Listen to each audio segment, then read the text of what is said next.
I'm going through like some of the past answers from that like 15 questions. Like some of them are just hilarious.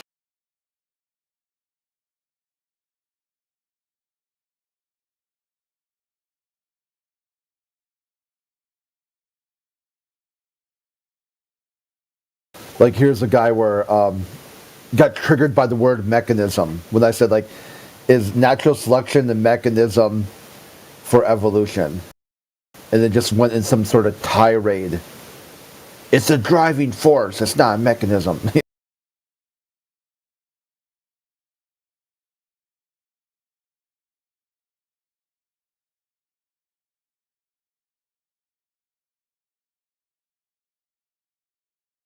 Here's a good one.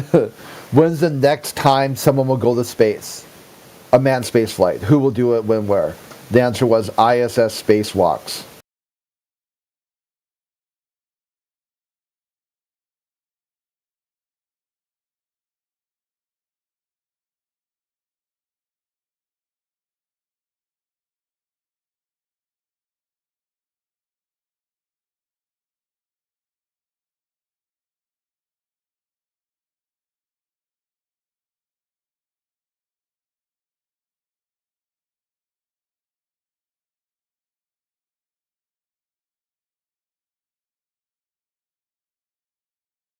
Here's one. This one was just a blurt about flat earthers. Every single question. Your reality has nothing to do with anything else. You guys don't answer questions. This is a question you can't ask. You wouldn't know the answer to this. It's like, holy shit, really, dude?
Good morning, ladies and germs. All rise. Be seated. J.A., good evening. Oh, good morning. Hey, good morning. How are you all doing? Watching out for zombies. There you go. You got to watch out. Those zombies will tell you things like the Earth is a big spinny ball bouncing through space.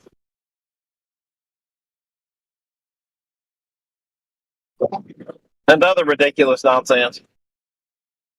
Old boys in here this morning talking about turn off your cell phone if you don't believe in satellites. And you're like, well, why would I do that? It's because your cell phone uses a satellite.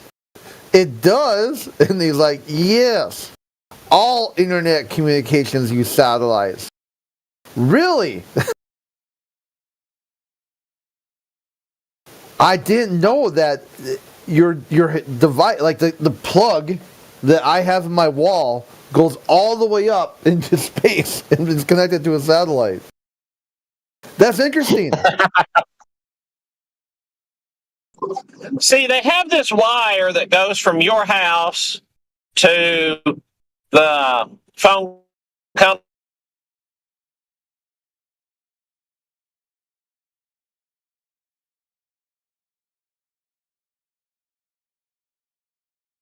cable company, whatever.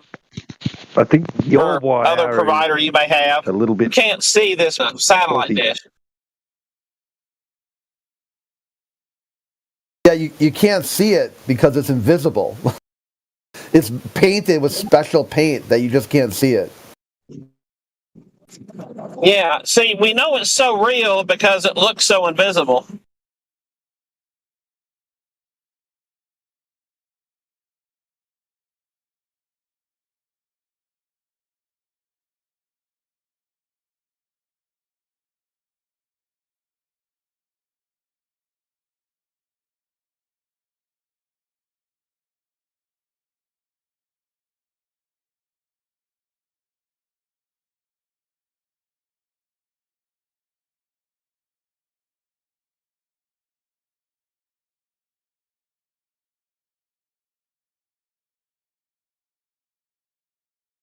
And for anybody who has made a phone call through the high altitude flying device or worked in broadcasting knows that the delay, the the lag between sender and receiver is so bad that you could not carry on a conversation with it.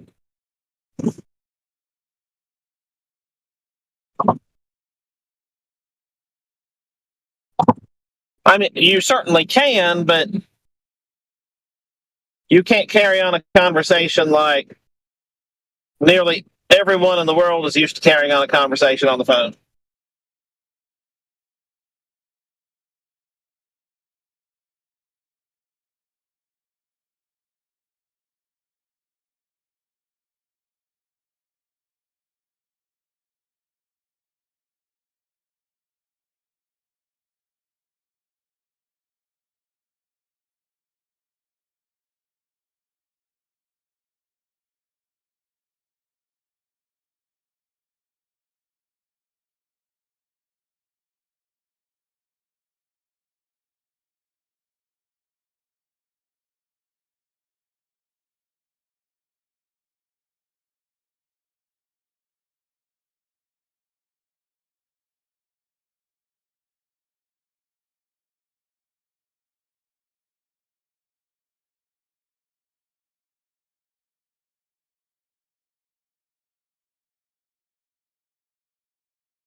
It just goes to show you, Crit, that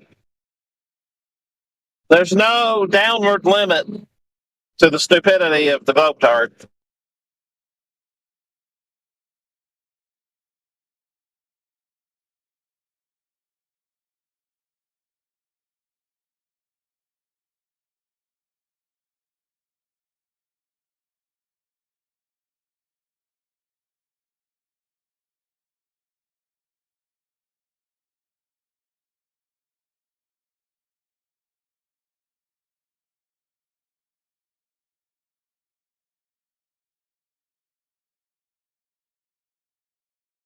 At least the Globe-Tard has an excuse. The Flat Earth Tard does not.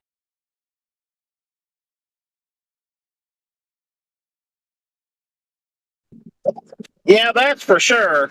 And it's amazing how many there are. It's like there was some guy in our home server Saturday morning going on talking about how there's no way that Denver could have been built. I'm like, this would be bad enough. But why do these people always have to be flat earthers?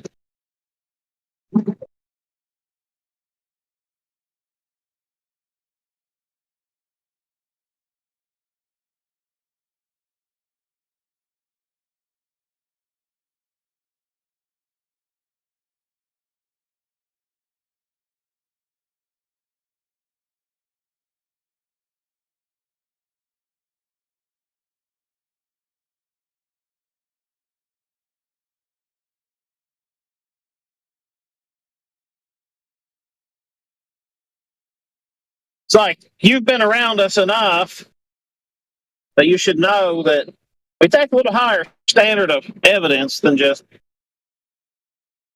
a couple pictures that don't show the construction or proof that there's no way these buildings could have been built.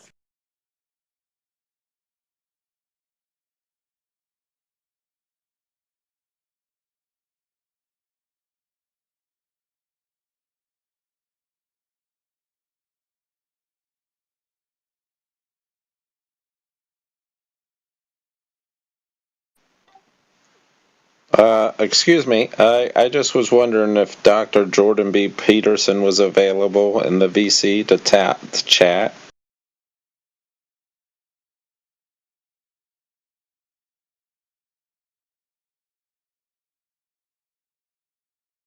Peterson, I saw some of your content online. It was quite good, right? Especially when you had a debate against 20 atheists. That was kind of cool.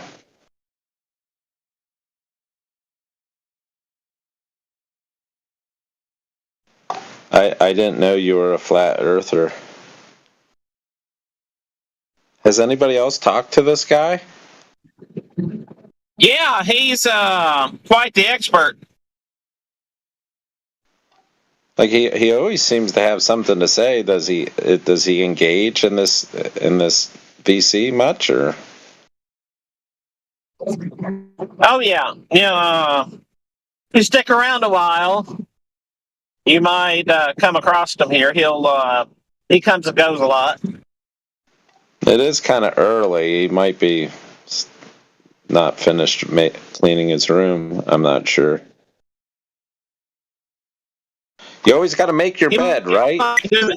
Morning ice plunge. You did an ice plunge, or he did? No, I said he might be doing his morning ice plunge. Oh, yeah. You know, I've taken the. Maybe he's cleaning his room. I've taken this idea to like make the ice plunge even more like invigorating. Like not an external ice plunge, but drink ice water simultaneously, right? And then there are things that you can do with an icicle, but I won't go there. It's a little perverse.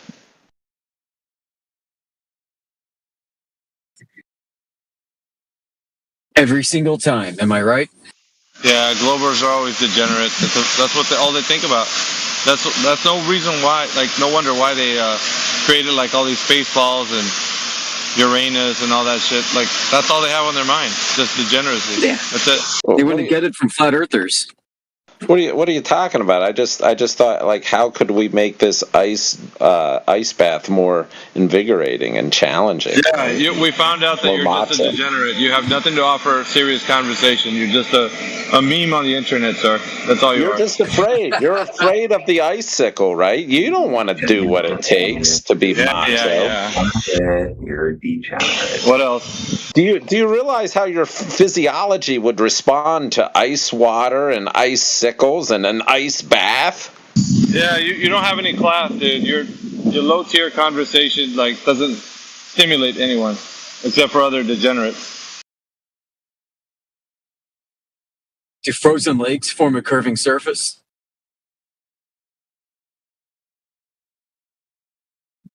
Do you have any rebuttal to if you think the Earth's a globe or not? I wasn't asked, was I? I was just labeled a globe. Well, do you think the Earth's a globe? You're asked now.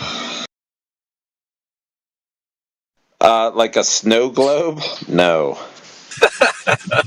All right, so you can't be serious, not even for a moment, right? Well, I mean, is the question even serious? Like, It is. Yeah. We have laser tests, innovations, microwave links, all kinds of other technologies measuring Earth flat. Can you stand for the claim, yes or no? Simple. it's locally flat. I'll just leave it at that, right? That's what I experience. I have flat floors, flat roads, and Yeah. I don't think I need That's to. where we agree. That's where we agree. Nobody can show that it's locally not flat because we've extended the boundaries of what is considered local through our measurements. Yeah, I have a pitched roof, and I don't like to get up there. I don't like things that aren't flat, right? So I stay localized and grounded on a flat plane. That's all I know.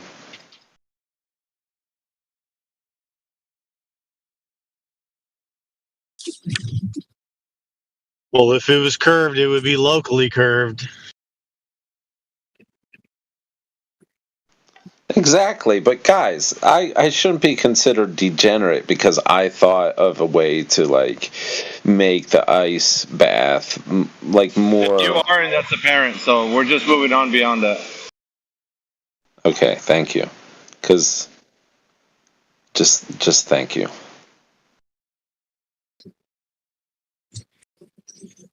You know, on large bodies of water, 10 miles out, boats, people swimming, people on the surface would be about 66 feet dropped behind the curvature of the Earth. But we can see them just fine.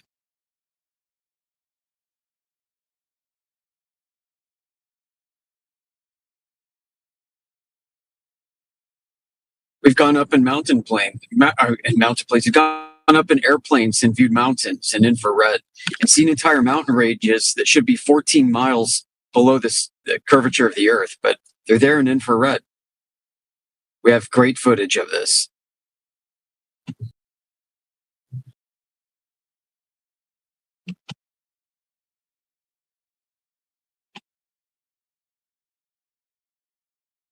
So it seems to me, for all the people telling us that the moon orbits the globe and that seasons are only possible on a globe, everywhere we go and look, every time we go to measure it, it's not a globe.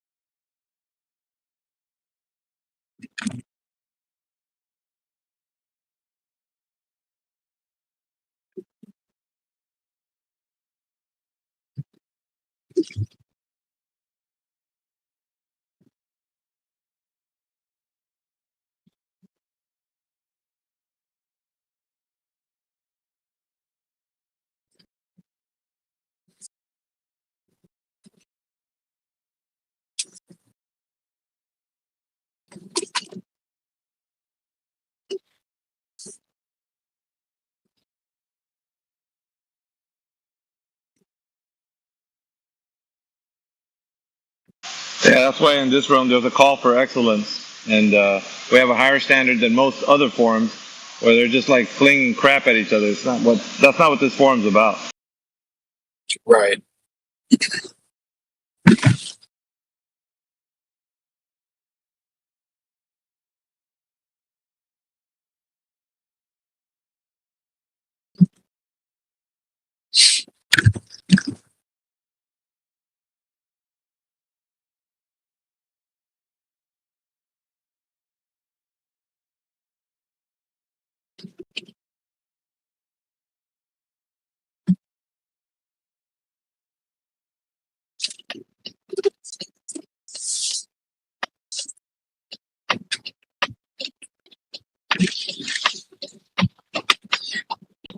There's a problem, though, with Globers and standards, particularly standards of evidence. We can get into their moral standards later by the behavior that they bring in.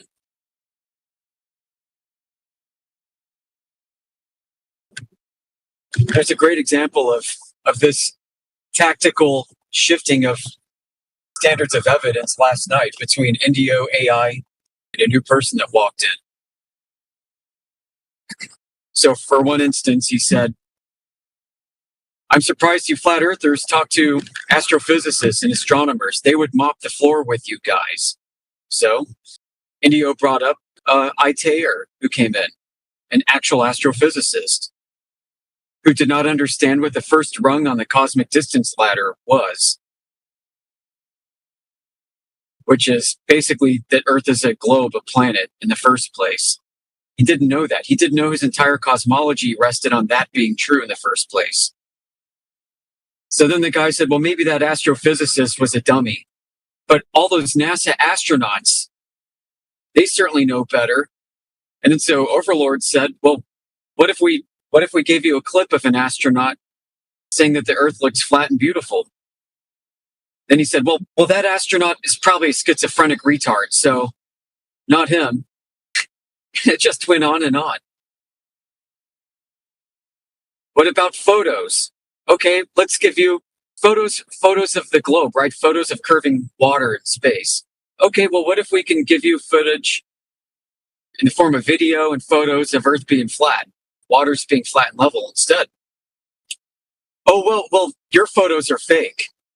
Your photos from the beach that anybody can go out and replicate are fake. But the ones from spacecraft in orbit operated by NASA that nobody can actually independently verify, those are absolutely 100% real.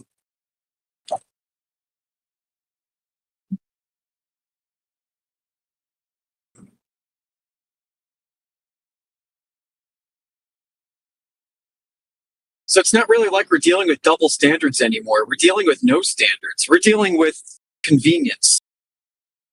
Standards born out of convenience. I got some jabroni trying to cut me off on a freeway. What is fantastic. Anyway, sorry about that. I get animated when I drive. So it reminds me, do you remember that TV series Full House? Yeah. So that little girl in there, whatever her name was, that was actually the twins, there was a skit where they were playing some sort of card game, and then she wanted to play a card game, so she came up with this game called I Win. And it was actually a fun little skit because, she dealt out the cards a certain way, and then she had them all look at their hands, said, okay, now turn your hands over, and they did. She said, I win. And then they did it again, and then she proclaimed herself the victor again. And so I think that's the game that the GTs play here, is just that. Yeah. Yep. Flat earthers are wrong. They probably don't know the globe story as good as I do. So if I just explain my story to them, it'll all make sense. Meanwhile, I can ask these flat earthers to explain their story. And if their story doesn't make sense because I believe my story is true and theirs is wrong, then they're the ones that are retards.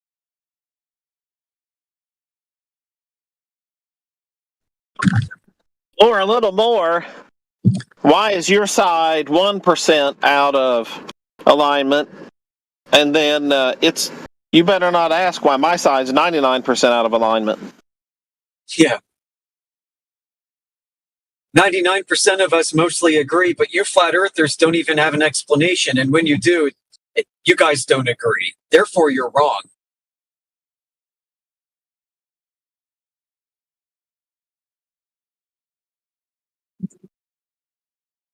All right. Well, I'm here at the office, so I'll wrap with you all later. Okay. Take care. Have fun.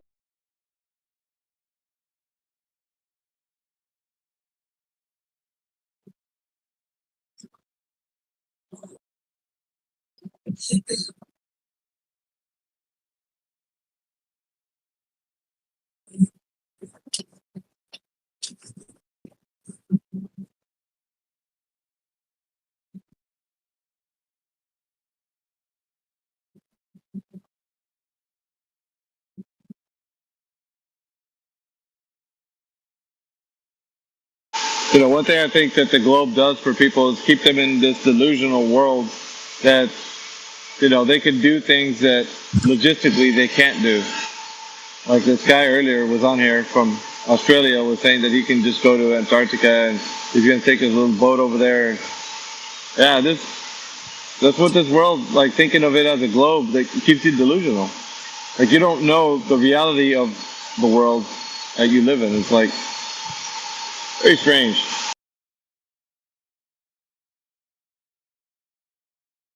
People think they can just hop in a car or go in a boat and just go anywhere they'd like. They travel the earth freely. Yeah. Yeah, I find this to be the case amongst the younger crowd, like millennials and younger. They have no concept of like borders and property rights. And it's because many of them live in America and have never left the country to see what it's like elsewhere. Yeah, especially those in cushy suburbia, Yeah.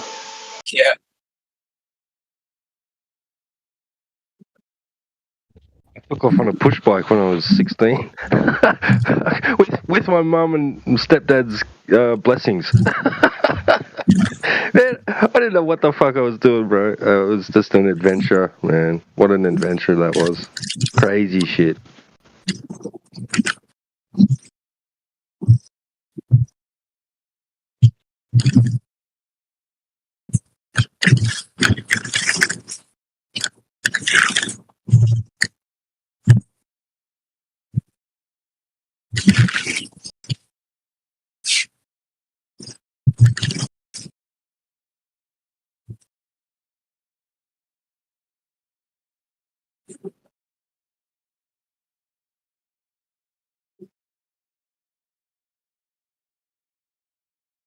I wonder if we still have flat earthers who think the South Celestial Pole is a conspiracy theory.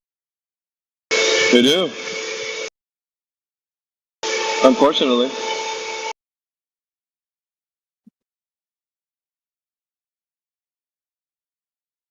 Probably why they don't come back here anymore to talk about it. I went to the chill chat, man. There's some weird conversations going on in there. I'm more of esoteric type nature, but I mean, yeah, we allow that to happen. I mean, they can do whatever they want in there. It's just I don't want them to get out to the mainstream where they're in our group chats in here, like talking to people about the, physical world being what they think it is. Yeah, it's pretty goofy in there, man. I don't like that it gets out into the lobby and into either the voice chats. Yeah, there's this one guy named Manufact Loco or whatever. Yeah, he's a character, man. That guy. Oh yeah, he claims to be a flat earther. Yeah, he doesn't sound like it. Nope. Talking about fourth dimensions and kind of just weird shit.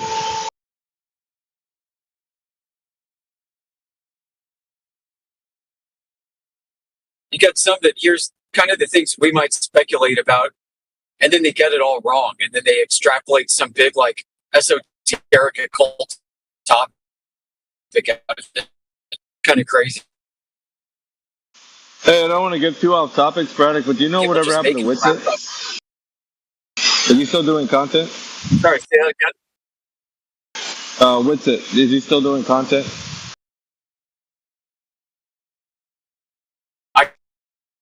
I really don't. I stopped tuning in a couple years ago. Glad I did. I had a look the other day, Alpha, and he's still doing content, but it's not Flat Earth. Well, he just went straight off of Flat Earth, and he's like into what, conspiracy theories or what? Yeah, from memory, I didn't pay much attention to it, but it was conspiracy theories, what's sort of going on in the world right now, all that type of stuff. Figures.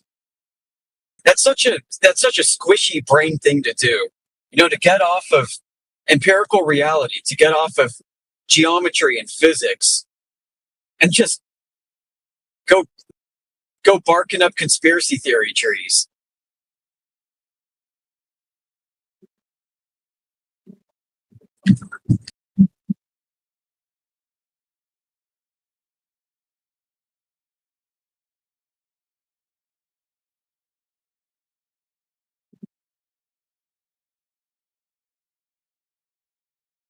I don't know if you guys are familiar with the phrase, like, from the political realm, at least in America, you have like thin libertarians and thick libertarians. I don't know, Alpha, you ever heard that before? No, it's kind of new to me. I've never heard of that. So thin libertarians are kind of what it sounds like. You know, they've got like a thin outer shell, like an egg, where they put up a hard appearance of being libertarian, but there isn't much depth to them at all. Like they'll cave easily on certain topics. They'll give up their libertarian principles when it's convenient, right? And then there are thick libertarians where they've got like thicker skin. There's a lot of meat. There's a lot of depth. Where you keep probing the thick libertarian, and there's more libertarian underneath. And they just keep going because they're consistent to their principles.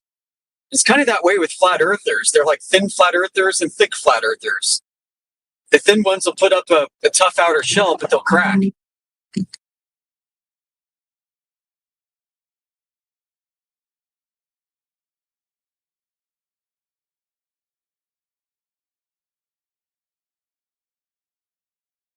Yeah, only the people that I know in this chat that come here every day, the ones who I really am familiar with, those guys, I know who they are.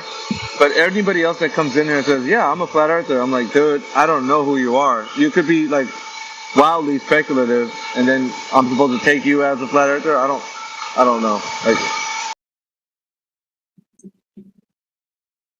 Yeah. On occasion, I'll get random DMs from people who tell me that they're a flat earther, and why was I muted? yeah, exactly. This is one of the hardest rooms to be a flat earther, and that's what I can say.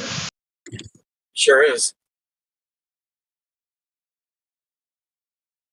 It sure is. Like, you know, we hold our own to account. Those of you who don't know, I've released a paper I wrote it at scholarly level, criticizing another group of flat earthers who are bringing a claim to the table that is, you know, through and through just bad arguments, bad methodology, bad conclusion, up and down, left and right.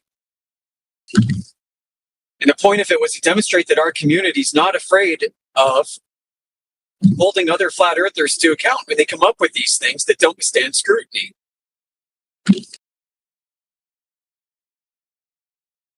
And I think outsiders might appreciate that about the 24/7 team.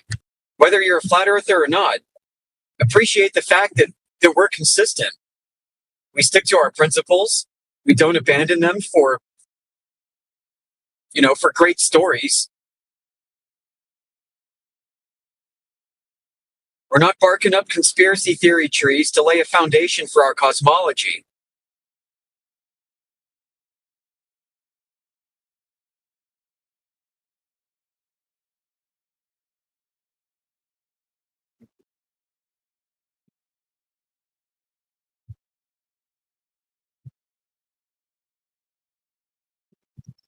You know, putting up a convincing argument is a great first step, folks.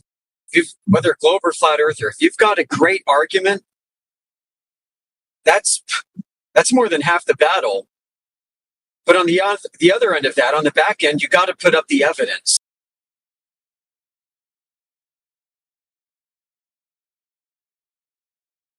It's not enough to be very convincing.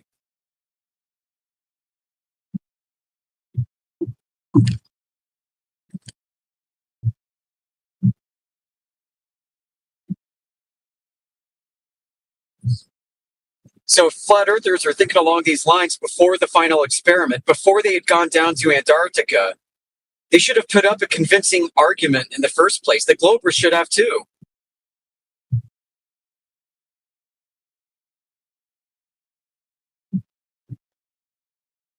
But they failed at step one, which is to provide any convincing arguments.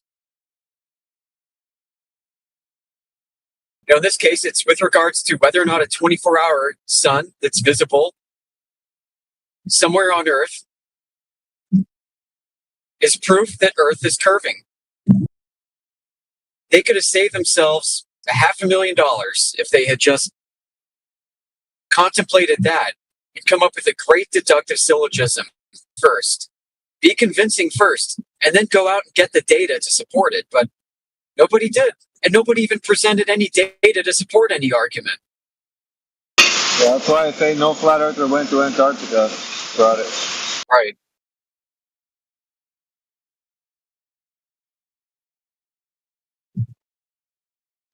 Our community was ahead of the game. We've been saying for a long time before that the sun doesn't prove the shape of the Earth. I mean, some of us were skeptical of whether or not a 24-hour sun was visible due to the scant amount of physical evidence that was presented for it in the first place. And that's completely fine. Others of us accepted it without a preponderance of evidence. They said, you know what, maybe those observations from ship logs, maybe what's recorded in the Nautical Almanac is believable. I'll accept that for the sake of the discussion. There's a 24-hour Antarctic sun. But connecting that logically to whether or not the Earth is a globe is a leap. It's a logical leap.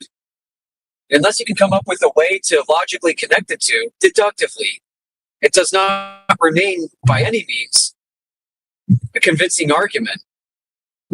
Yeah, what sold it for me was the solar analemma. So even if they said, hey, we went over there and we saw the 24-hour sun, I'm like, yeah, well, to me it fits the path of the sun and the analemma. So it wasn't that big of a leap for me to think the sun's actually doing that. So, I mean, you know what I mean? Like, because we already have people looking at the sky that says, the analemma would show depiction of like where the sun traverses throughout the year.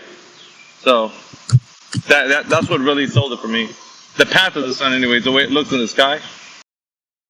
Right. That's a brilliant point. The analemma is geometric proof by geometry that a 24-hour Antarctic sun would be apparent just as a 24-hour Arctic sun is. That is a great deductive point. Yep. So, meanwhile, the consequences of that for the shape of the Earth remain up in the air. Now, when we go measure the Earth and it's flat, then conclusively, Earth is flat underneath 24-hour Antarctic suns at either pole. Poles being celestial points that may have a ground position beneath them. You know what we don't have any evidence of? That anybody can stand perfectly at 90 degrees north or 90 degrees south. This isn't to say that flat earthers are denying that it exists. What we're saying is that nobody's actually presented any verifiable evidence of being at either ground position relative to either celestial pole.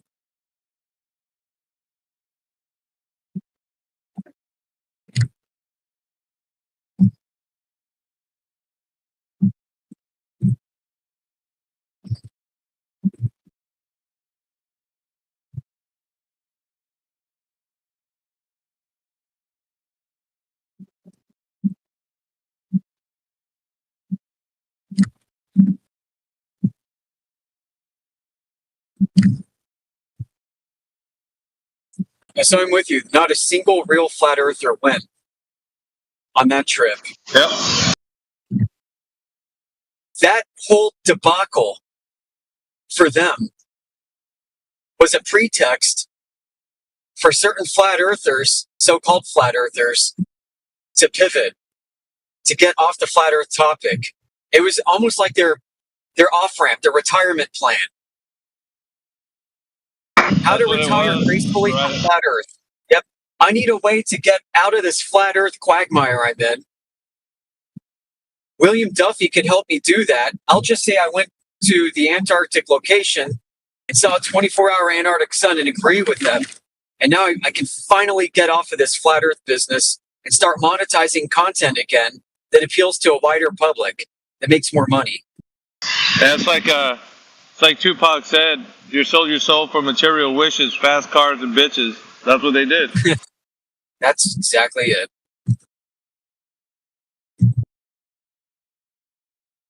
The last video I listened to of Whitsitt, his exact statement was, Earth is not flat. Really? However, What? he then clarified by stating that the Bible makes a distinction between the earth and the water, the dry land and the water. Therefore, we know that the earth is not flat because of topography. Oh However- my god. Is he a Bivite? However, well, I don't know. That's the way I was thinking. However, we know it's flat because of the oceans and the water, but we can't call it flat earth because that's misleading, especially when the Bible makes a distinction between the earth and the earth is not the water and the water is not the earth, basically. So now he's going to bring the creator involved into this. No, yeah, he's gone too far. It's one thing for him to say it based upon what he thinks, but bringing the creator involved, saying the creator said it? No, I don't think so. I don't think so. The big problem is they hitched themselves to this ether cosmology and tried to make that as like the next step up from all the David Weiser flat earthers. Like David Weiser's will download that app, and then there's a natural on-ramp to the toroidal ether concept and all the occult mysticism that goes with that. And the funny thing is the ether concept is not flat earth exclusive at all. It was developed by Globers. Geocentric ones, not heliocentric Globers. So, you go listen to all their content, and they're interviewing all these like astronomers that have been shunned from their careers and their peers because they believe Earth is a globe but is geostationary.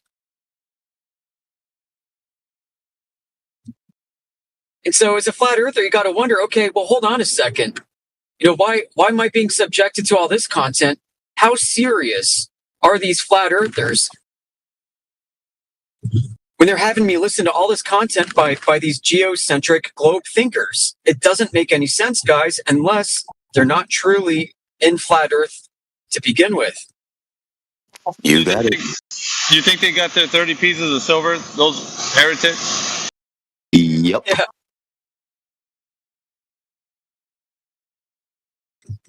They sold the truth down the river for a cushy lifestyle, perhaps. Paid, by the way, from a charlatan.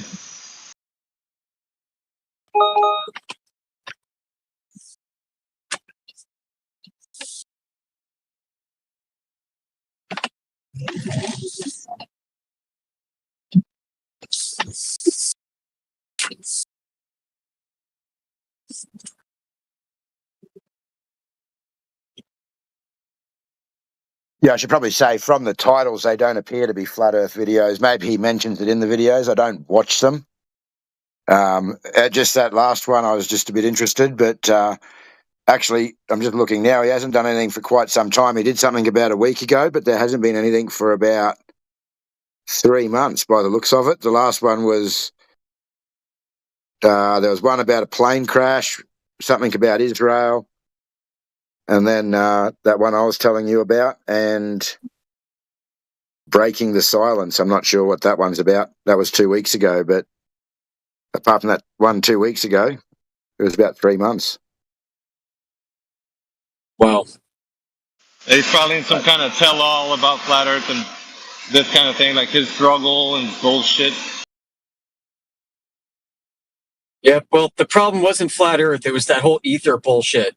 Where they would take the azimuthal equidistant projection, plunk it in the middle of a toroidal field that is reminiscent of some some ring magnet geometry, and say that that's analogous to the ether, and then show like satellite orbits that have been projected out onto the AE map and say, see, that looks like magnetic flux lines from this toroidal magnet. Therefore, it's analogous to the ether, and so on and so forth. Like they totally reified their cosmology from a freaking map. They confused the map for the territory, the same thing they accused Globers of doing the whole time.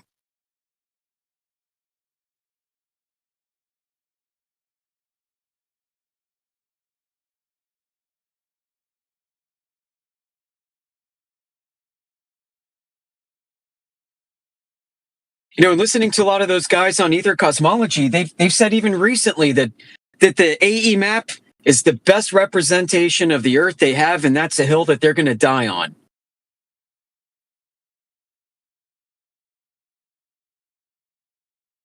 I've got a mate now that's brought up ether with me, and he's not a flat earther, but he's into some other.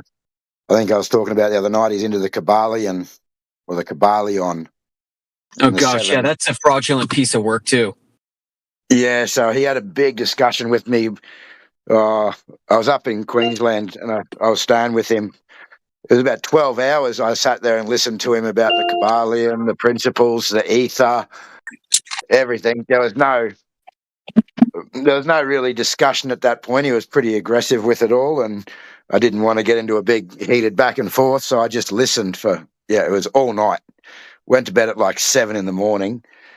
So now I've read this Kabbalion quite a few times, and I've listened to why they believe all their mind is everything, and they use the double slit experiment for that. And yeah, and he's into the ether as well. So I'm making some notes for my next trip back up there, and we're going to have another discussion.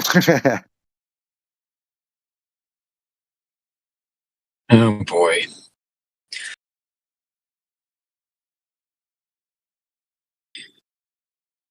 It's just another framework, another reinterpretation of relativity. It's relativity in a different frame of reference. Yeah, but I've actually heard him calling ether basically God. Yeah. Oh gosh, they have this, a whole occult mysticism behind it. It's, in some aspects, I know from ancient Christian doctrine, going back to like the Dark Ages about this stuff, what outer space, the blackness of outer space once represented was a realm of aerial demons. The planets and all this, that, and the other. And this notion probably goes back further than that, but the idea is when your soul ascends to heaven upon death, it's gonna charge right through all that. And if you don't have Christ protecting you, Christ with you, you're gonna have a bad time.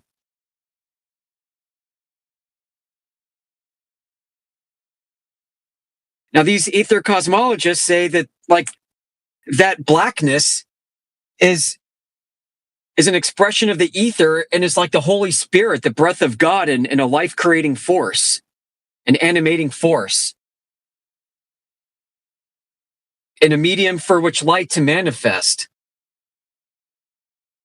Now, and they kind of hold themselves out as quasi-Christian. The funny thing is if you go that route, then isn't our God actually uncreated light? Then what's this created light within a medium? Potentially a false light? You guys are Luciferians. The ethers is an absolute Luciferian concept through and through. If you ask me, that's just my personal opinion. And that aerial realm that they're mystified by is not some force for good. It's a duality. It's a Luciferian duality up there. The ultimate real goodness is beyond all that.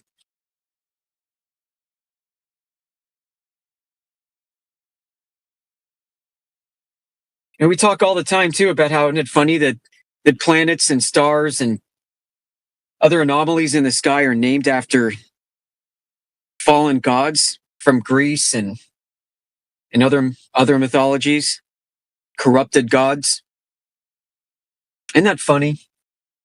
Yeah, and so are all the NASA rockets as well. Emissions.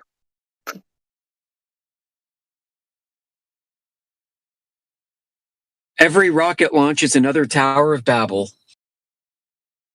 Yep. Symbolically.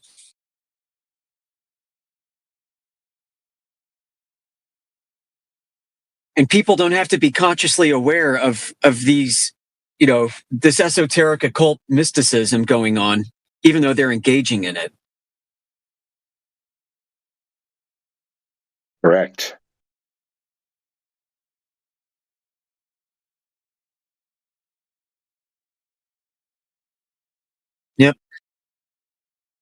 Yeah, I think the that's a discerning big mind problem. will see through a lot of that ether stuff. Go ahead. Sorry.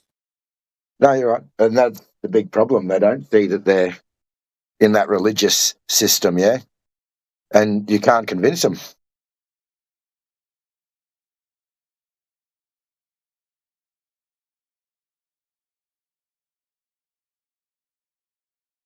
Right. And then they start abandoning what they once held as like Christian Trinitarianism, abandoning that Jesus Christ is God, is one of the persons of the Trinity, and said, okay, well now he's a created entity.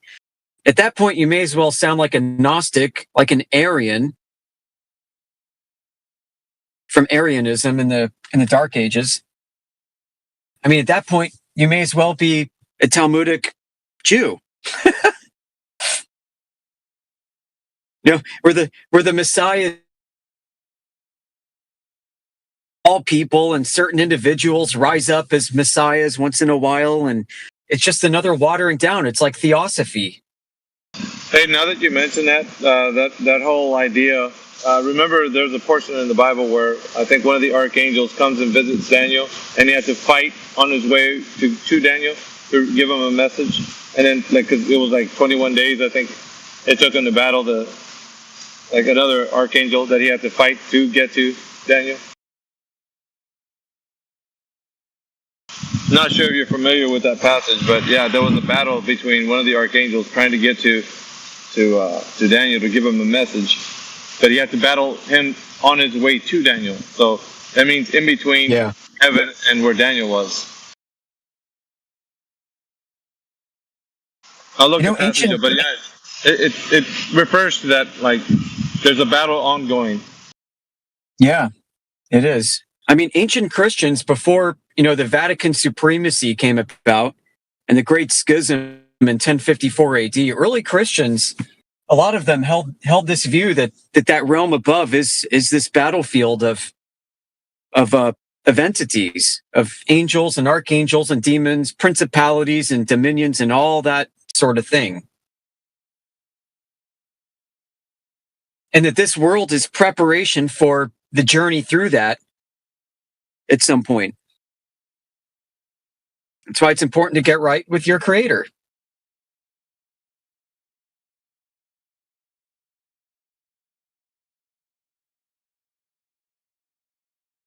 And a lot of that's been stripped out of modern theology.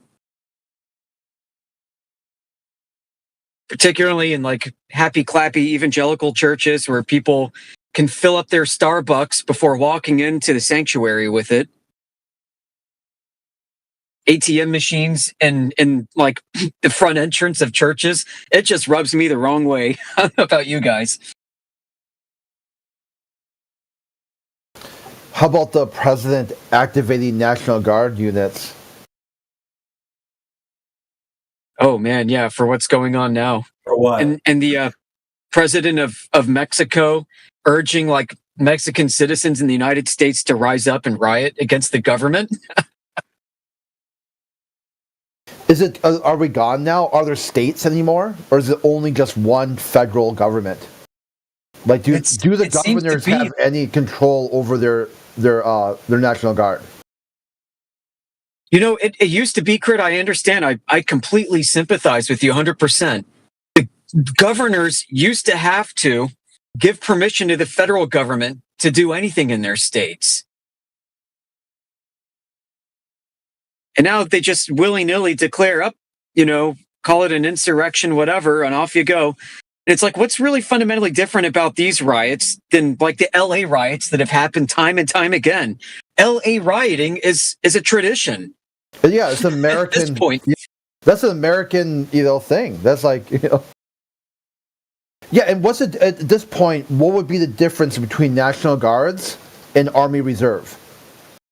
If the president can just wave a pen and activate National Guard units, are they just another name for the reserves now? There's no difference between the National Guard and the reservist. Yeah, it's a good point. And it's even more than that. Like Northern Command which is one of the geographic commands under Department of Defense, has activated like 500 Marines from the regular Marine Corps to now go into LA. Or they're on standby. Or yeah, I guess they're active. Yeah, they're on standby. They haven't gotten their go order yet.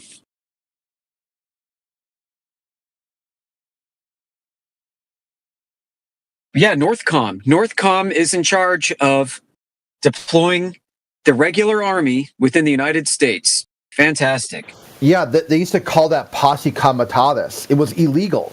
It was illegal for military to operate within the border of America. Yep. They basically got it from the Romans. The Roman soldiers cannot pass the Rubicon. That's exactly right. And now they got, well, not only are federal soldiers ready and standing by, they just deployed the National Guard. The state National Guard should be the last check and balance for that. Oh, the federal government, you want to deploy troops to my state? Well, I've got my National Guard to counter that. My National Guard will now deploy to stop your federal insurrection into my state. Oh, never mind. My state forces are also federal? Well, fuck. Yeah.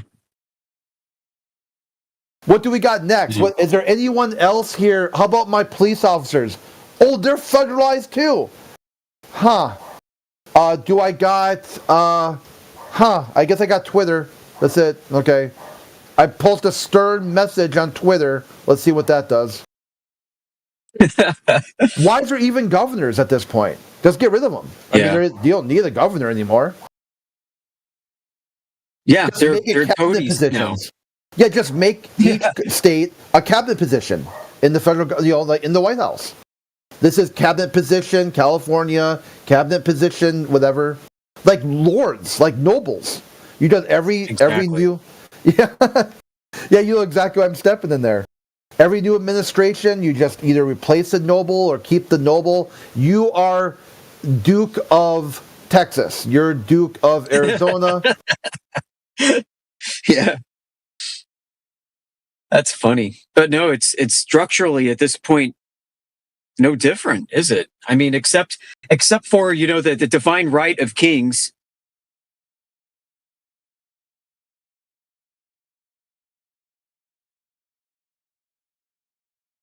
Divine right of corporations.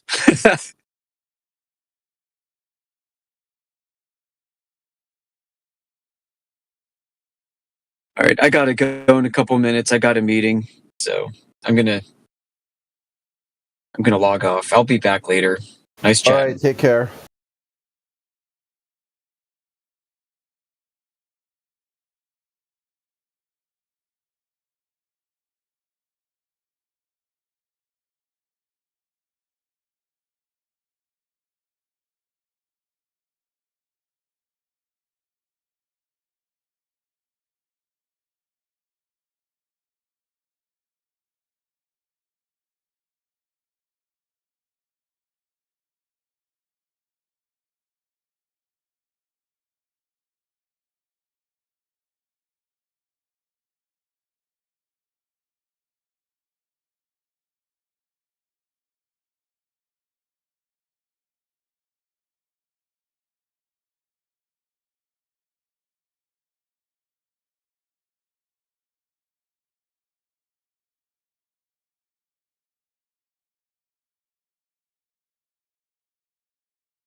Morning, morning. What's going on, y'all?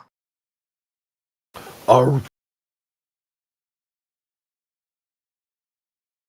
I was a lower O.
Yeah, brother Drace, that's 100% true.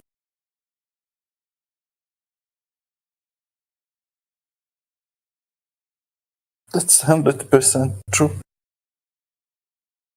It's a dumb argument.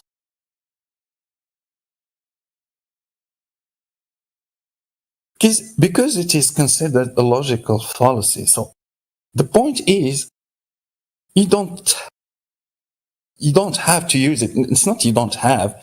You have to not use it in a debate. You have to not use those fallacies in a debate. It's something that is like forbidden in debate. So you must avoid it at all costs. But the guy is trying to make it legitimate. Oh, what I'm saying, he's trying to simplify it and dumb it down for us. Oh, it's not an appeal to authority. We know it's not an appeal to authority, but it's another fallacy. Appeal to majority and credentials. Yeah, the guy was full of shit. That's simple as that. Yeah. Wasn't interested in looking at the empirical evidence, didn't want to present any evidence, couldn't understand basics like the horizon should be 3 miles away from a 6-foot observer, didn't care about any of that, and then straight away said, why don't more people with credentials believe in the flat earth? And then we're like, well, that's a credentials. He's like, no, it's not. Like, just fuck off. Simple as that. He wasn't here to have a good faith discussion with anyone. Once again, fallacies and feelings. That's what we get from some of these people. Not globe evidence. Fallacies and feelings. Yeah. Some people cry, FTFE, for example. Some people turn red like a tomato. Looney Tune. The Looney Tune guy, McLooney Tune.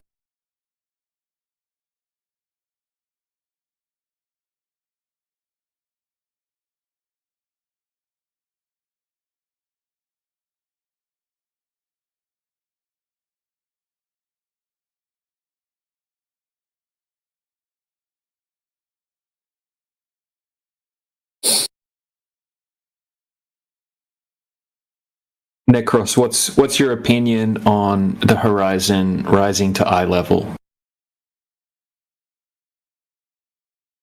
Are you asking me that question to say if it is, I believe that the horizon would do so?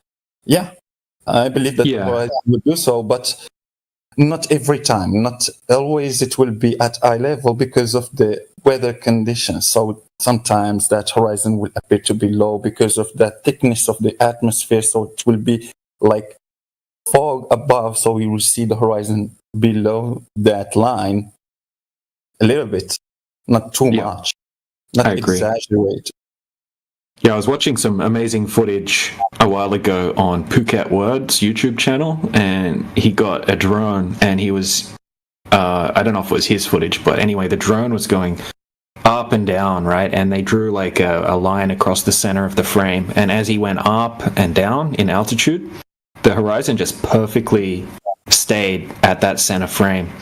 But like you said, in certain conditions, when you go up even higher in altitude, or if you have fog, you can definitely have the horizon can be hidden, and it can make it appear that the horizon is actually lower, where that's not really the horizon, I guess.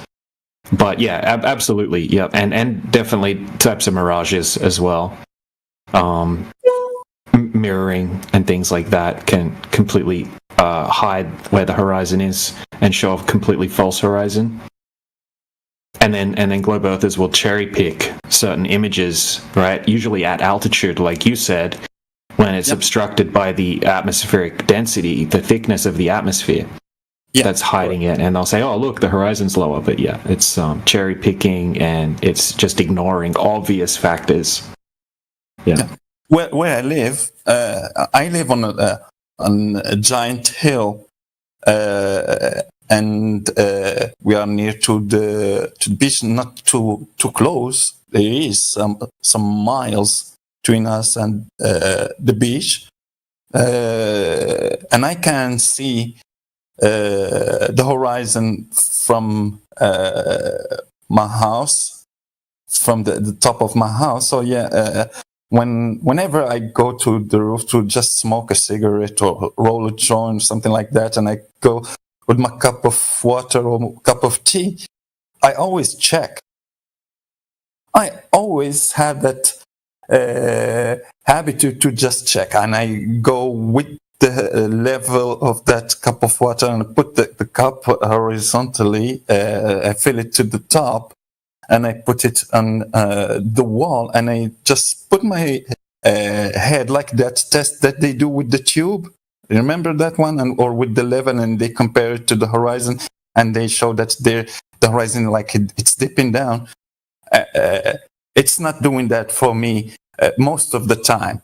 Sometimes when it's like I'm telling you, it's like a little bit foggy. So even I can see that thickness between that surface of water till that horizon. So that line, so the height between the roof of a house that is in distance. So I use sometimes that roof of a house.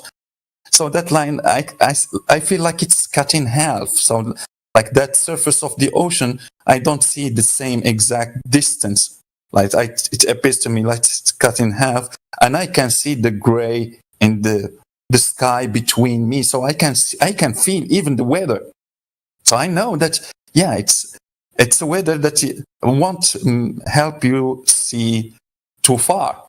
So it's like there is so much humidity in the air around you, so it's a little bit foggy, but you can see a little bit longer distance than a very foggy day.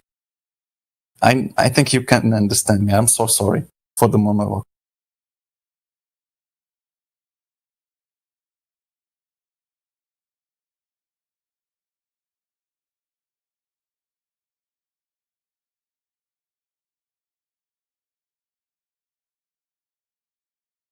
Oh my God, I did monologue. Oh, no, I was just talking, but I was on mute. But yeah, I was just saying, yeah, no, well explained. I get exactly, and I agree.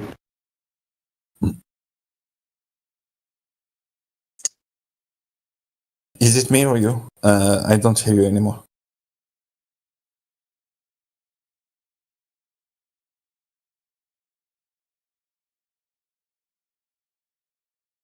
Can you hear me? Now I can hear you. Yeah. Oh, yeah. I was on mute by accident. But yeah, no, I was just agreeing with you. Yeah, and you explained that fine.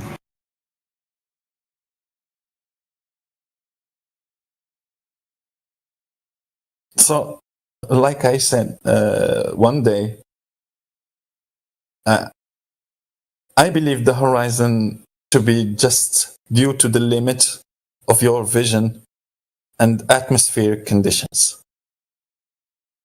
That's all. There is nothing else. Yeah, well, yeah, exactly. No, I agree. Yeah, limit of your vision. So it's perspective, the angle of that of your eye. So it will meet. So the sky will meet the ground at that line. If the weather is consistent, that line will be always consistent. So it will never go farther or closer, higher or lower. If the weather is consistent, the humidity and all the weather conditions are consistent and doesn't change, that line will never ever change. No weather conditions, the same thing, will never change.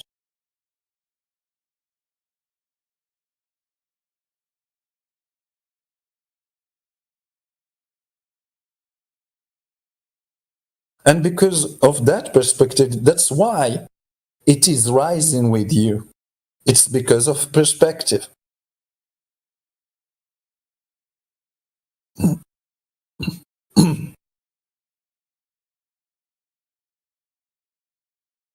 Best part about that is we can show that, we can prove that, and their math doesn't account for perspective.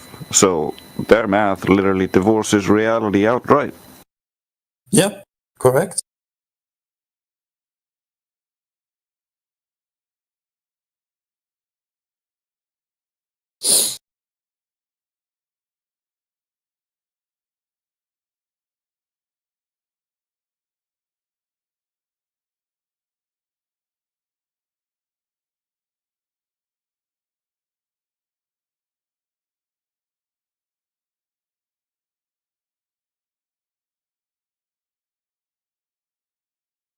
You know, something I was thinking about, I would like to know if you were to hypothetically remove all of the atmospheric conditions, at what distance would the horizon be from a 6-foot observer? That'd be really interesting, but I don't know. Yeah, I just know that if once you lower the humidity down, you can see so much further than the globe. It's insane. Yeah. Yeah. Yeah, I think the horizon will be magnitudes further than the horizon that you see in dry days. And I think also at that moment, the only thing that will stop you from seeing objects in distance is their angular size. That's all. The horizon will stretch so far, something that I don't know. So maybe till it covers everything. So what will obstruct your view at that moment is just the angular resolution of those objects in distance. So maybe you see those mountains in 1,000 miles in front of you, but they are so squished down, so you see them as being that line of the horizon. So it's merged with that horizon. So they are forming even like half a pixel for take that photo of that imaginary picture. So they will be like merged with the horizon. Everything in front of you, who knows if it will be like limitless?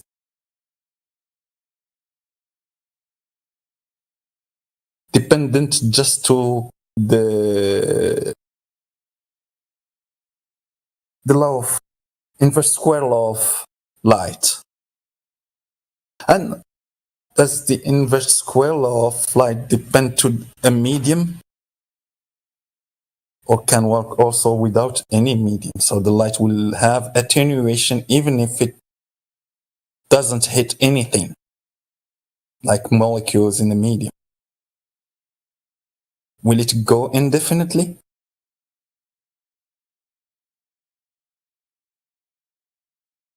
We need sporadic for this one. Yeah, I was thinking the same thing. Yeah, I wonder if there is some formula that tells you how far the horizon should be from a 6-foot observer height, if there's no atmosphere at all. Yeah, and the light. I guess it's nothing we can ever test, but I guess you could probably calculate it somehow, I'm sure. Yeah, and I want to know if the light attenuation will occur. If there is nothing that will stop the light.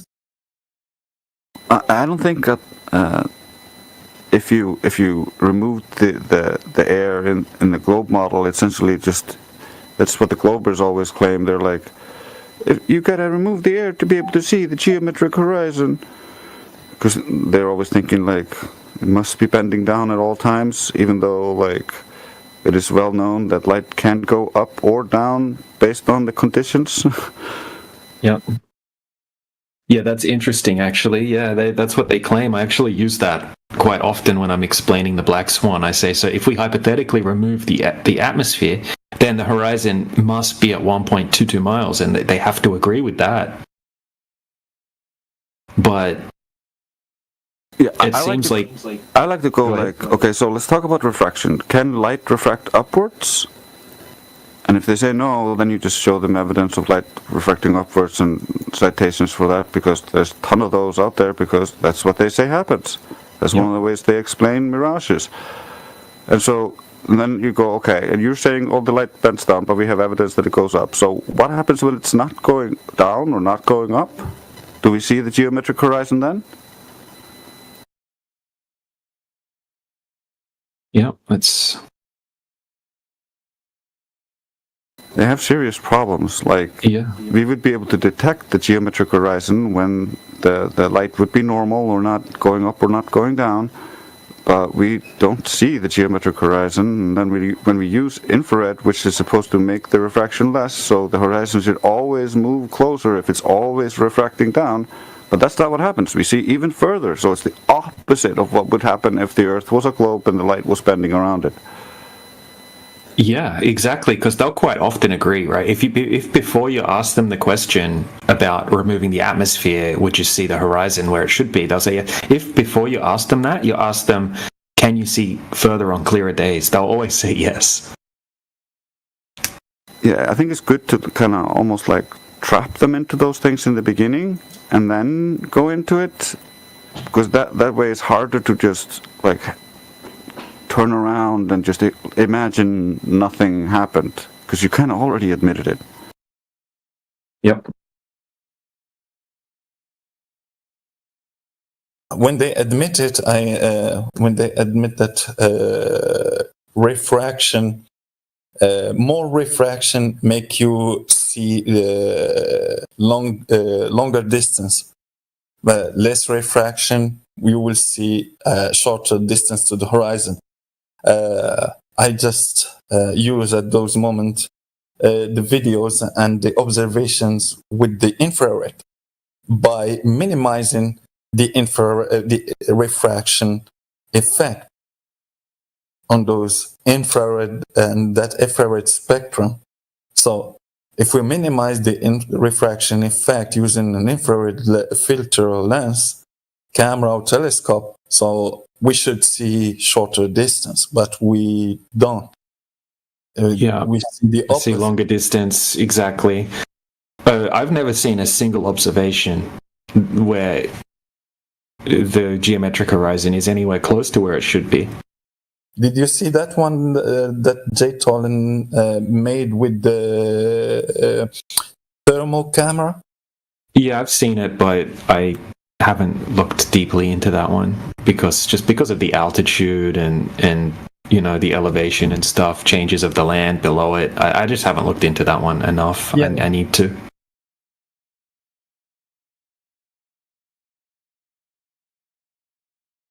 I don't understand enough about infrared to say it cuts out refraction. So how much does it cut out? I think the best thing to do would actually be to go to a place where you have a body of water and you have the water temperature is the same temperature as the air above the water.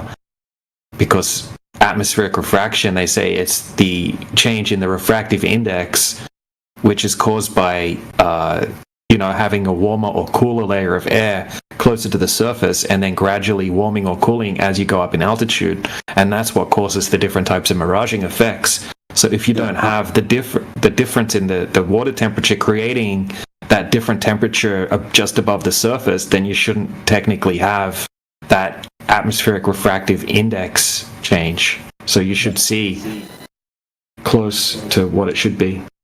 Yeah, it's how steep the gradient is. If there's a big difference in temperatures, and the bigger the temperature difference, the harder the gradient, if you will. Like it's bigger and has more effect, and becomes almost like a band, if you will. That's one of the reasons when you're looking out and you see like miraging effects in the air, or like all these towering effects where you see the stretching out, like for instance in the black swan image. That's where there's a gradient in the air, because oftentimes there's an inversion, or like hot air is coming underneath, or cold air is coming underneath the hot air, and so when these inversions happens, you get these boundaries between them where they're diffusing into each other and equalizing, and so that's where the gradients happen. Yeah, completely agree. Grace, my problem is not with the gradient like you're explaining it, but how that gradient will be just horizontally. I can understand it. Yeah, being vertical. So there's like they try to invoke. Yeah, I know what you mean. They try to invoke the pressure gradient, but that's not what anybody's talking about. This is winds and the motion of hot and cold air as it moves against each other, and like the whole air is dynamic. So like each wind wave that hits you is a pressure wave. Like they imagine this idealized like pressure gradient going all the way up and down, but it's not like that. It's chaotic. It's inhomogeneous, anisotropic.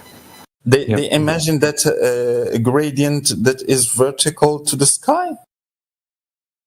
Yeah, Yeah, the Globers like to do that because they invoke gravity, but that's just not But it realistic doesn't conditions. But it doesn't work on their favor because Yeah, I know. for their claimed refraction, even if we don't use the Snell's law, we use that refraction that they claim that is because of the density.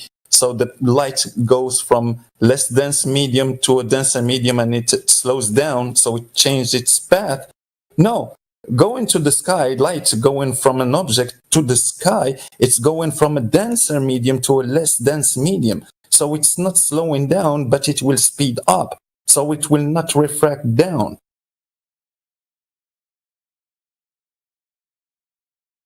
Yeah, it starts getting very complicated when you're trying to work out exactly what's going on with the densities, because you have the optical densities, the main thing that they say is the cause of the atmospheric refraction effects.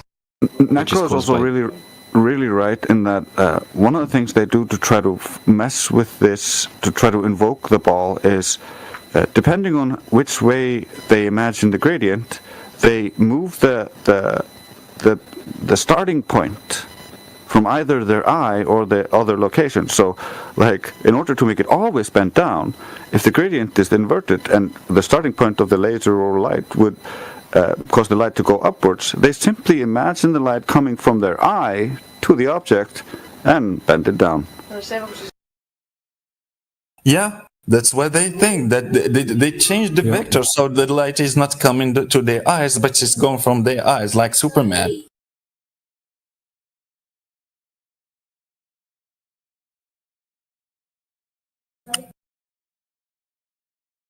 I heard Drace was back on the circuit. Good to hear from you, brother Drace. Hey.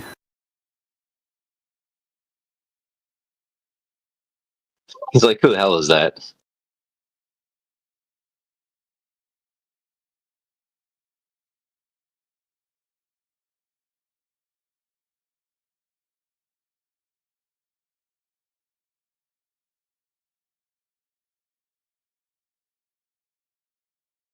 But that's like a lot of their math kind of works like that. It's backwards engineered. Like, you should see X. You saw a boat disappear bottom up at some point.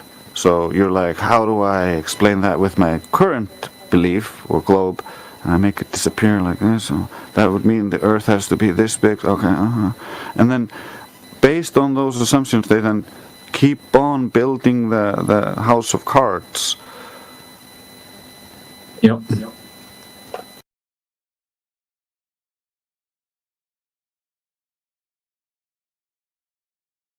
Yo, what's up, Gideon? How are you, brother? Dylan, brother. Good to hear from you. Yes. Drace, have you seen this observation that I've got? It's a very good example of sinking.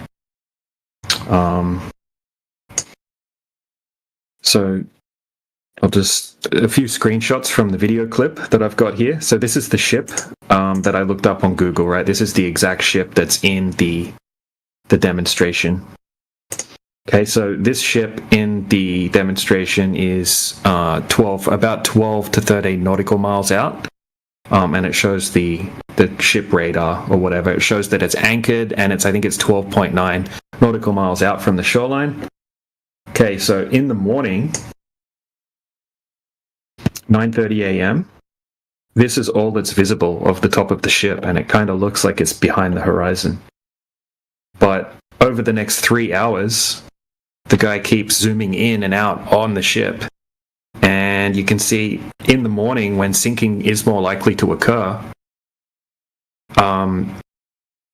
as the air temperature heats up as the day goes on, that sinking effect starts to come to an end, and you start to see more and more of the boat. And then 3 hours later, you can see the entire boat again. In fact, instead of sinking, there's actually a little bit of the opposite. Looming starts to take place, and a little bit of stooping. But here's some more images. So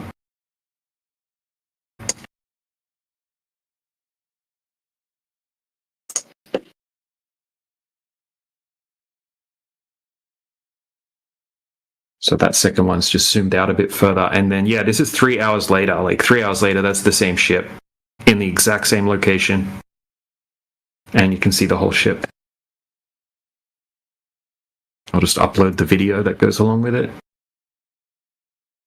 It's crazy. It's like we're literally watching hot air rising and taking the quote-unquote picture with it, if you will.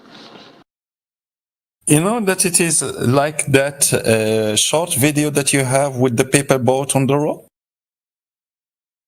It's similar to that, exactly. So that's an inferior mirage. It's more of a steep gradient because you get the really obvious inferior mirage, like mirroring effects and whatnot, because the concrete or the road surface heats up quite drastically. So it creates a very warm layer of air above it, and then it slowly cools down as you go up in altitude. But this is sinking, which is a type of inferior mirage where you don't have that drastic hot to cold. It's just a little bit cooler. a little bit warmer, closer to the surface, and cooler above it, right? And that's why it usually happens during the night or early in the morning, because the water temperature doesn't really change much during the day or during the night, but the air temperature cools right down at night. And in the morning, that air temperature is still quite cool. So in certain conditions, you can have slightly warmer water temperature than the air temperature in the morning. So it can create that textbook definition sinking effect. And then as the air temperature starts to increase, the refractive index gradient changes, right? So you don't get that sinking effect anymore as the day goes on. So it just goes to show that, it's just another explanation or another reason that if the Globers want to claim a ship over the horizon, it's another thing they need to account for. It's actually a very difficult thing for them to account for, to validate that this type of mirage isn't present. Okay. Yeah, because now we have something that we can validate that happens all the time and is not Earth curve, and so they need to now exclude that from being what they assume is Earth curve. Yep, exactly. But they already witnessed that phenomenon on the Black Swan observation. Black Swan with the oil rigs, they already have that moment when that horizon appears to be in front of those oil rigs, and the other observation, which is the Black Swan, when the horizon is behind, so far behind the oil rigs, like here. I think this one is from QE.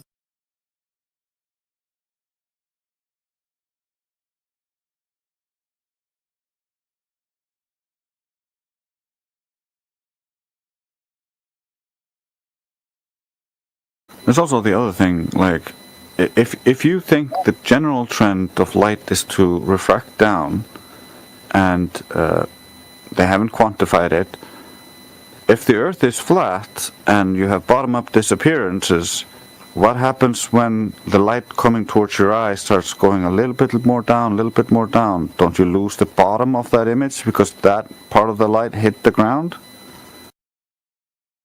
Yeah, good point.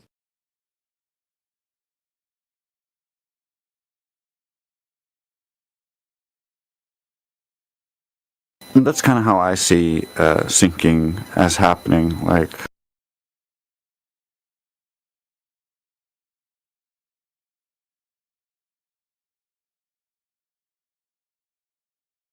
it kind of squishes it down into the horizon, and then with towering, it's like kind of like the opposite. And you can see it in the Black Swan, where it's like where it's the band of towering starts, it stretches the image upwards, and you get that like even higher oil rig.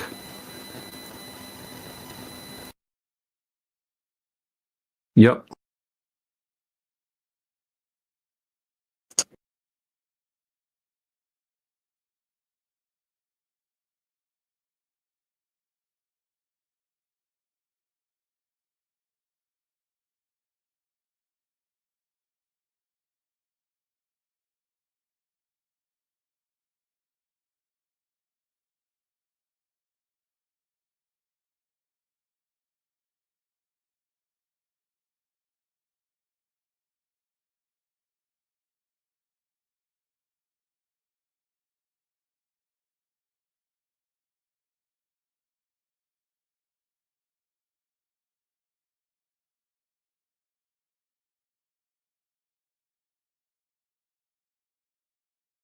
That's basically how I see some mirage effects that's happening, where you have these double mirages. One, like, it looks like you see one and then another one that's upside down. I think it's because there's total internal reflection happening. When, like, just like you see with the picture earlier where I had that road, and when you go closer to the ground, all of a sudden the road appears to disappear and it reflects the sky. Exactly. And yeah, so you can get total internal reflection in inferior mirages, superior, but that's the most common one, like the one you posted, the inferior mirage.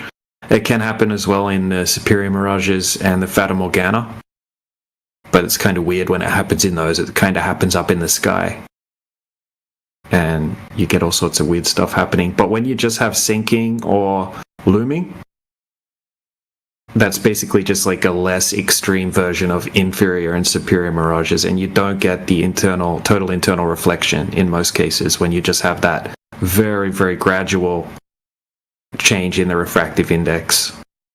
That's according to the research that I did anyway. I'm not saying it's correct, but that's seems to be the case.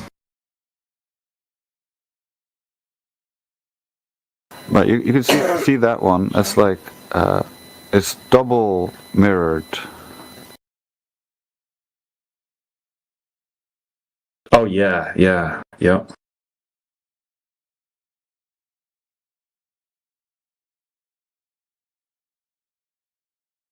And like you said earlier, quite often it's kind of like a soup of different temperatures creating different refractive indexes in pockets, and maybe at 2 miles you've got something happening with the temperatures, and then at 3 miles something different, and then at 5 miles something else is going on, and then you just get this like soup of different types of mirages all blended together. And that's why you Google mirages or superior mirage or Fata Morgana, and like there's no consistency in them in most cases. It's like crazy shit going on in all different ways, slightly different soup, like a soup of effects, kind of like you see in the Skunk Bait time lapse, I guess.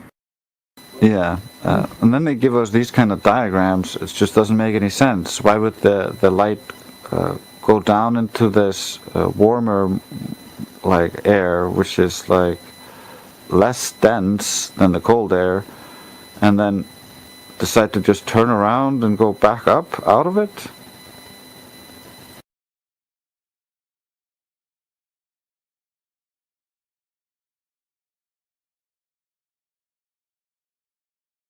It's like going like the opposite direction it started in. Like, it doesn't make any sense without some sort of reflection. Yeah, that doesn't make sense.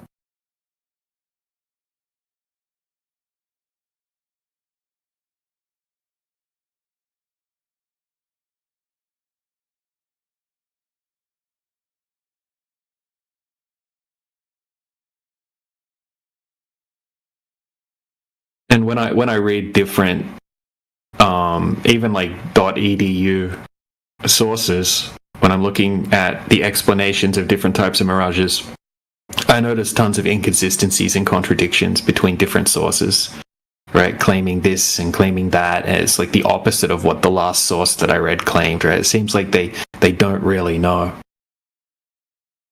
Yeah, they have a general idea. I found as well. Yeah.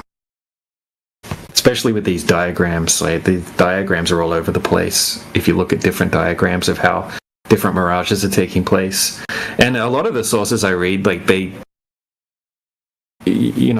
just skip out a whole bunch of different types of mirages, and they say mirages can only, cause this and that to happen. And yeah, it's all over the place. But yeah, it is very interesting with that mirroring effect. Some sources say it's total internal reflection. Others say it's not total internal reflection. It's confusing.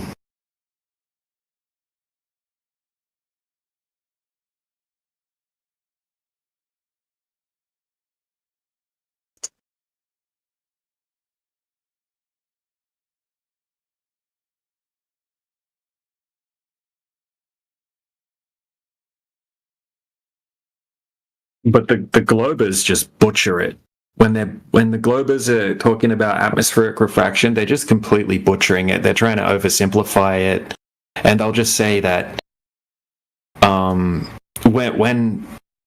when it's not as clear of a day, then there's more refraction. It's high. That means it's higher refraction, and therefore you can see way further than what you would be able to see on a globe. And they kind of just leave it at that, when that's just butchering it.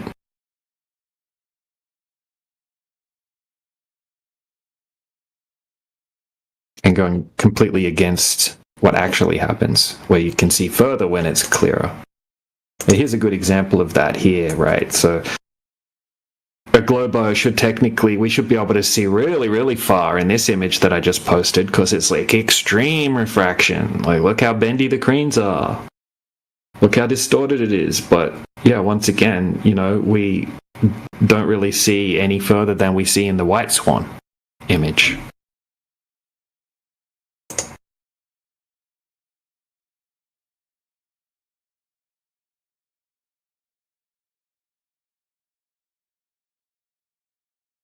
It's mad towering in the air there, like stretching that whole rig way up, and then the cranes and stuff on the other one. Yeah, it's crazy.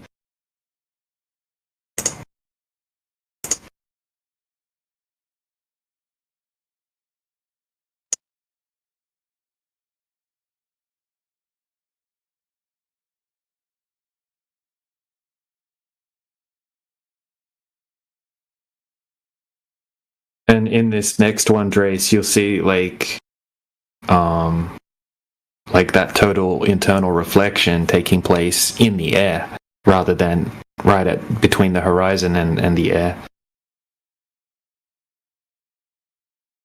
Yeah, when there's like a hot air in a layer or cold air in a layer above, that can happen.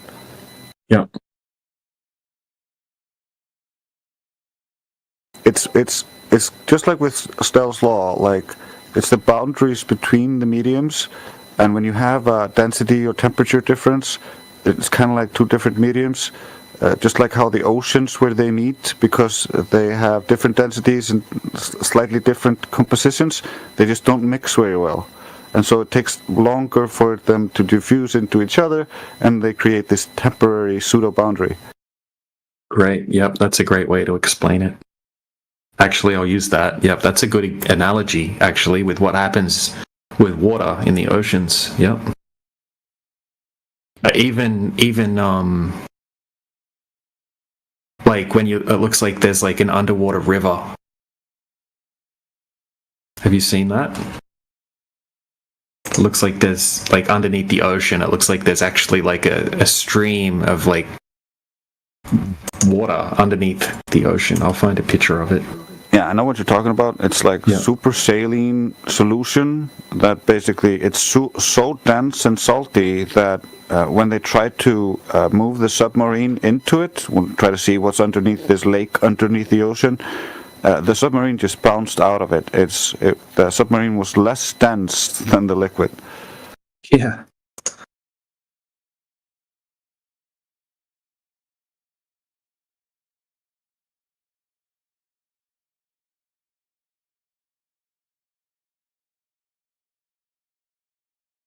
Yeah, check out that image in the side chat. Literally, if there wasn't a scuba diver there, you could think that this was just like a creek in nature.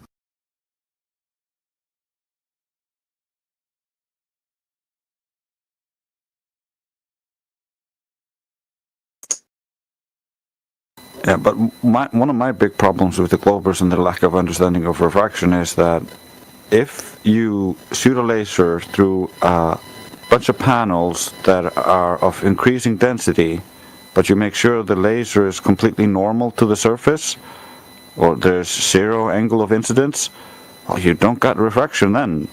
So even if they did have like insane optical gradients between us and the target that would always make the light bend down, if it didn't hit at an angle to those surfaces, well, we wouldn't see refraction.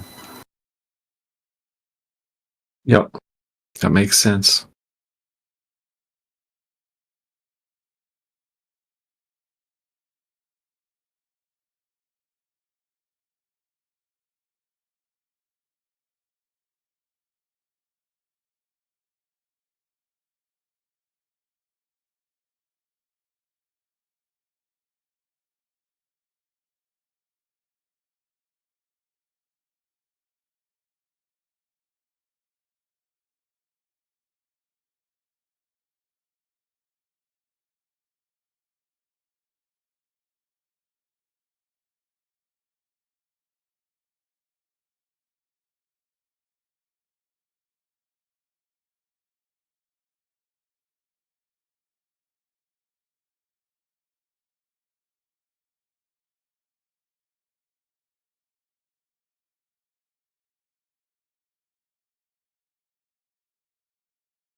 Refraction is pretty fun.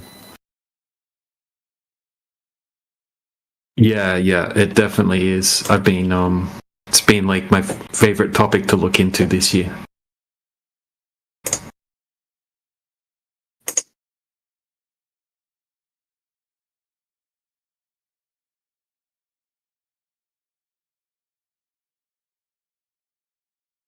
It's actually the globe side's worst nightmare, and it completely negates a lot of their long distance observations because they're making such specific claims when they're presenting these observations with theodolites or the ships over the horizon, right? They're making very specific claims that what you're seeing in the image matches perfectly with the curvature of the Earth, but they haven't taken what could possibly be there in relation to the optical, density layers and things like that can cause mirages and all sorts of different things to happen.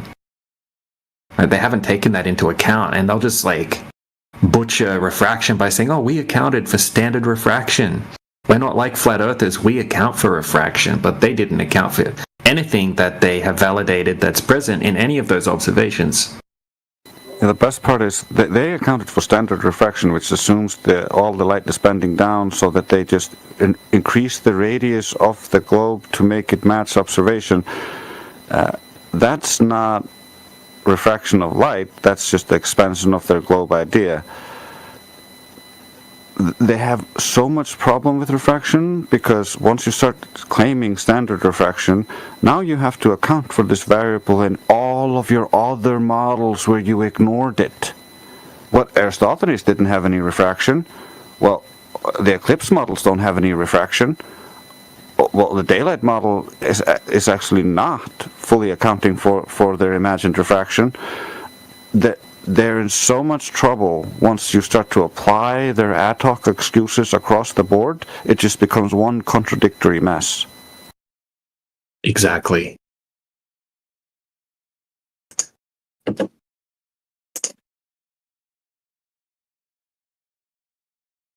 I mean, it's just like, imagine if you started to if gas suddenly started to act like gravity affected it, and it would start coalescing together into liquids because now there's attraction between gas molecules, or the gas would fall down, go boom, boom. It would instantly turn it all into liquid, and we would all die. Yeah. Yeah. That's the best debunk. Takes it all away. We don't even have to have the refraction debate then. Oh, that's interesting. Yeah, I like those ones with the water. That just trips me out. That's crazy. I still have no idea how that's possible.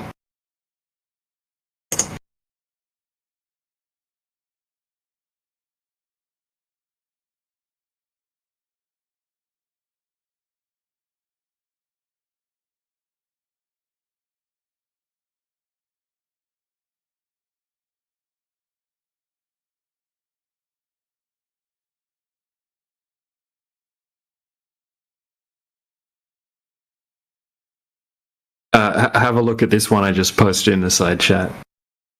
It's mind-bending.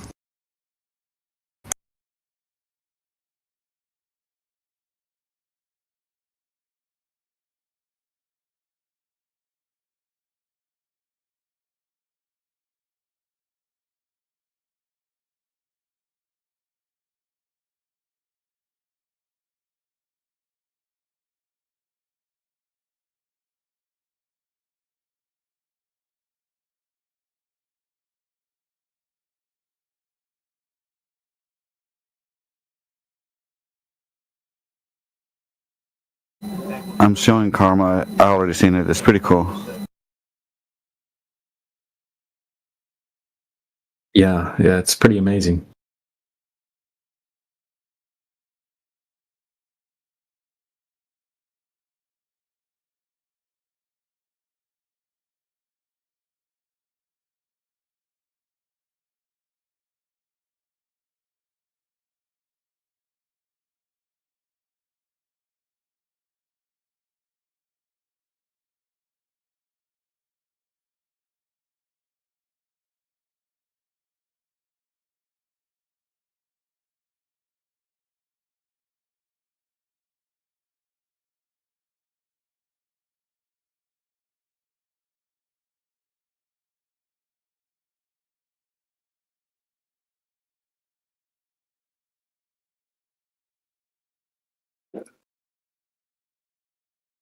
I'm unmuted.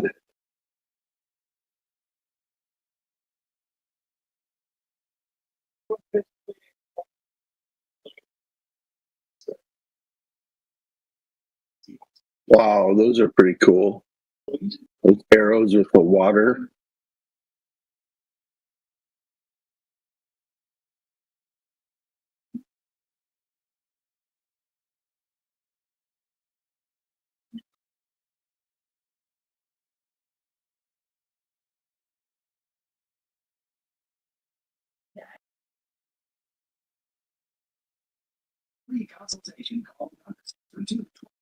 So, how many people in here are Christian?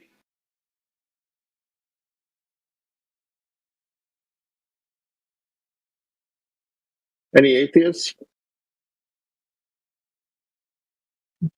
No, you're not getting any takers. No, I don't think so. No Christians and no atheists. Interesting.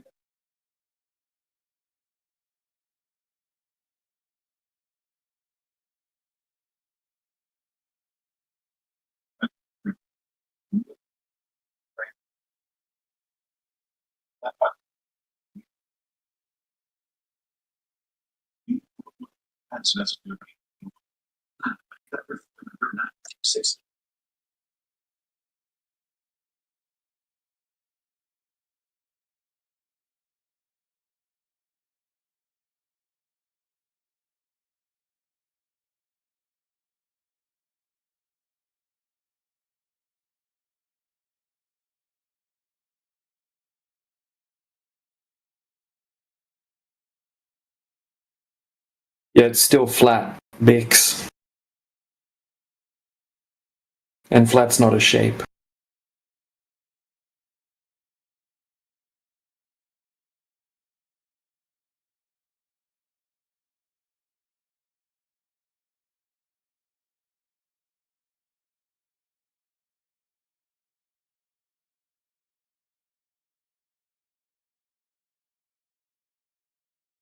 Are you saying it doesn't look flat because of hills and valleys and things like that? And waves?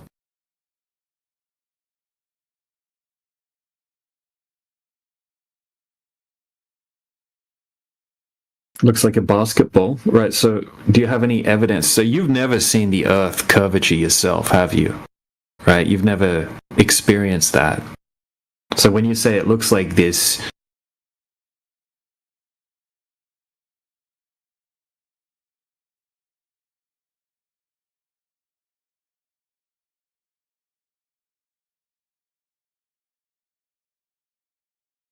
so you're like a little speck on that basketball, right? That's what you think. That just sees a flat surface everywhere. Is that correct?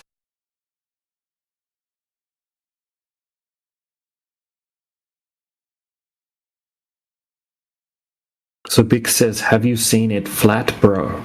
From the outside? No, we're not claiming, right, that you can go outside the Earth, right, and take a God's eye view of it and see like some sort of flat object, right? That's not, flat is not a shape, right? There's no curvature over distance that would be required for the Earth to be a globe. So it cannot possibly be a globe.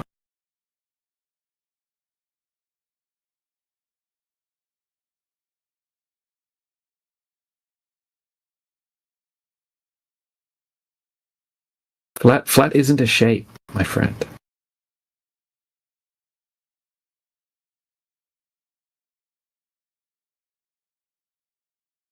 I could have 5 tables, right? And they're all different shapes, and they're all flat on the surface.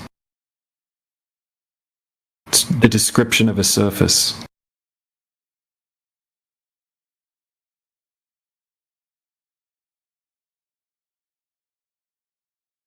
Just like bumpy. Bumpy also is not a shape.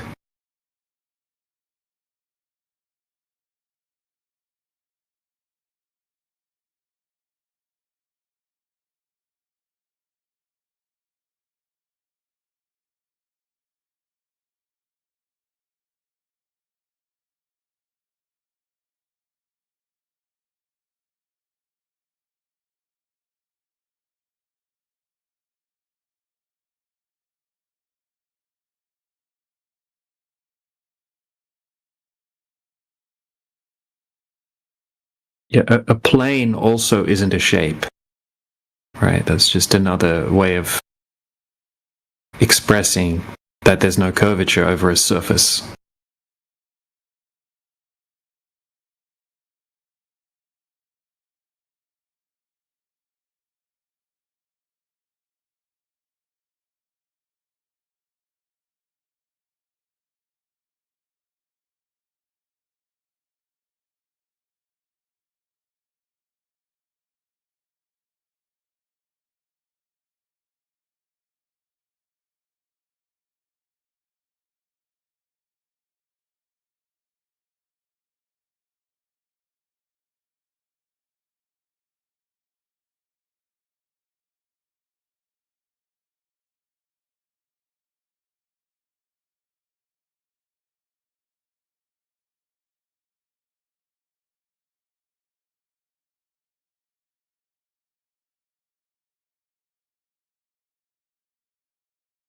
We're not claiming to know the shape of the Earth. You are. You're claiming that the Earth is a globe. No, we're not claiming that.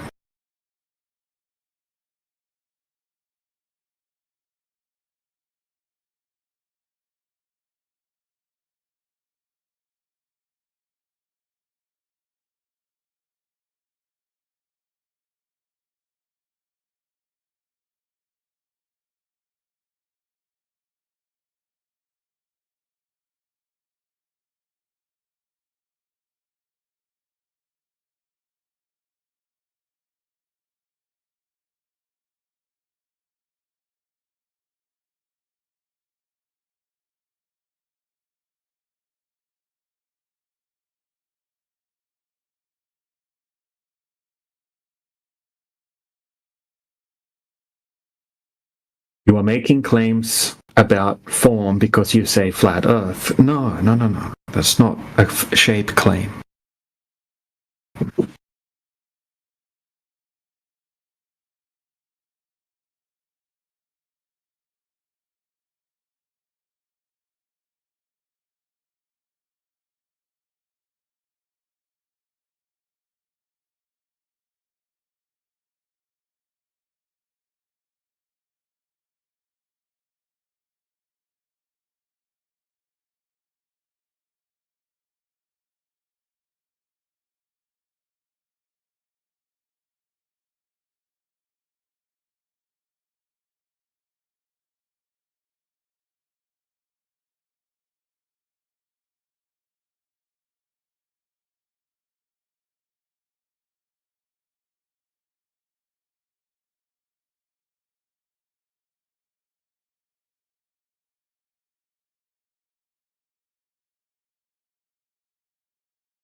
It works. Right. It's a natural law. It's something that happens testably, repeatably for everyone. Right? In which you have high pressure, always go to low pressure. Entropy isn't fundamentally about pressure. You realize that? No, I know, but I'm stating it for the fact that we have right here, right in the globe claim. Right? Because the globe claims that you have a pressurized system next to nearly no pressure. And you think that you're taking a picture from a place that breaks natural law, Cosmos. Can you explain how it breaks natural law? Sure. Right. Are you breathing right now? Yes. Right. So in order to have gas pressure, 14.7 psi roughly, in this dynamic, wonderful system, gas law states that you must have containment, right? V, volume, right? So I ask you, in this globe paradigm that you believe in, and I once believed in too, how do you have gas pressure next to nearly no gas pressure with no container? By having a force, as you can look up, and any source will provide you to say you need a force exerted. That's what a container does. It exerts a force. So all we need is a force. Do we have a force? Well, I'll throw this vape up in the air. Oh, look.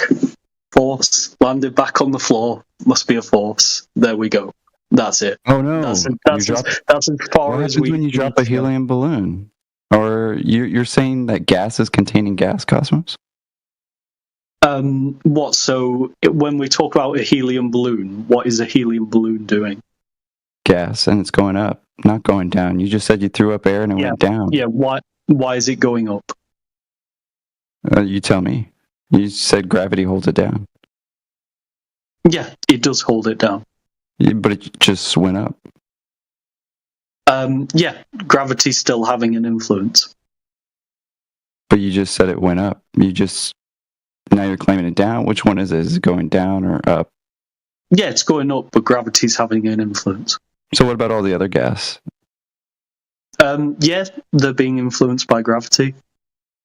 So are they going all directions or just down? Or what, as in, are they being pulled towards the Earth? Yes. So what about clouds? What about evaporation? Yeah, clouds. Do those go down or are they going up? Do they look like they're going down to you? Right, that's why I'm pretty confused. You keep saying gas is going down, but all this gas is going omnidirectionally. Sometimes up, sometimes down.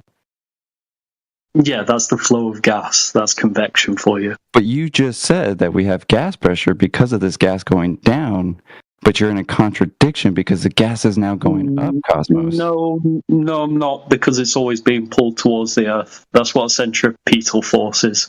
Now that's just begging the question. Centripetal force? You think that the spinning ball is causing the gas to go in? Is that what you're just... that's how it works.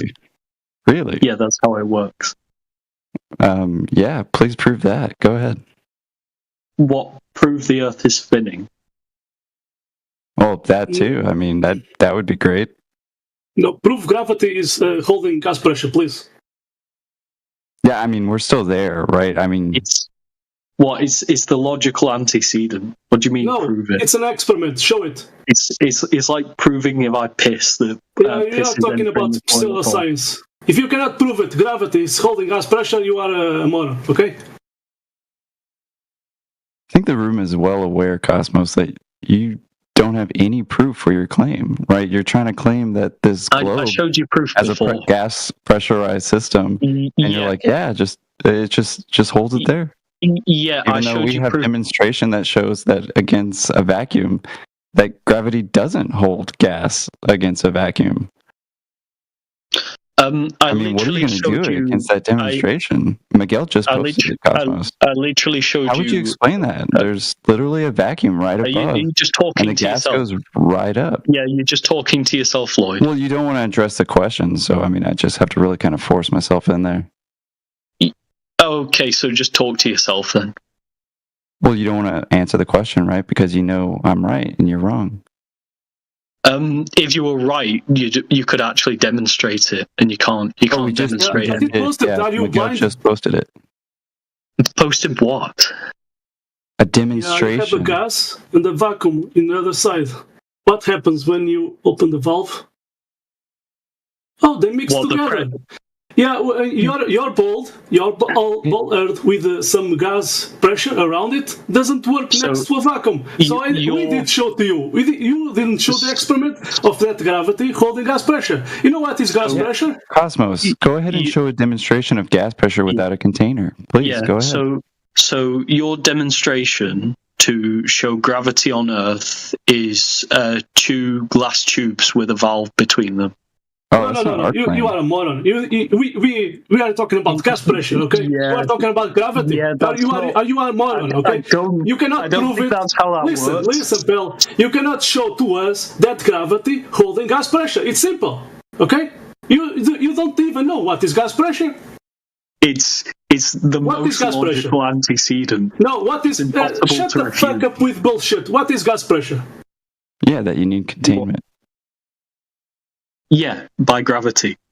No, I can post a citation from NASA. You know, gas pressure is the force of the gas molecules colliding with each other and the walls of the container. Okay, you need the container. It's simple. That's gas pressure. No, you need a container. Go check what is gas pressure. You are just ignorant. Okay, you are ignorant. He says the flat earther. No, it says in the definition what is gas pressure. You moron. You know, we used to You are just ignorant. And you live on the same Earth. You're actually a flat earther. You're just delusional, and you think you're on a globe. By the way, guys, how do planes fly? Don't run away. You know, we did ask to you to don't run away. How do planes fly? No, you have to prove it. Show that your gravity holding gas pressure. You have it. Show the experiment. Show it. You are making bullshit talk. Yeah. How do planes don't fly? run away. Mountain level they fly. Airport to airport, Cosmos. Right. Oh, but you see how you keep having to avoid your globe proof, and you keep going. But what about the how do barbecues work on a flat Earth? How do anthills work on a flat Earth? And what about the bumblebee? You're really dumb, Cosmos. And you think we're dumb. I just did post it from NASA. What is gas pressure? You ignorant. Okay? You ignorant. Don't jump around. Can you calm your friend down? Well, you just called flat earthers dumb. So, I mean, I think you kind of deserve it, man. Yeah. Well, they are. Gas pressure from NASA. Go watch it. You're on the Container 3 times Earth, there. Cosmos. So I guess planes don't fly. Dude. I guess planes don't fly. Oh, they do gracefully over a flat, non-rotating Earth. So how do planes fly? Not on a globe. That's how. Oh, so planes don't use a difference in pressure. All wants to do is report on the Wright brothers. See how you have to move on to something else because you're like, oh man, I can't demonstrate gas pressure without a container. How do planes work? Yeah, so I can demonstrate gas pressure without a container. So oh, good. Let's go back to that point then. Yeah. So when we're talking about gas pressure, without a container, go ahead and mute you, and we'll wait for your demonstration. How about that? Yeah. You're a waste of time, Cosmos. If you're gonna sit here and kind of just micromanage the room and I'm just gonna switch to this topic. No, dude.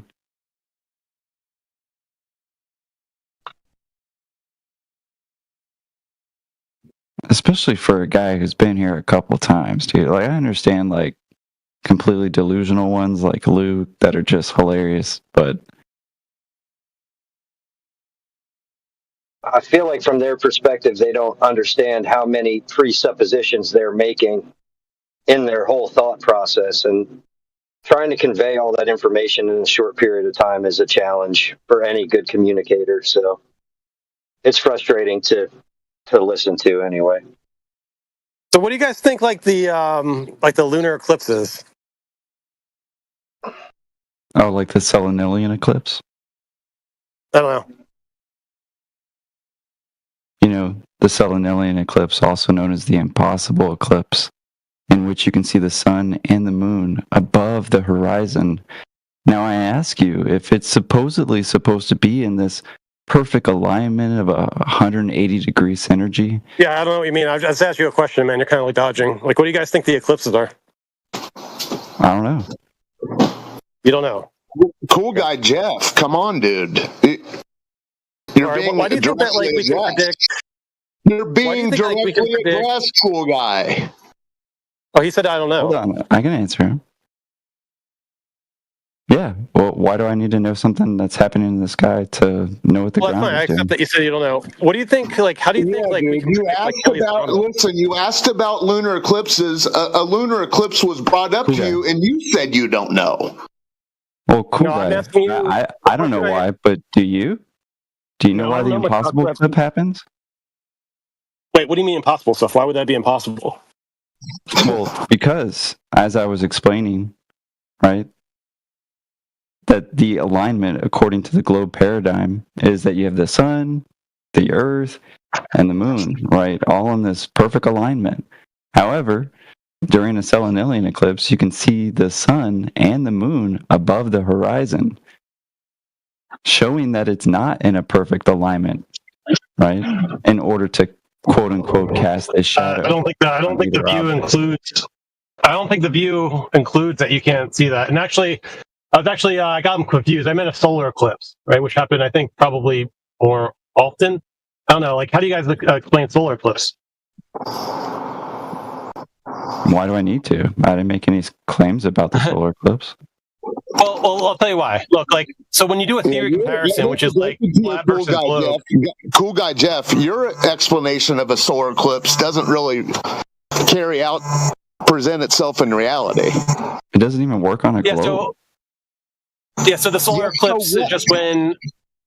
Calm down, dude. So the solar eclipse is just when the moon. That's your story, dude. This is an explanation. This is a story. Can you calm down? Yeah, that's what theories are. They're stories of the world. Yeah, I'm calm. In reality, there is no presence of the moon anywhere. Okay. Yeah, something eclipses the sun. There is no silhouette of a moon. Oh, what are you talking about? Look, all I'm talking about is the thing that happens. Right? Have you ever seen a solar eclipse? Yeah. Did you see the moon at any point in time? Did I see the moon? Sure, it's the thing that eclipses the sun. Oh, bro. Are you saying it's something else?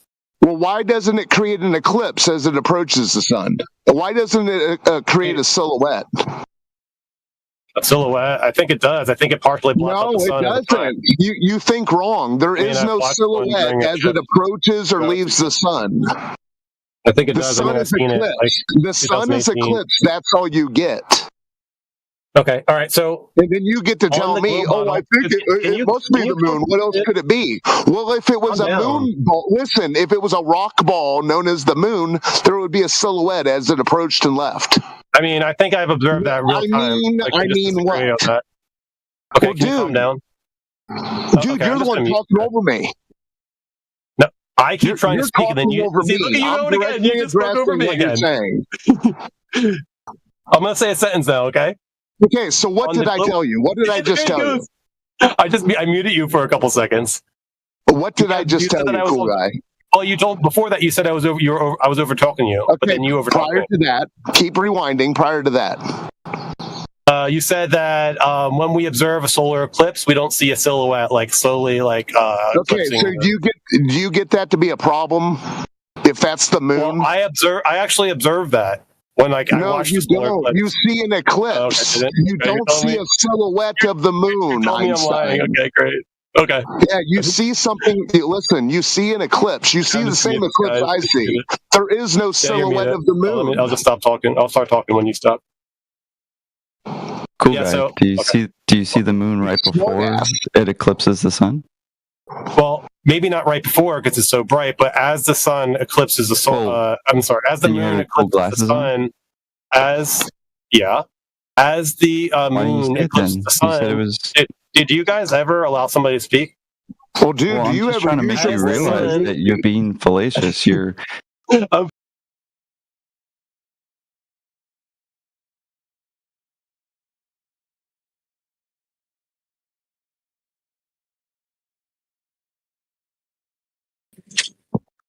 Yeah, we're not hearing anything from them, so well, somebody tells them that it's not coming through, we're just going to listen to that. Well, I'm not going to pretend and see. You hear me now? I can hear you, bro. Yeah. You have to repeat everything. All right. So when you go outside, how do you experience the Earth? Do you experience it as a globe, or does it just look more practically flat? Flat. Flat. I experienced it as flat. The reasoning for it I have in my mind, the Earth is too big. How do I know the Earth is too big? This is where we go back again and back again and talk about this. How do I know the Earth is too big? And I trust the scientists. But where do those numbers come from? How are those numbers calculated? We've kind of gone through this point, and I haven't really gone through it that much since I was planning on being silent most of the way. Just wanted to observe Yui talk about flat Earth. No, that's fine. But yeah, I mean, it just yeah. I can't prove anything that I say, like that you guys can undertake yourself, if you know what I mean. Like, Elbow, I got a question for you. Sure, go right ahead. All right, what's the most compelling argument you've heard for the global Earth? Like, what's the most compelling one that you've heard, Elbow? There isn't one actually. Okay, and when everyone I went out to actually look for evidence, there isn't. Elbow, are you a Christian? That's not here or there. I'm not religious. Okay, you're not. That's what I actually am curious about that point there. Because you're not religious, what motivates you to believe in a flat Earth? I don't believe Science. that's what it How is. about that? This is the thing, though. How about science? It's not that we don't believe in the flat Earth as we know it is because of the measurements and how water. Okay. Especially, I understand. Water. I understand. Sorry, I'm cutting you off. I wasn't done. Water, especially, is one of the biggest detriment to the globe because water at all points, it always when it's at rest, it's always flat. And they say 70% plus the surface of the earth is water. I've never seen water take a shape other than what is in this container. Okay. And then there's observation with laser tests that Okay, I understand that, Alba. Maximum. And one of the maximum length of laser tests was 36 miles, and it's like 700 feet of curvature missing on that one. So 1,200 feet of curvature. All right. So yeah, the Earth is it's in the globe. All right, Alba. So you believe in the science, but I want to ask, why do you think people lie about? I understand the Christian perspective for why. Aren't science. Science is in a belief-based. All right, guys. Okay, semantics a bit here. Okay, you guys know what I mean. Aldo. So, because you're not religious, why do you think people are lying about the Earth being a globe? Hey, Carl. Maybe they're the ones that are religious. Hey, Carl, do you own a telescope or binoculars or have access I own a telescope, any yeah, sort of I own a zoom? Have you ever taken it down to the shore of a lake or to the beach? No, I usually look at the night sky with it. Yeah, I advise you to take it down to the shore and have a look around. See if you can find any of that curve you believe in. Look, man, I was asking Aldo about the religious thing. I'm curious about that because everyone else got to do with anything. I'm about. Hold on, dude. Hold on. You know that the globe belief stems from actually believing in gods. Comes from Greek mythology. Yeah, I heard about the Helios. Yeah, no. Started with Pythagoras. Pythagoras thought that the perfect shape was a ball because of things in the skies looked like balls or whatever. So that he thought that the perfect shape was ball, and we were supposed to be we have to be the same as those things in the sky. So it stems out of a religion. Okay, but I want to understand why people would lie from a non-religious perspective. Who lies? Because everyone else I've spoken to, Flat Earth, believes that there's a greater intention of lying to make us disbelievers. Let me ask you this: when you came here and thought that Earth was a globe, were you lying? The Earth is a globe. I'm not lying. Right, you believe that, but you're not lying. So those people that taught you didn't they don't think they're lying. They got taught the same thing since they were they were kids. Oh, Who was the person that lied about it? Who knows? I understand that. So you don't think there's an evil intention behind it, Elbow? 100% no. Nope. Oh, okay, that's a bit different to everyone else's belief. Welcome to 24/7 Flat Earth. Wow, do you guys argue about this? Like some here Against whose belief, dude? Nobody in here is going. I don't know, interviewing bro. a different room. You've never been in here asking us. Bro, look, bro. There are flat earthers that believe that there's evil intentions behind lying about the Earth being a globe. Name them. I don't have to name anyone. That's I don't why have to you're just name making anyone in particular. I can have people just reveal themselves right now, bro. Making it up, dude. I'm not making it up. Okay, what's your reason for people lying about the Earth being a flat? Why are you lying? Who's lying? Apparently, like the people in control. Who? Who? What? Like, are you telling me the countries Name of them. the world? Give us a name. You mean like a person or organizations? Can organizations lie? So NASA is lying. Russia's lying. Like all these space programs are all lying. You think People there are an organization can lie? An organization, the representatives of them can lie. So who? Who exactly is lying? I'm not going to give you names. I don't want to search it up right now, bro. But every scientist that works with satellites, rockets, all those images of Earth you see at the globe, those are all lies right there. And I'm questioning They're why just they're lying. mistaken. They have not come to the conclusion we have. We have the measurement of flat Earth. Like the photos of the Earth is globe. If you search up NASA What photos? Bro, you've seen those NASA photos. Which ones? All right, Are they composites or actual photos? Composite, okay. So they're all composites? All those photos? I know some of the photos are edited for contrast, but are they all composites? Yeah, the people that compose them think that Earth is a globe. So they take all the pictures they have, they stitch them together, and they make a pretty globe out of it because they believe it's a globe. They don't think they're lying. What about satellites then? What about them? What about them? You know how they go work? around the Earth. They go around the Earth, bro. How do you know that?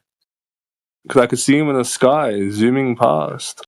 I can see They just don't move parallel to the surface. Yeah. How do you know they're going around? They go around, bro. Like if you look at one spot, ISS like rotates like how often around the Earth? Like 9 hours or something? You've seen the ISS rotate? Not rotate, like go around the Earth. Yeah, I've seen the ISS in the sky before. You've seen it traverse the sky. How do you know it's just not traveling parallel to the surface? I don't know.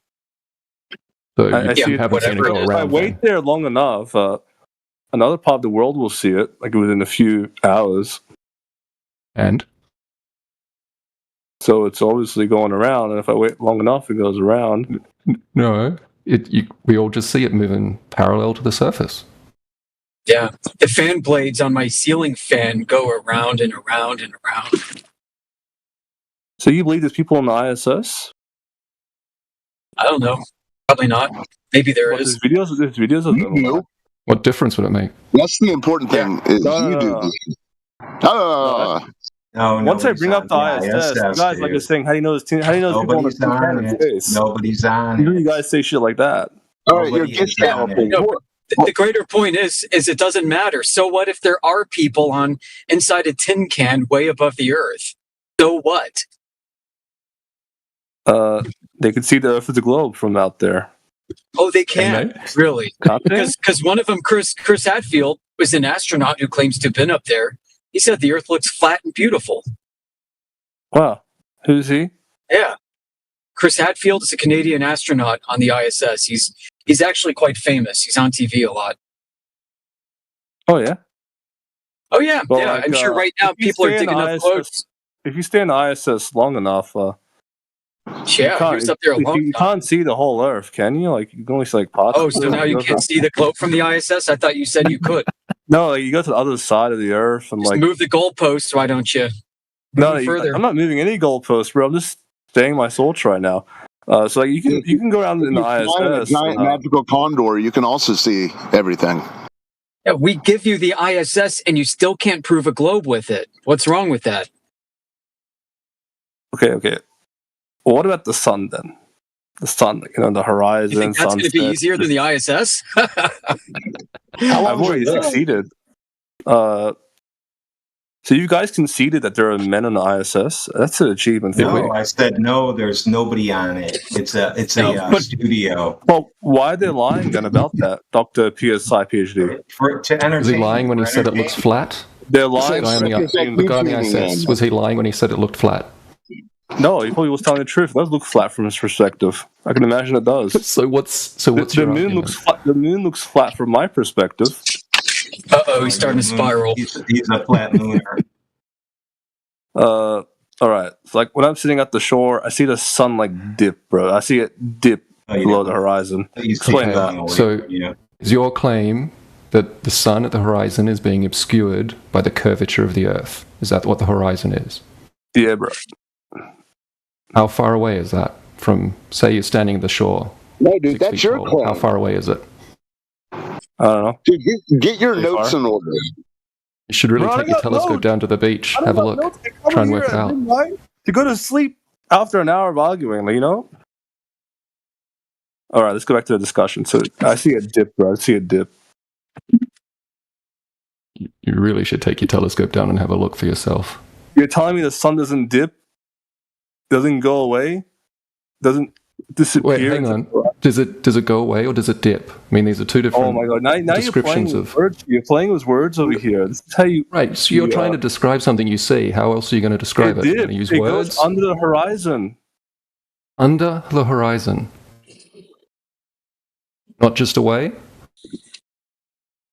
No, not away. It goes under, bro. Okay. So what distance from standing down on the beach and you're looking out? How far away is the there a horizon? number I'm supposed to know for this? Well, I mean, you know the claim of the size of the globe, so from that you can work out the rate of curvature to the surface, and from that you could work out what your curved horizon is, right? But like, how do you explain math. the sun dipping? Dipping? I don't ever claim it dips. It just goes away. It just goes. Shouldn't it get smaller then in the sky? Like the light should slowly get dimmer. Like not dimmer, like it's smaller. Like you know what I mean? Like yeah, it looks like it's getting dimmer and dimmer, and then it goes away. But it shouldn't go under the horizon. It should just go smaller, if you know what I mean. Like just right. You can like, go really zoom in. You can go zoom in on to your eyes, your naked eyes. You can see the sun start to be obscured, and it can appear to you like it's being cut off by the horizon. But you can get a zoom lens out, and it's still there, still a ball. It's still a ball the entire way through. The sun, it just moves over the top of the surface of the Earth. That's all it does. It just cruises around. Wait, you telling me it's a ball, the entire sphere? Well, I don't know if it's a ball. If none of it's obstructed, if I zoom into it, I can see the entire shape the entire time. Yeah, sometimes. Eventually it goes so far away you can't zoom in into it. But the idea that it goes below the surface, that's absurd. But it's such a big object. How big is it? Isn't it like 100 moons, like Earth's a part of something, like 1,000? How did you get that number? What's the basis for the belief in the size of the sun? How did I get that number, bro? I saw like Bill Nye talk about it or something like that, bro, once. Right. So you don't really know the details? Bro, I don't think anyone you speak to knows the details initially until they really get invested in it's a calculation based on a bunch of assumptions, right? Bro, I don't memorize calculations with things I don't go arguing and I'm not asking you to. I'm telling you what's going on. So it's an assumption based on a bunch of calculations. The first number they assume is the radius of a sphere Earth. So they start with the assumption that the Earth is a sphere. That's the first number they use in order to calculate the size and distance.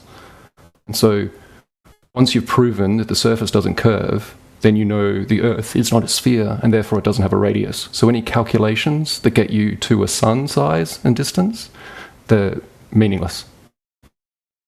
Okay. We don't know what the size, distance. We don't even know what the sun is. Why don't we know what the sun is with all the technology we got?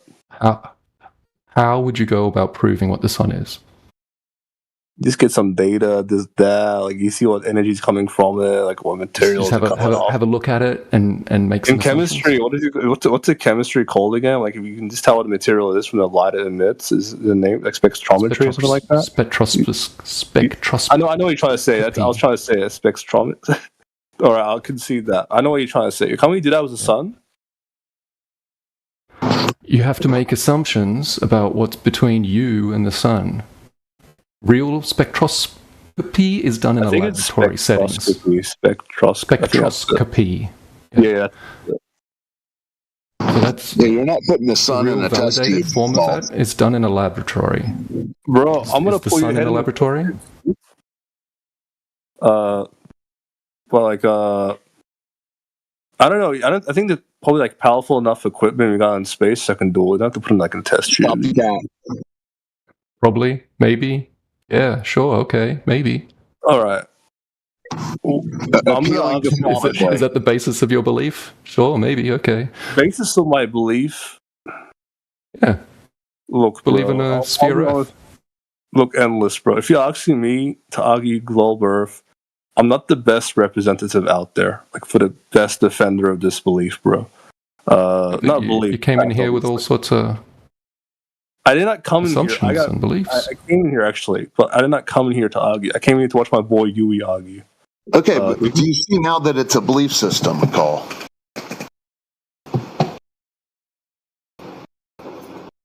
Is that clear to you now after the Beliefs conversation? Can be true. Beliefs can be true. Yeah, but do you understand you're still in the stage of wrong too, though, right? Correct. Yeah, I understand. Like I'm telling you, I'm not a good representative. In the right direction. Like, I don't want to argue in bad faith. I know. So why did you say the sun is 100 moons?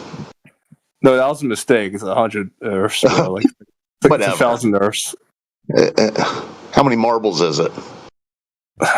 Bro, like, it's 93 million miles away, man. I saw it in the Bill Nye thing when I was a kid, bro. Yeah, we all did. Yeah, that should raise a red flag. I'm just trying to understand, like, why would they lie? Like you telling me they're all ignorant? They're not lying purposely. It's all by mistake. Have you ever asked a liar why they lied? But it's everyone. Great place to seek for the truth from the liars. Which you haven't even really pointed it out. You've just said vaguely, "Oh, they're lie." What lie? All the original liars are gone. I mean, like, you got space organizations out there. There's people in them. They all operating off the fact that the Earth is a globe. They all look at computer screens. Can I tell you an anecdote about... So there was an interview with some people who worked in the ground control at NASA. They said, our simulations are so good, we can't tell the difference between the real missions and the fake missions. That's good, actually, then. Like, I understand the point you made. Like, how do we know it's not a simulation? But that's developed to that point. No? What I'm saying before is... that point. Most of the people involved just believe it. So there's no bad faith actors out there? There's nothing malicious? Might be. How would we prove that? You could speculate about it, but to what end? What we can prove is that the ground's not curved. And if the ground's not curved, it's not a ball. Oh. All right. What's the best experiment I can do that's not involving using the bathtub or something? Take your telescope down to the beach. Endless. Wallah, bro. I'll go to the end of the beach. I'll bring a telescope. But I swear, if you're wasting my time, I'm not going to do anything. This is the first thing I did when I started taking this topic seriously. I took my telescope down and I panned my telescope along the horizon, noted the distances between the things I could see, and then I compared it to the calculations for surface curvature for the sphere Earth. It does not line up. There is no curve. It ain't blocking anything. I can see for 40, 60 kilometers along the surface. How about like those boats that disappear off the horizon? Like you see them like get smaller and like Take your telescope and watch a boat sail away, and work out the distances. Use some physical objects that you know the distance to, and just really contemplate about what the claim is. Because boats don't go under the horizon; they just sail away.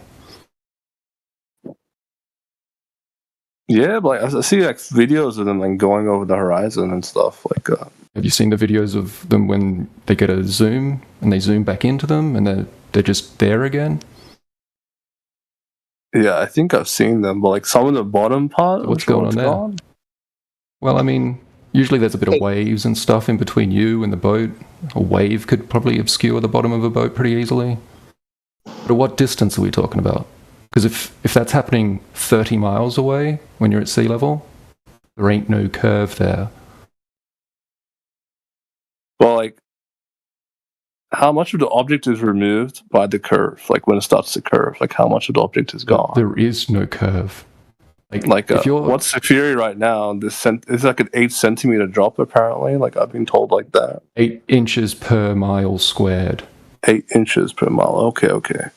But that's a really small amount, though. I imagine if you're lying down. No, it's not linear. It's a curve, so it increases. Okay, exponential sort of. Okay. At a square function. Okay, it's just exponential. Okay. It's a curve. Right? You know what a curve is, right? Yes. But okay. I'm kind of. I kind of want to go now to the beach and see it's a telescope. If you got a graph, you got an inverted graph, right? A quarter circle, and you're at one end of it. That curve is an exponential. Like, so you're standing on the top of a ball, that quarter circle to the equator, that drop to the equator is an exponential function.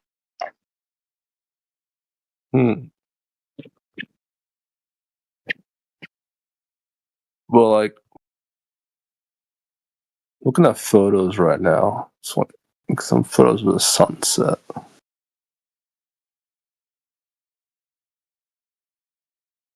All right, this is what I've been curious about before as well. Those are some good points you mentioned. Like, just to go out there and observe for myself. I've kind of got interested in that. One point, I've asked a few times for a model you guys have of the Earth. I've been curious to know what sort of model there is out there. Like, you know how you got the globe Earth model? Like, how's the flat Earth model? Or you mean in the sense of like a toy model, like a model car? Yeah, like imagine like there's globe Earths you get, like there's one that's spinning around like a ball. What's the flat Earth version? No, not usually accurate. I imagine, like in terms of the size of the countries and all that. Maybe, not too sure. But I'm kind of curious, like what do you guys propose as a flat Earth model instead? Are you asking what the layout of the continents is? Look, bro, you're always going on with the semantic stuff. You know what I mean, bro. The layout. Give me the layout. I'm trying to clarify what you're asking. Brother, you know what I'm talking about from the second I say it. Give me the layout. No, because you use the word model. You're using map and model interchangeably. They're not interchangeable. All right, give me a layout of what the Earth would look like. And a map too. How would we go about mapping the entire surface of the Earth? Are you telling me we're incapable of doing that in the 21st century? No, I'm asking a map. How would we do that? Like from where, bro? From where? From where what? Give me a map. Look, what does it look like from where? Like, what perspective are you looking at it from? That matters, you know. All right, you have to break this down into layman terms, bro. Like, what do you mean exactly? Perspective, looking at a map. Okay, so say you have a house, right? You look at it from one angle, it looks like one thing, and then you look at it from another angle, it looks like another thing. Yeah, I get what you mean. Yeah, so you're asking for two different things, right? You're asking for what it looks like, and you're also asking for an orthographic drawing of the layout of everything. Those are two different things. All right, give me both then. No one knows both. No one even knows one. No one knows. Yeah, no one knows. I guess what I like about you guys, you don't claim to know things until you see it. We know no one knows. You know no one knows. Yeah, Why is that?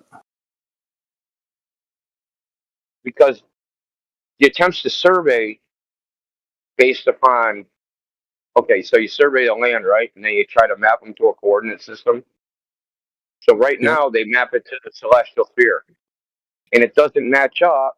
And to get it to match up, they have to do things like assume curved plumb lines. You know So what a plumb line is, right? You can't work past that problem? Like, there's no workaround? Well, then you, how do you determine horizontal? It's just horizontal, cuz. Like, it's not vertical, it's horizontal. Relative to what? Relevant? I don't know, to the The plumb line. Right? Go up a bit, go up a bit to the ground. So if you take a weight and you hang it on a string, that's a plumb line. Okay, in the Goldberg model to get it to work, you have to assume they assume plumb lines are curved. That if you take a weight and hang it on a string, that string is curving, dude. Because the celestial sphere, that coordinate doesn't match up to the air. That's Is why there I a said solution to this? Is there what? Is there like a solution to this? What do you mean is there a solution? That is the solution. Alright, then go navigate the Earth. I'm kind of curious. That's the solution. That's the solution to the ground not matching the celestial sphere. So we can never navigate this Earth and map it out or something? No, we can navigate. Okay, we can navigate using the stars. The stars, not the Earth. Okay, the stars. Yeah, not the Earth, the stars. So, like, there's no theories what the Earth model is, like the layout. Theory? We don't do like theories. A theory? We don't do like, theories. You gotta first make a theory, then you go on prove or disprove it, bro. Like a hypothesis. Like, what do you guys hypothesize?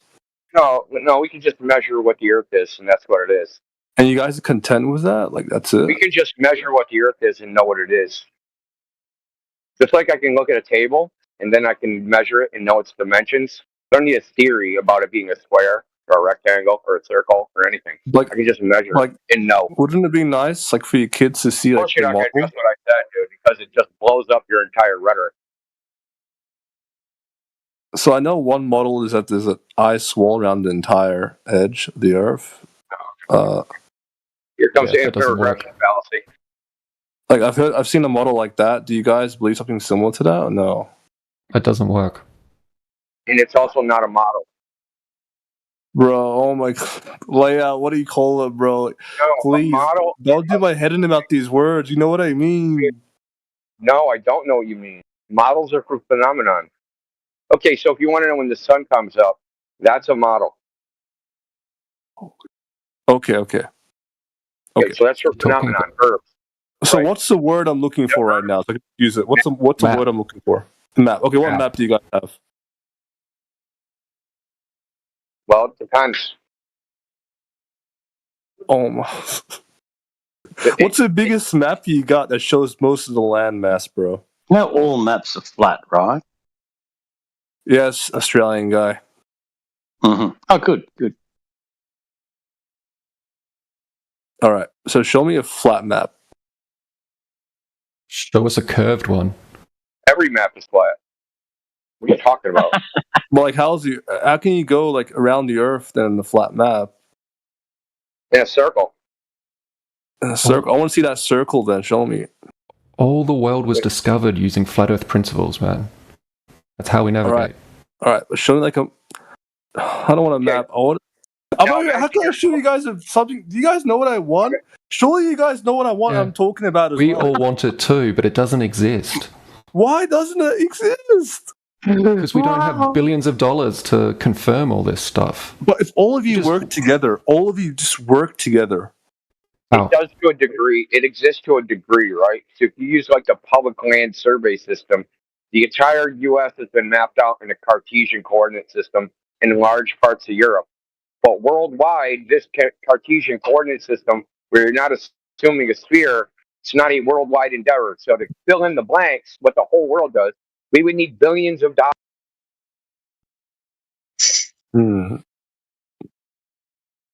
Okay. I understand. Okay. Do we know what Doesn't the make any moon is at difference, least? though, right? Do we? No, it doesn't make a difference. How would we know? How would we know what the moon is? Okay, I just wanted to know. I really want to gauge what we think and what we do not think. So, is anything about space we can confirm? If it was an ever-expanding region of near-perfect vacuum, all the air we're breathing right now would expand into it, and we'd all be dead. Yes. So we know it's not a vacuum above our heads. The magnetic sphere keeps the atmosphere together. You want to cite that? Oh my! Oh, all right, let me look it up. Give me a second. I mean, you can just be talking about the solar winds sloughing off as parts of the. Brother, you're making me like I'm pretty retarded, bro. Okay, let me. Well, then why are you bringing up? Like, why are you focusing on these? Let me cite this up. You're asking questions about topics that you admittedly don't understand. Because, like, I gotta get some idea what you guys believe. Right. Space is not a fake. belief. How's that? Space is fake. Start with that one. Okay. A vacuum. Okay, the idea is that it's not a vacuum. Because if it was a vacuum, all the atmosphere just gets sucked into it. Not sucked. The high pressure always expands into areas of low pressure. Yeah, I understand that. So if the claim is that there's an near infinite low pressure region, we are breathing pressurized gas, that's incompatible. I don't know what the limits, or if there are limits in any direction, not out into the distance, not up, not down. But I do know that there can't be a giant vacuum beyond the sky. It's debunked by natural law. You keep asking us or saying like, I'm trying to figure out what you guys believe, but it's not about what we believe because we don't have any beliefs concerning this. We used to have a belief, the globe belief. That globe belief was falsified. So now we don't have a replacement belief for you. Sorry, we know it sucks. Okay. But back to the atmosphere. I looked it up. Apparently just the gravity is strong. That's why we can keep the atmosphere together. That's the claim. I thought it was magnetic field. That's why Mars doesn't have an atmosphere. You're conflating a couple of different ideas. The idea is that solar winds, that our magnetosphere protects us a certain amount from solar winds. And the solar winds is what destroys the atmosphere. I get it. The magnetic sphere protects us against the solar winds. Right. It would strip away the topper layers, and then you'd gradually lose more and more, and yada yada. Yeah, that was my bad. I was a bit retarded there. Okay, yeah, that's the story we don't believe in. Like, that's the story you believe in. Oh, okay. So, the gravity keeps the atmosphere together. That's the answer there, bro. You demonstrate gas being contained. Bro, I can't even prove why I breathe air, okay? I can't even prove that. They want to prove that gravity keeps the atmosphere together? Well, let's just say this. No one has thus far provided us a practical demonstration of gas being contained by gravity. We've been asking for years. No one. How do you make gravity, bro? You have all the gravity you need. You're supposed to be on the Earth where the gravity is strongest. Remember? You think that gravity pulls air to a ball, yet gases are not pulled down when I'm sitting right here and like I let a helium balloon go. It doesn't get pulled to the ground because it's so strong at the Earth's surface. Where it's the strongest is all the way farthest you can get from Earth, and then it's super strong and it pulls on gas. Is that correct? Can you repeat that? Sorry, I was just picking. Yeah. Is gravity stronger at the center of Earth or at the moon? Gravity should be stronger at the center of the Earth. Okay, so gases are not being pulled down by gravity then. Why wouldn't they be pulled down if the gravity is pulling them towards the Earth? It would be puddles of gas all over the place. Instead, it just expands to fill the available volume. There isn't like layers of gas. But isn't it like layers of atmosphere? And like each atmosphere layer has like a different. Made up story. Oh, made Yeah, up. we have a pressure gradient, and we have gas generation at ground level. All the gas is generated at on the Earth, and then it rises up. It's hottest at the ground level as well, and heat increases pressure of gas. And then as the gas rises, expands to fill the available volume, it cools. Cooling lowers the pressure of the gas, and then eventually it cools so much that it condenses again and creates the gas cycles, or like the water cycle and nitrogen. There's so many cycles. Okay, but that means there's gas being extracted from the system above. So now you have a pressure gradient. The gas laws don't actually show that gravity is holding gas down. That's just not shown in the gas laws. okay. Can you repeat that last part with the gas laws? Yeah, gravity is independent of the standard model. Okay.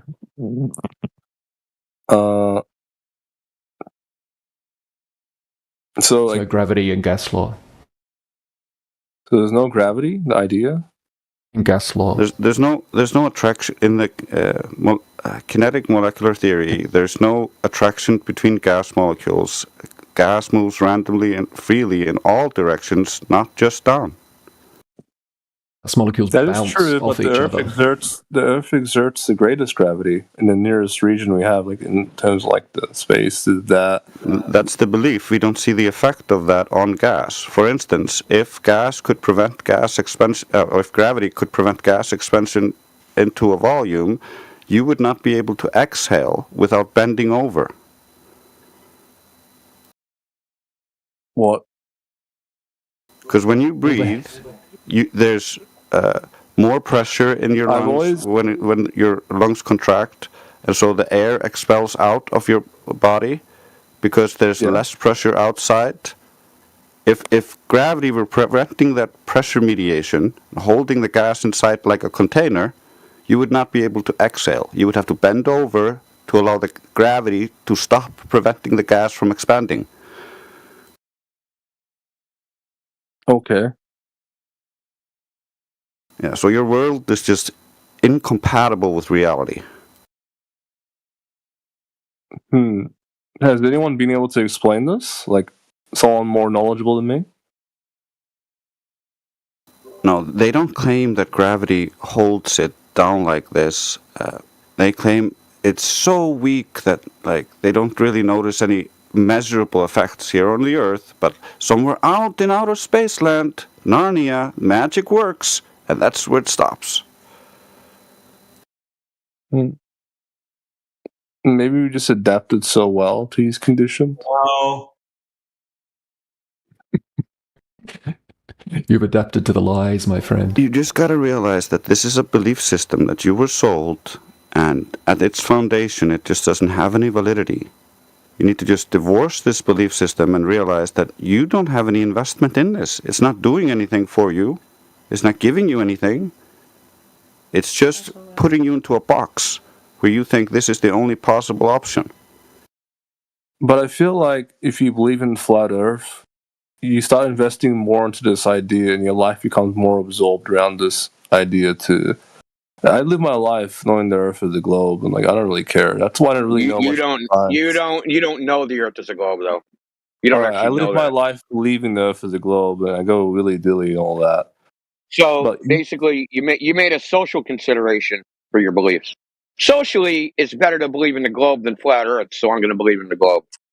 Congratulations. Okay, but you mentioned letting go of this belief, but I feel like you take on more burden believing in a flat Earth. And you get no benefit No, the problem is we're not believing in flat Earth. You don't have to believe anything. All you got to do is look at the evidence and come to the conclusion that the evidence stands. Reality is how reality is. I don't need to imagine some fantasy stuff and be afraid that an asteroid's going to come kill me. Why do you guys make this equivalence between flat Earth and the globe like that? Like that we're believing things. No, we experience a flat Earth. That's the way the Earth presents itself to us. Now, to believe in the globe, you have to say that all of that is an optical illusion. That it just looks flat, but it's actually curved. Hence, an optical illusion. And you have to believe that you live in an environment which is just continuously tricking your senses. But there are instruments out there that can measure it. Like, it's like how there's oxygen in the air, but I can't see it, I can't feel it. But I know there's oxygen in the air. You know what I mean? Instruments you out can feel where? it. Stop it. And you can feel it. So stop that. How can you feel oxygen, bro? Wind. Wind. That could be anything in that wind. Jesus Christ, dude. Yeah, he's a moron. It could be anything. Oxygen doesn't have to be wind, bro. It could be like nitrogen and like stuff like that. There's definitely no fucking oxygen wind coming out of your gullet. Like, yeah, we can go through the steps required to figure out what oxygen is out of the air. That was achieved, and that's how we know that oxygen is oxygen. We can do that in real life. That's not a problem. We don't need any imaginations. There are instruments, man. They can prove the Earth is a globe. Okay, which ones? Which ones? You guys know them already. I imagine you guys. Oh, really? No, we actually don't. How do you expect me to know these, bro? It's your claim. No, you just said that there's instruments. You gotta disprove it. You gotta disprove it yourself. You're Galileo right now, bro. You gotta like prove the entire people in the system and all that. Okay. I'll help you. Okay. Yeah, I understand. You think there's instruments that prove it? I know what the instruments are. Okay. They don't actually prove it. I know they don't actually prove it. They're called sticks.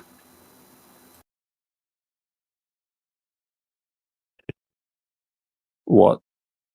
Yeah, that's your instrument. What's the stick? The classic. Yeah, stick, dude. Original and best. Okay. That's how they figured out the Earth was a globe, man. They stuck a stick in the ground, brother. Yeah, and saw a shadow like a fucking groundhog. All right. I keep asking 6 more weeks of curve. I keep asking this question. Do you think we're kidding? You think we're kidding? We're not kidding. You mean like the sticks? Those are our best experiment. We have sticks. Yeah, that's your best experiment. That's your best experiment. Our best experiment. That's our best. That's our best experiment. Yeah, the globe is best. And it's so if I was ChatGPT right now, what's a good experiment? Yeah, stop using ChatGPT. It's top 10.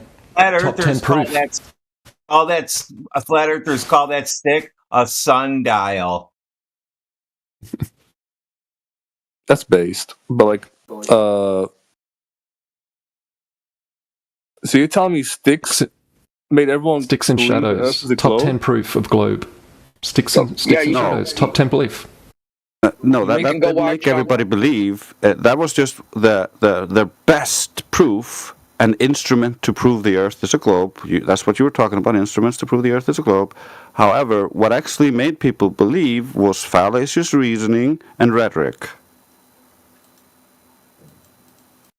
Okay, then why do people defend it so badly then, if it's all fake? They believe it so badly.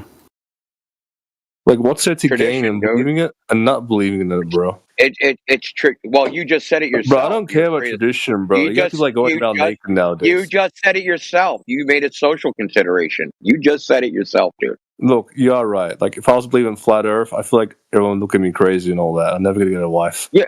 Yeah. So everybody believes it because everybody else thinks everybody else believes it, and they think that if they say, "Hey, I don't believe it," that they're going to be ostracized, which is correct, right? So it's a tradition. It's like being the only Muslim in a Christian country. You're going to catch shit. That's true. Look, the globe is a religion, dude. Like, you haven't figured it out. The globe is a religion. You think you don't get married if you're a flat earther? That's a strange one. Hey, bro, I go to church and like, most people know globers, and I think as soon as I say a flat Earth, I'm gonna get ostracized, bro. They think I'm a weed. So what? You're gonna stand for truth. You're gonna say, "Hey, I like the Earth looks flat, and I trust my senses," and they're gonna go, "You fucking idiot! You trust your senses? What's wrong with you?" But like, our senses are designed to keep us alive, are they not? Like, Design? Yeah, God created us, bro. And you know why God designed our senses? I assume you gave us senses like smelling, touch, feeling. Okay, so the senses. Do you think God so gave the you senses, senses that lie to you? So the senses inform you that the world is flat and not lying to stationary, me. and, It's not lying and to God me. gave you The Earth is- these senses. So, what's the problem? There's no problem. The sense is not the problem. The sense is, I cannot tell the Earth is. I can tell the surface is flat. I'm walking on right now. But we have but the video senses evidence don't of go beyond. The senses don't go beyond like. Look in the side chat. Yeah, but God, do you think God created a world which you couldn't discern his creation, and he created a world that would trick your senses on purpose?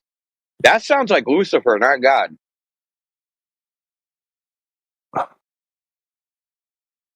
Look, bro. The senses.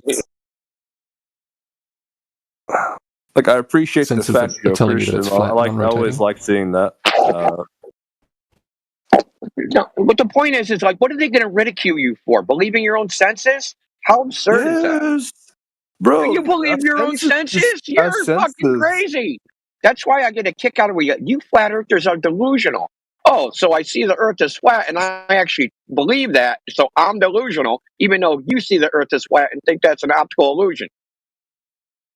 But the Earth is greater than us, like in terms of the size, and you can't sense beyond that. Like he sense right now the wind outside here, I guess. But like, can you sense something outside beyond your periphery, or even sound, like ears or something? Can you sense that? The claimed size of the globe is really not as big as you think it is. If it was the globe they claimed, it would be immediately obvious. But okay, I shouldn't have brought that up. But like, I know the senses argument. We always bring up the senses, but it's because that's the base axiom. That's where you start from. So, look, if we observe a flat surface and we don't detect any motion, it's up to them to prove that the ground is curved and spinning. It's not on us to prove anything. I understand that point. I actually do. I believe I should be proving the physical. Let me ask you this. Is this a valid methodology of inquiry? Assume the earth is a globe, then look for evidence to support that. Yes. Really? So No, let's assume the earth is a pretzel. So that's called confirmation bias and cherry picking. Okay. You'd first assume what you see from your reality. No, that's not an assumption. All right, you'll build off your You say, reality. hey, look, this is the way it presents itself. Okay, someone comes along and says, well, it presents itself that way, but it's not really that. It's something else. Okay, now provide the evidence for that. Okay. Is that unreasonable? No, it's not unreasonable. I imagine I went to a tribe of people that didn't really know the Earth is a globe. They're like, hey, the Earth is flat. I'm walking on flat ground. You got to prove to me the Earth is a globe. And I have to start proving it. Like, yeah, it's sensible. If you have diverse senses and what you see, you go upon a man that's seen nothing at all. You tell him the Earth is a globe. Does that? Yeah, of course. How you would you think you're crazy? Yeah, they're gonna chase you out of that fucking village, dude. Yeah, how would you, like, say you went to one of these uncontacted tribes into the Amazon rainforest. They're like, we think the earth is flat. How would you convince them the earth is a globe? Oh, bro, like, wallah, cuz, you being honest with me? I'll be honest with you, bro. Like, I got no idea. I'll be like, hey, I'll show you this photo on Google real quick. Let me get Google Images real quick. Let me go Google Images. I'll show them the photo of the Earth. The real question is, you're going to show them a photo of the earth. Hell yeah, brother. So bro, that contacted I can show them a photo of anything, they'll believe it. So no, they won't. That's you. That's literally you. What do you mean, bro? If I show them a photo of a car turning into a transformer, they'll think it's real, despite it being animated. No. If I show you a picture of Bigfoot, are you going to believe in Bigfoot? Look, if I show a random tribal person there's a massive monkey on this earth roaming that's also like semi-intelligent, they're gonna believe it, bro. No, they won't. Tribal person. Why? Okay, Why would they believe a little drawing? Bro, they believe like in basic witchcraft shit, man. They're gonna believe in that. Don't worry. No, they don't. Like, listen, there's a tribe called the Purahai people in the Amazon. they only believe things which either they experienced or, like, if someone tells them a story, that person experienced. They don't believe third-hand information. They're empiricists. They've been called super empiricists because they have to deal with the natural and physical world all the time, constantly. But It's isn't that a for death. flaw then? How is that a fool? Is it a? You Like- believe pictures that you can't verify. They wouldn't. They'll never You're saying they they'll- would, they will dude. You're never saying they're see more. me. No, but you're saying they're more gullible than you. No, they're not. I bet I can make them believe in like random shit. If you put one in front of me, I bet my left nutsack. No, they actually don't, dude. That's your Western arrogance. They actually don't believe that shit. Find your head on a Have you stick. met one before to even notice? Okay, so there's a guy that lived with this Pirha tribe. He was a Christian missionary. He sat there and proselytized them for 2 years. Basically telling them about, and they were all coming to his little freaking sermons that he was having, yada, yada, yada. And after 2 years, they asked him, well, have you met this Jesus?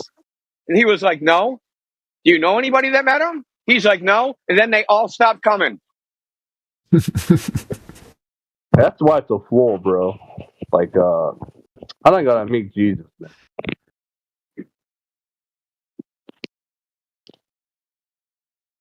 Like, I don't gotta meet Julius Caesar to know you existed, if you know what I mean. You don't know he existed. No, you can believe he existed. I can believe Julius Caesar existed. I can believe Queen Elizabeth existed, but I never met Queen Elizabeth. Well, you know Queen Elizabeth existed. She's contemporary to your better. I only seen her on like YouTube, on like the news articles. because she's Dogecoin and contemporary Australian to your own coin. existence. No, your great grandfather existed. Did you meet your great grandfather? But I don't know, Queen Elizabeth And he existed, didn't exist. bro. Why not Queen Elizabeth is AI, bro? You know your great grandfather condition because that's a necessary condition for you existing. Yes, but Queen Elizabeth isn't Exactly, that's necessary. my point. But Queen Elizabeth isn't necessary. She be made up. Could be. So like this empiricism, like absolute empiricism, isn't really that good. Like it's not a bad model. It's not a bad model. Fuck the science. Fuck science then, dude. Because science is 100% based Science upon can be empiricism. flawed. Science It's based upon it was based upon empiricism. You are right. Most of the studies are all of them. Can't do science without an experiment. I mean, most of what's called science is not actually science. So, I mean, you're treading into muddy waters here. All right. So back to the topic at hand. So, what's the layout of the Earth? Like, you show me like a model. We've done this one. Are you in the? Are you looking at the side chat? Wait, what's the side chat? Let me check real quick. Yeah, he completely reset Indio. Wait, what's the side chat? We walked out of the village and walked back in, and all the scripts went back to the fucking beginning.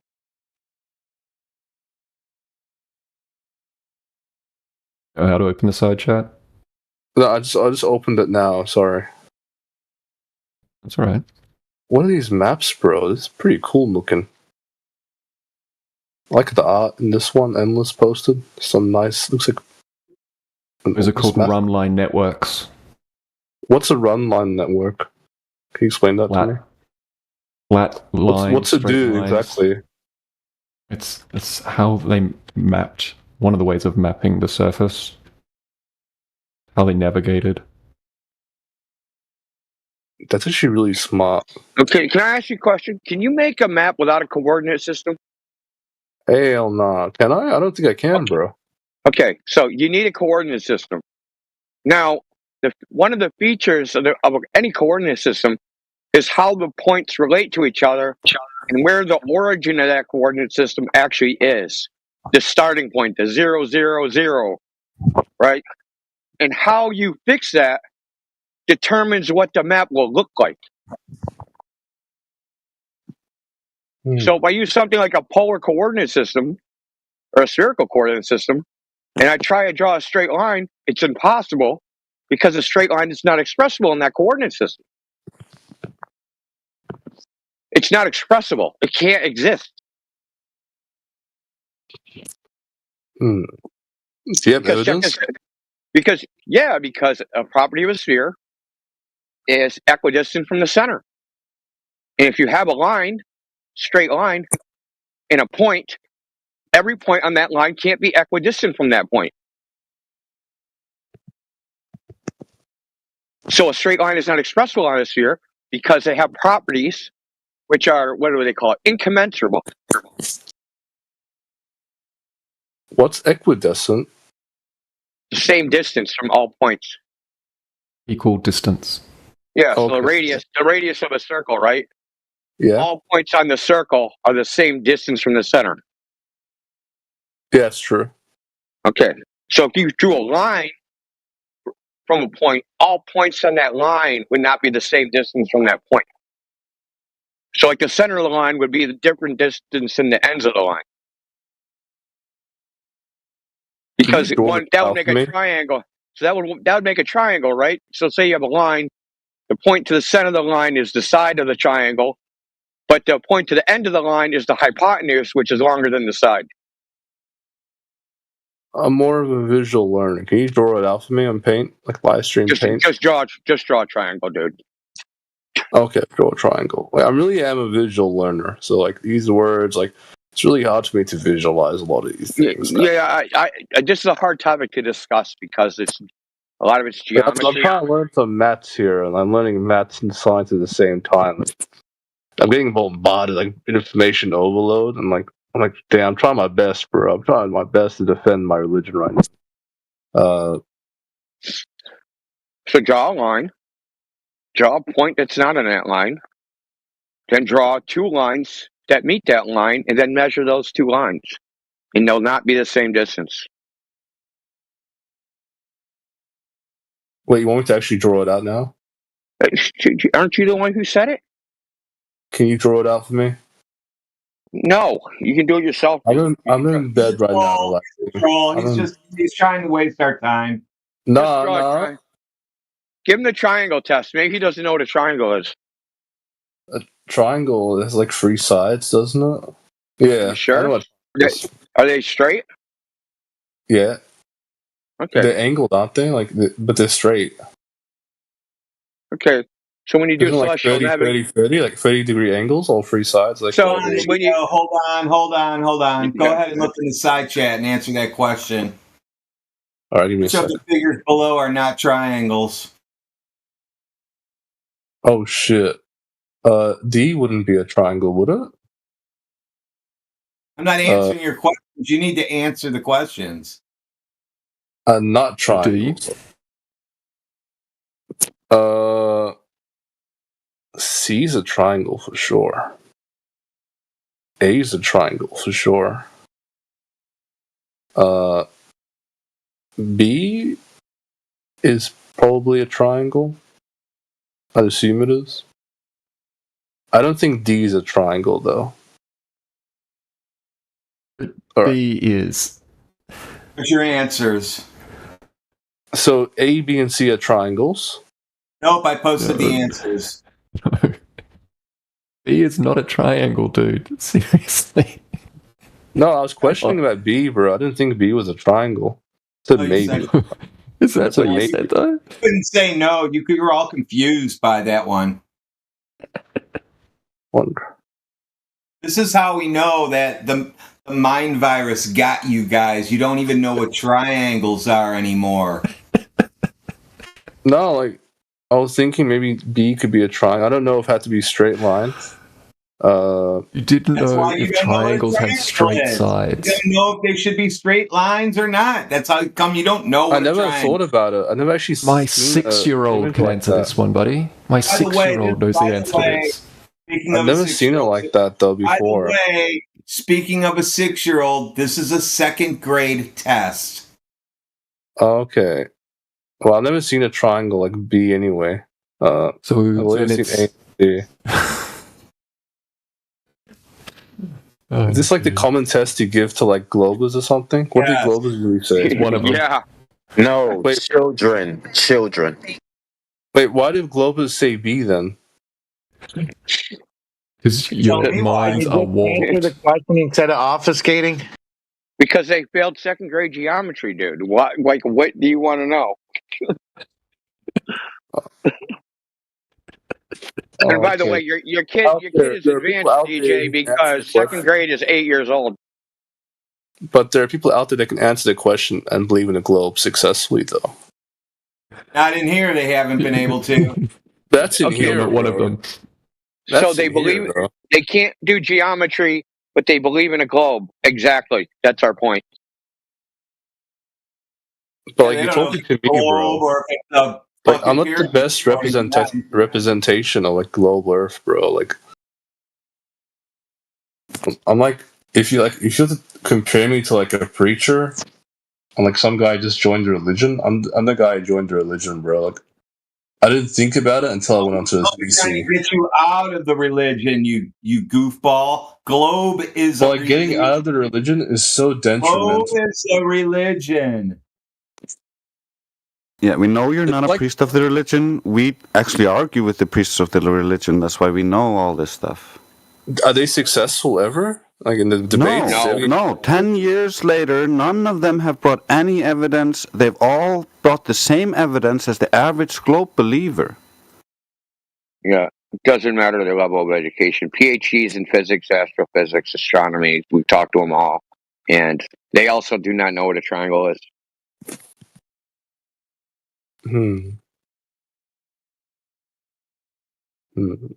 Okay. I think it's the indoctrination. The further and further you go in the indoctrination, they've forgotten all this basic stuff they learned early on, and now they're deep in the indoctrination and the story, and they're just building on the story. They're not actually working within the really is or reality. They're just looking at the sky and making up stories. Well, let's illustrate the problem. Were you educated in America, dude? No, I was educated in Australia, though. In Australia. He's not educated. Okay. Tell me what subject in school you know that you learned the most. That you know the most about, in the most detail. I'm pretty good at history. Okay. So you probably learned about, well, you referenced Julius Caesar. So you know quite a bit about the Roman Empire? Basics. I've mostly forgotten, though, most of the information there. I know a bit more about modern history. So if you quizzed a bunch of people about the Roman Empire, you'd get a variation of people's knowledge, depending on how much more they learned. And if they specialized it in school, they might know a little bit more if they were a history major or something. The thing about the globe is, no matter who we talk to, it's the same answers that you would give in 6th grade. It does not matter what their level of education is. They could be a fucking practicing physicist for 30 fucking years. They give the answer from 9th grade. I think it's because no one thinks about it until questioned. Why? That's part of it. Because it's important, right? Okay, guys, knowing where you are could be very important, right? Where am I? That could be. It's more important than what they were doing in the Roman Empire. I guess in this scenario, you don't have to care about the social stigma either, because you know how the globers act. They don't talk about the globe normally, so you don't have to talk about the Earth being flat normally. You can just interact with the globers as normal and have a normal, great time. But now you actually understand more things, and you notice somebody saying something, and you're like, hey, you're talking about this? And now you two can talk about it, and it turns out, Ella, he's a flat earther as well. And you start just finding flat earthers randomly everywhere. Because if you're close to it and you don't look, you're not going to see anything. But once your eyes are open, you just start seeing stuff everywhere.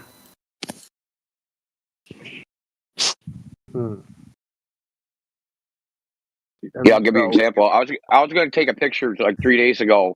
I was walking down the street, and there was a plumbing truck, and it was Global Plumbing, and they had a picture of a globe on the side of it. I have no idea what plumbing has to do with a globe, because they don't even believe in level water. Ouch. Do you see how it's taking over your life in that scenario? I'm not trying to say it's bad to realize the truth. No. My point is that once you realize the Earth is flat, then you see all the places that this globe idea is pushed on people, on things that are completely unrelated to the topic. The imagery is just spammed everywhere. It's everywhere, on the side of buses, on the side of plumbing trucks. It's on TV. Everywhere you look, anywhere you look on the internet, they're talking about space, or astronauts, or globes, and none of it has anything to do with daily life, right? And none of that has. How does that anything make to do you with daily feel? life. Fuck. It's not how I feel. It's what they're doing to you, to your brain. It's turning it to mush. My I don't even see it anymore, dude. Like, you're so invested into it, though. Like, Well, do you get imagine tired sometimes? Imagine they took some idea, right? Some random idea, and just it was everywhere. Like, imagine Santa Claus was on everything all the time. I'll get pissed, bro. I'll be pissed. I'll be livid. This is the same type of thing, right? Well, like, I feel like there'll be more people against Santa Claus everywhere. But You're an idiot. how do you feel, though? Your troll is failing. Why are you asking me how I feel? Like, I'm going now down to the. How do you feel? I'll tell you how I feel. I feel great. I don't have any feeling. I don't have any feelings about it other than pity. But like, how do you? I pity people that come in here. Wouldn't you be happier if you was ignorant? I'm perfectly happy. Unbothered, moisturized, happy, in my lane, focused, Why would flourishing. I pity? Yeah, why would I pity you guys? Think about it for a second. Because you have to believe that you're fucking delusional. I never thought about it until I spoke to you. And you're defending an idea that isn't even yours, but you feel compelled to defend it for some reason. Andio, they love being, what it is they have to accept that they are delusional just to believe in that shit, especially after coming in here. Now they have to walk around all the time knowing that it's flat. It has to be a ball, but they know it's flat, but it has to be a ball because they're space pictures, and they know that they're delusional now. And so now they have to deal with that. After coming in here, it usually ruins people. Yeah, there's two ways to go from here. You're either gonna break and become more invested in your globe and gonna become more crazy. We have many examples of those. Or you're gonna start thinking about things, and you can. If you start thinking about things, you have two options. You can either just go back to your life and live life as normal, because this isn't gonna affect you in a lot of ways, because you always lived in the Earth being flat and stationary. That's always how your experience was. You guys got to be LARPing, right? This is just a LARP. Window. Why are you interrupting him? Sorry, but like this can't be real. Like you can't be serious. This can't be real. This got to be a LARP, right? Asparagus. That's what you sound like, dude. Fully invested in delusion. So we should talk to that guy. Like, I'll be honest, you guys got me like thinking way more about things in general. Mr. Regan, the agents will plug you back in the Matrix because the steak is juicy and delicious. Damn, bro! I know. Every time I mention ignorance is bliss, I think of that one. Scene. Whenever I mention that phrase, "ignorance is bliss," like, damn, that steak looked really good in the Matrix. Check this out. The guy that just came in here spurring out, he's an agent, dude, trying to plug you back in, dude. Yo, he can't deal with it, dude. You I love these analogies. The agent took me over. Like, you can plug him back in. Stop it, you fucking people that are trying to escape the Matrix. This can't be real. Yeah, your DMs are going to start blowing up next. No, I'm curious. Like, this is not that related, but like, do you guys have wives? Like, if I was come flat earth, I kind of have a wife, I'd imagine. Yeah, mine's an RN. She's at work right now. She's a nurse, RN. That has nothing to do with flat earth. That has everything to do with your inability to talk to women. But like, most women out there would get turned off from you. Not like in sexual, I mean like in romance, but where as soon as you mention you believe in flat earth. Is that why we have a ladies' night every week? Yeah, that's Yo, just you have a not ladies' true. night? You have a My ladies' wife, Cole, my wife it's thinks just you not true. my wife thinks you Globers are absolutely insane. She listens to this from the other room sometimes, and I go out there and she's laughing. I can't believe they actually believe that stuff. Yeah, the thing is, women don't like it when you just go like sound like a crazy person, and you're like, oh, this flat, blah, blah, blah, blah. Nobody's telling you to go do that. That would be really bad dating advice.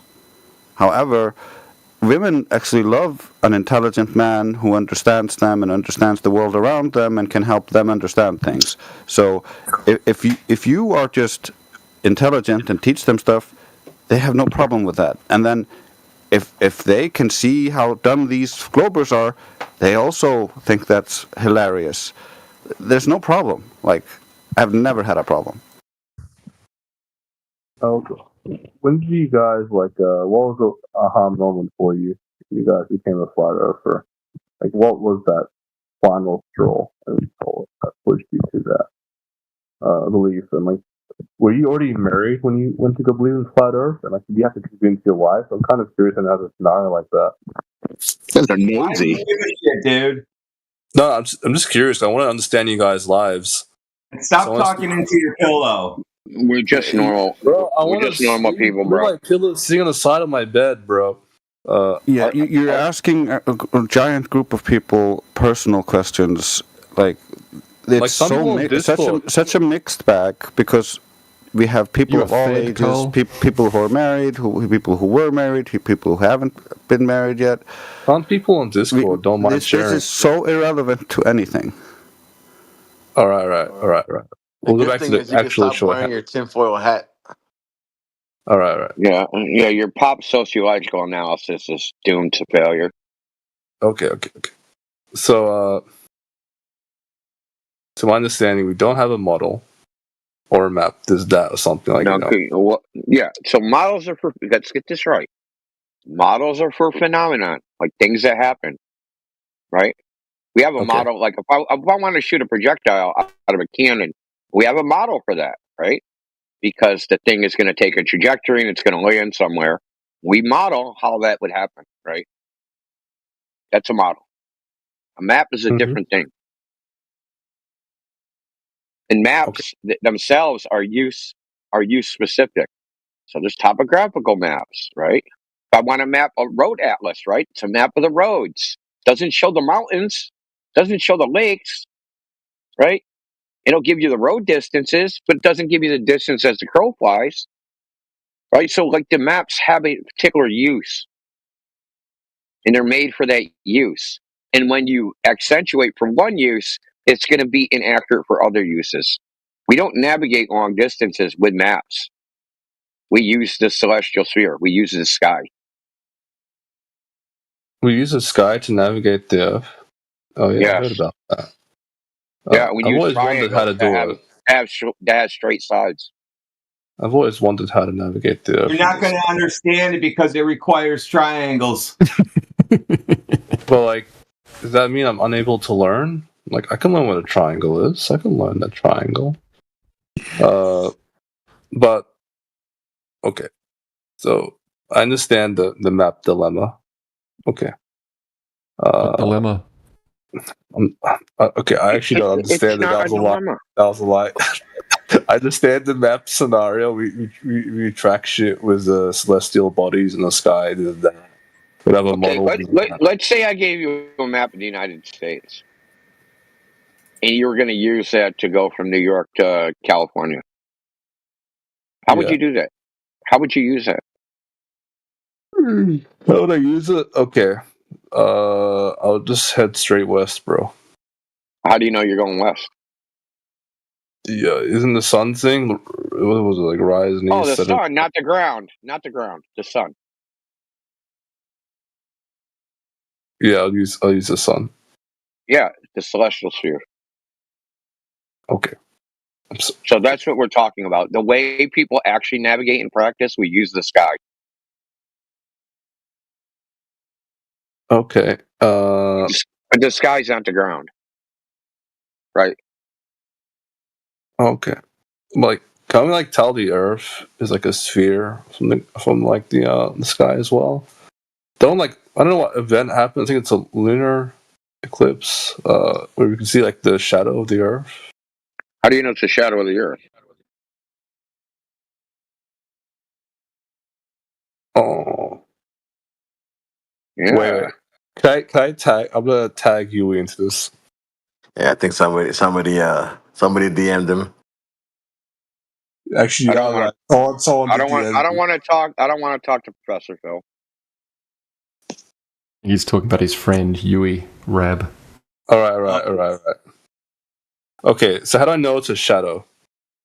Yeah. How do I know it's a shadow of the Earth? But what else would it be? Yeah, I was gonna say you're gonna ask me a question. You're not gonna answer. But how can I answer it, bro? What's your claim, man? If you don't have an answer, that's it. That's the end of it. What could it be, bro? Is it my penis? What is it up there? Answer the question honestly, like you would anything else. If you know, say I know. If you don't say I don't know. Answer it honestly. Well, AV, you got to do something about that background noise. Dude, it's brutal today. You're just a fucking globe troll. I've been right this whole time. What background noise? Yeah, AV sounds like he's right next to a jet engine, but Cole, if you look in the text chat, you can see the Selenelian eclipse, where the sun and the moon are both above the horizon, and what you believe is Earth's shadow comes onto the moon from above. So how can that be Earth's shadow? I don't know what this eclipse is. It's the first time seeing it. It's funny that you have to hear about it from flat earthers, isn't it? Yeah, like I don't know why I don't know about this one. I only know about lunar polar. It's an interesting phenomenon. This is a lunar eclipse. Yeah. So here's the geometric problem, just so you understand it. The light source is above your head. The thing that's getting the shadow cast on it is above your head. The thing that's supposed to be casting the shadow is below your feet. How does that work? Can you repeat that, please? The light source is above your head, higher than your head. Yeah. The thing that has a shadow cast on it, what you think is a shadow, the moon, is also above your head. But the thing that's casting the shadow is below your feet. How can the thing that's below your feet get in the way of something that's above your head? The answer is it can't. That's it. It can't. I didn't want to. Impossible. I didn't want to submit to. It can't right away, but I can't answer it. It's a geometric impossibility. Yeah, that's why the globe priests who witnessed this said, well, we believe in the globe, so we dubbed this eclipse, this type of eclipse, the impossible eclipse.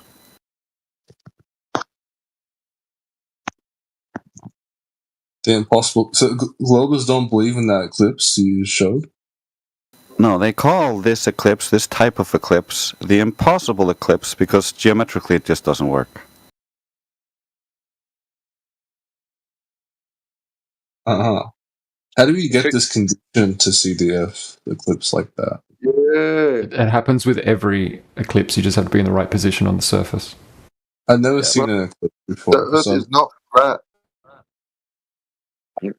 Yo, is that Ehab? Bro, the Earth is not flat. He's talking shit. Yeah. Wallah, I was just on a plane, bro. I saw the curve. No, you didn't. Say Wallah, you did, bro. Wallah, I did, bro. These guys are bullshitting. No, bro, I'm at Singapore. I'm about to go to Dubai. You guys are still talking about flat Earth. You fucking losers, bro. Yeah, okay. That's hilarious. So it's funny that you have to come in here and lie, saying you What do saw you mean curves lie? on How about you hop on a plane and find out yourself, bro? You're sitting in your room all day. Spent many hours in planes. There's no curved horizon. Yeah, same. Also, it's too low to the ground to be able to see the horizon curve. Either he's hallucinating because he's on something, or his belief in the globe is so strong that he's basically hypnotizing himself and seeing it curve. Or he's lying, which is the one I pick. Yeah, that's one. Tricked by curved windows. Inside the plane. That's another one. So not Earth curve. Okay. So you think you can see Earth curve 10 miles above an 8,000 mile diameter ball? That's what you're trying to tell us. Yeah, that's what I thought. Not many images of a curving Earth for some reason. I searched up curve Earth. It doesn't show many images. Okay.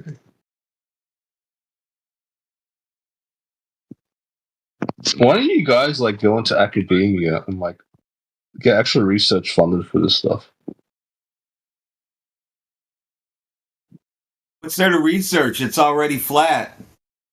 But like, you want to prove it, so you.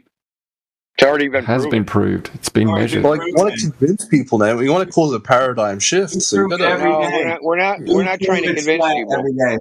Yeah, you prove it's flat by yourself. Yeah. Every day. See, this is why you guys screw up. Like, you think we're trying to convince you or not? We're just giving you information. What you do, we're not trying to replace the globe by brainwashing you into believing flat Earth inside of a globe. We want you to go, hey, this globe thing, these guys are just giving me information, which, if true, means that the Earth is not a globe. Now I'm going to go test it myself and figure out what the truth of the matter is. And not trust anybody. Okay. Because you can test it yourself, dude. Like, you don't have to rely on us. We're not saying trust us.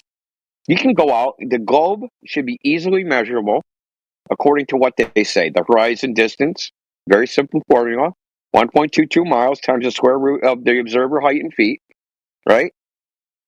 So 1.22 multiplied by the square root of the height, right? So 1 foot. 1 foot observer, horizon should be 1.22 miles away. Very simple. Right? So you can use this formula and see, is there actually a globe out there in reality? Look at these plane images. And there isn't one. That's what we're trying to tell you. The rhetoric does not match the physical and natural world when tested. Nobody. Those are It's nice just that you mountains. guys just never checked. It's that simple. I checked. A lot of people in here, we checked, dude. And we're just telling you, hey, dude, it's not a globe. We checked.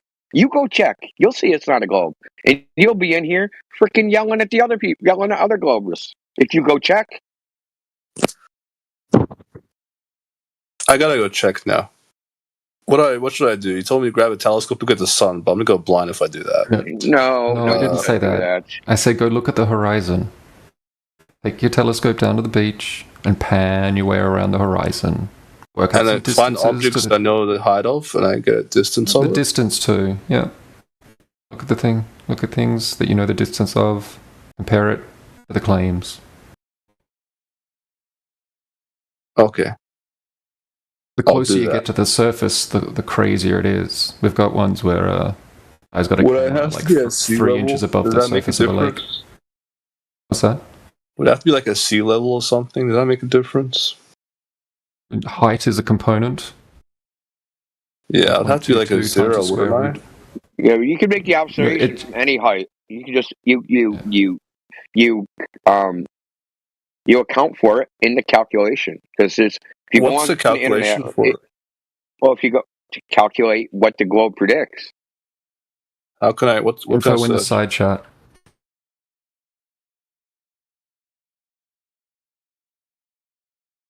It gets So even for more a six- absurd as you get closer to the surface. Yeah, so for a 6-foot observer, the horizon should be 3 miles away. And a point 10 miles away, the ground should be 66 feet over the curve of the earth, right? So if you had a 66-story building 10 miles away, you shouldn't be able to see it.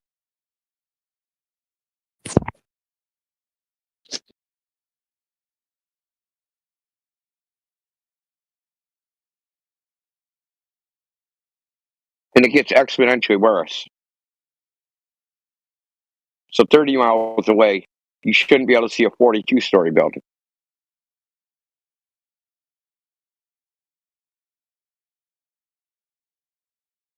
And you know goddamn well, you can see a 42-story building 20 miles away. Yep, that is right. Yeah, with a So globe I wouldn't be able to see one if I was that far away. If you were on a globe, you wouldn't be able to see a 42-story building from 30 miles away. Are you being serious? Yeah, I'm being serious. I'm pretty sure I've seen my city. Most of the Sure you buildings- have. Yep. I'm sure you I'm guessing the Earth is flat. Then. Like, isn't that just a maybe misunderstanding of the calculations? Like, this is pretty complicated stuff by the sounds of it. Yes, you totally misunderstand it. This is what I'm talking about. This is a common first reaction. Wait, It's not. It's actually. Hold on, dude. It's actually not complicated math. It's 9th grade algebra. How can I get the distance in Google Maps real quick? Is there a way I can do that? How do I do Dude, this? we're not training you on Google Maps. God, bro. Wait, one second. You can play around with Earth curve calculators. Alright. Yeah, this is what I was talking about. Most likely, Cole, you have seen things you shouldn't have been able to see on the globe, and there are countless things that you just didn't think about, you just saw, or you assumed that was somehow worked on the globe, and you thought it was just all good. But that's because your eyes are closed to this. Once you understand the metrics of the globe, how far you should be able to see, you start seeing different things. You start realizing, wait a minute, that lighthouse is like 10 miles away from my current location. Why am I seeing all of it down to the base where it connects into the water? I shouldn't be seeing, like, except maybe the top of it here. Yeah, and I should point out that this happens so often that people see things and they don't realize that they're not even supposed to be seeing that if the Earth was a globe. So the National Geospatial Agency, which thinks the Earth is a globe, obviously, right? Geospatial, in their Southern Ocean Sailing Guide, it says it is because of the clean air in the Southern Ocean, it is not uncommon for you to see mountains 300 miles away. If you stick 300 miles from 100-foot observer height, right? No boat is really taller than 100 feet, right? So the mountain would have to be 9.75 miles tall to see, but Mount Everest is only 5.25 miles tall. So what mountains are they seeing from 300 miles away on the globe? Alright. But they print this in their official publication. This is what I'm telling you. But they didn't. The people that they have the reports of what people see, but it never occurred to them that the sailors aren't supposed to see that.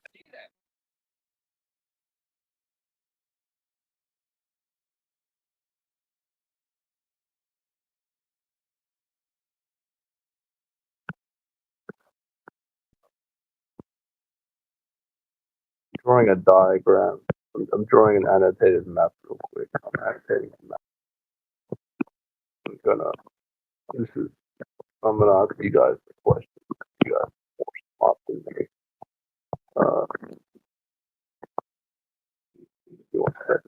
I think we're about to get the second NPC reset right now.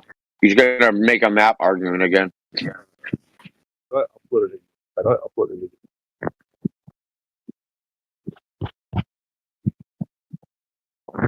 How do I upload min images?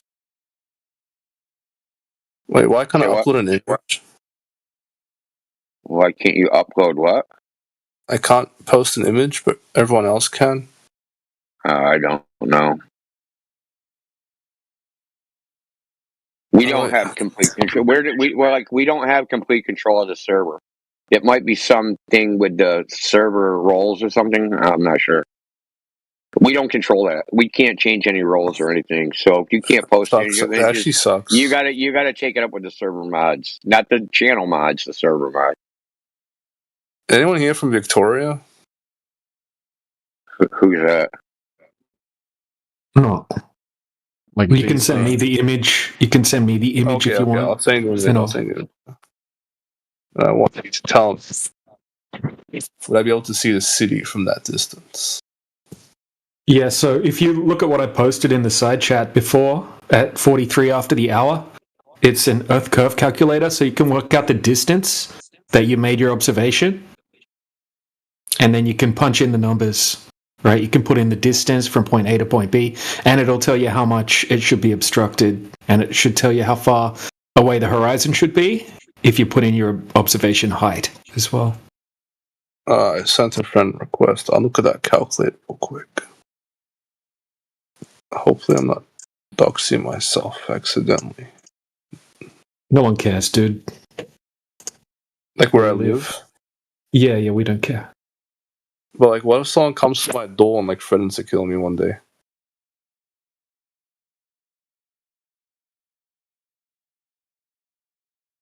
Can you see that image I sent? This is why we can't have nice things, because he's an idiot.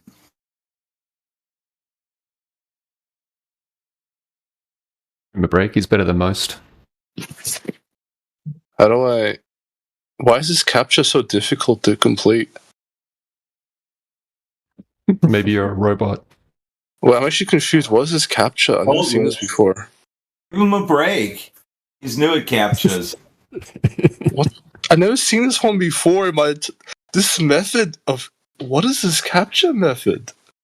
Please click on the shape with the fewest holes? Oh, that's simple. That's a read it.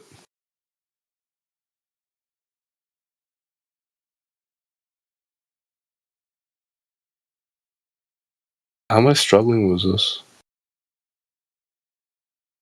Have you guys done that capture before with the shape with the fewest holes?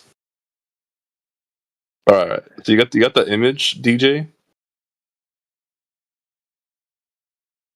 My boy DJ, you got the image?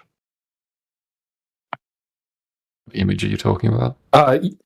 Yeah, one second. That distance there, I think, is like... I'm like gonna guess like 60 kilometers at least. Yeah, okay, so I'll help you out with the would I be able to see the city from there? I'll check. 1 second. I'll just post what you posted in the side chat. Like on a flat Earth, it should be totally visible the entire city from that distance there. No, you're wandering into the fallacy of the single cause. There's multiple things going on. But like how far could you see when it's foggy? Bro. How far could you see when it's foggy? How far can you see when it's foggy? But like, would I be able to see anything? Like the calculation, the entire city should not be there. You're looking across Port Phillip or something. Yeah. Like, okay, sometimes it's foggy. Let's say I go on a clear day. You should go on a clear day. Have a look. Have you done that yourself? Yep. I was the one telling you. It was the first thing I did when I started taking this topic seriously. I took my telescope down to the beach, had a look around. I could see 40 Ks, 60 Ks. Are you an Aussie, Emma? Yeah. Alright. So, from Port Wellington. You're speaking through a pillow or something. Laying face down in your pillow again. Well, I'm actually relaxing so much in my pillow right now. Yeah, but we can't hear you. It's very muffled. Is the mic getting muted? Sorry, my bad.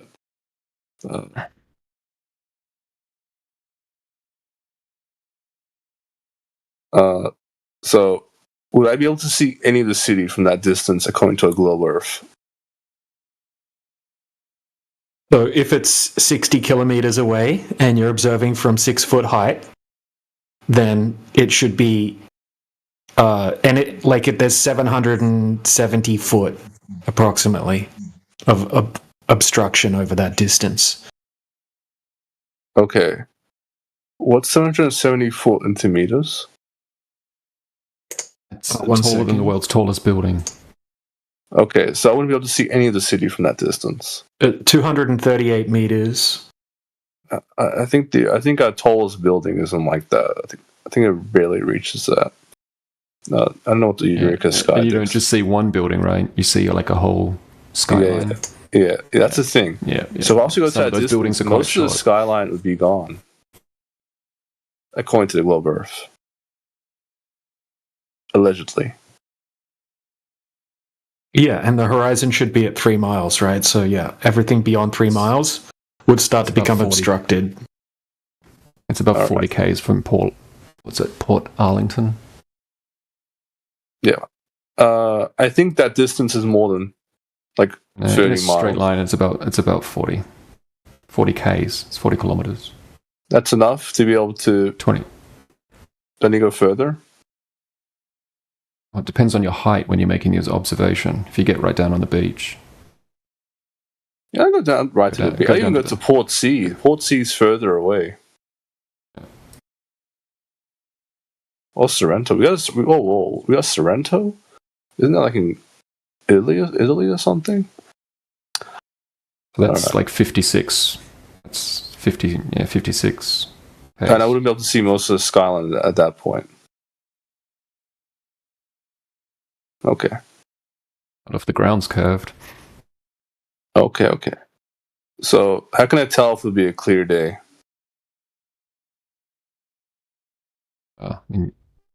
Just go multiple times. Winter. It's lucky it's winter, so it tends to be a bit clearer. Got smog to deal with, I guess. After a good rain, a nice sunny, clear, cold day. Okay, I'll bring some.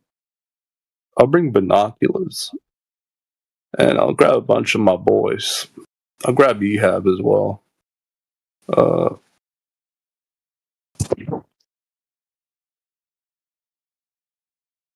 also grab Yui as well. We'll check it out, and I don't know. Report back. I'll do some research on the side for why the Earth is a globe, and I think it's past my bedtime now. Right on. And I'm gonna let Yui take over now. Yui just bailed. What? Well, hung you so up to dry, anyway. man. So, guys, everyone here is a flat earther just listening to me.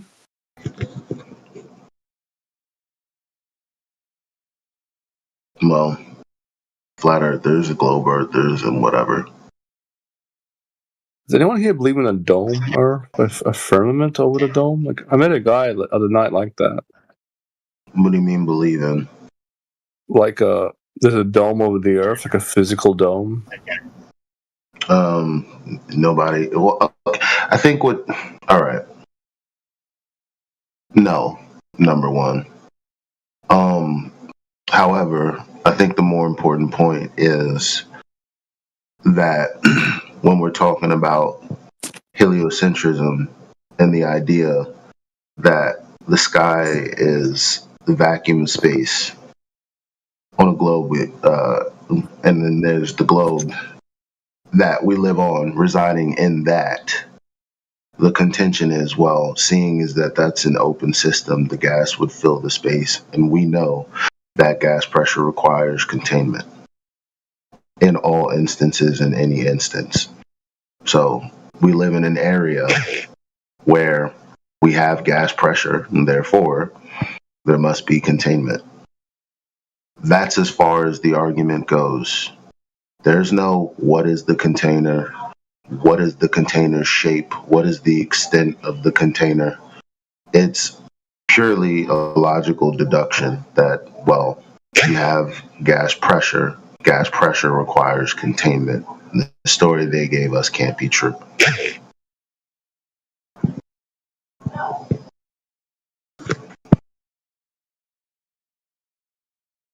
Does rain come from there?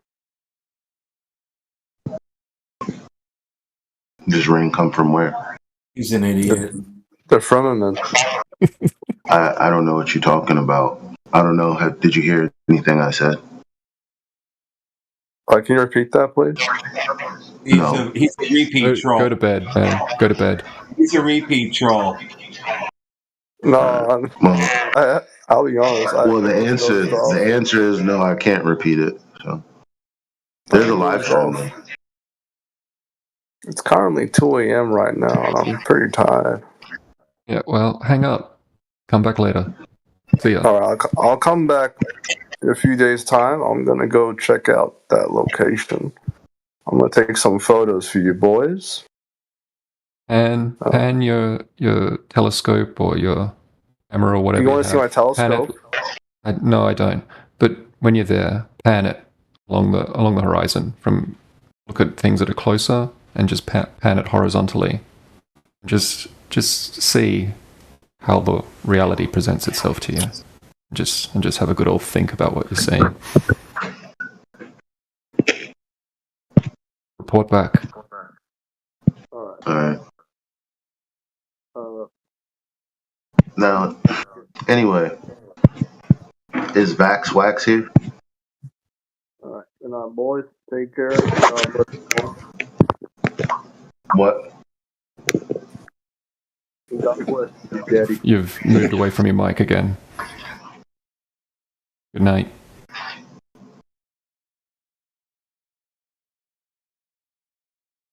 No. VaxWax can't help but go to other forums and make false claims about 24/7 as a whole.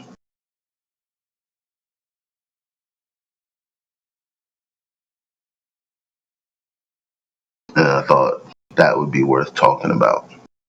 He's over in the FED room at the moment. Right? Like, Alpha, you here?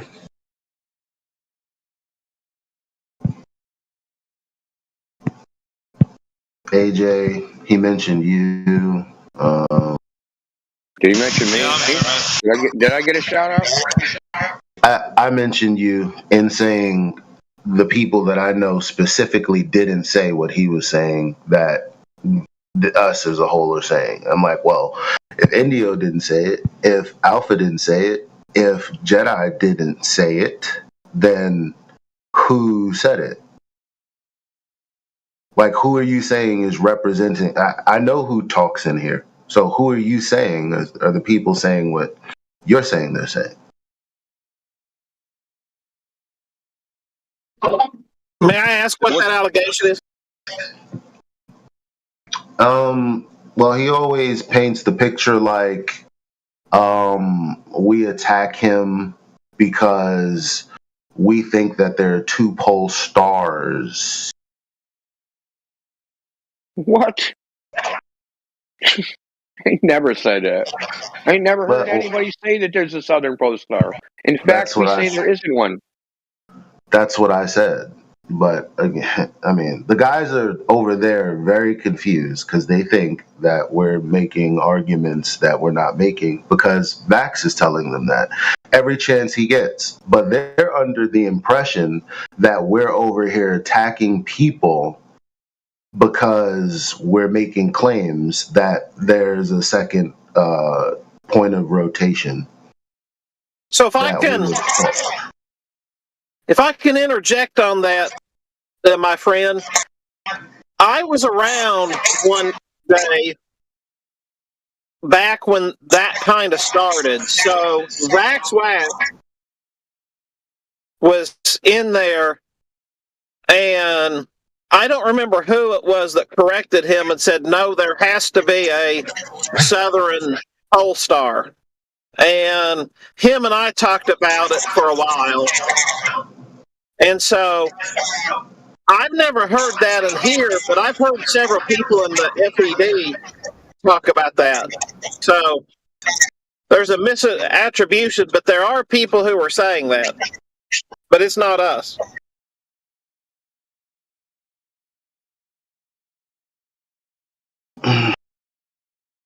Yeah, it's his like.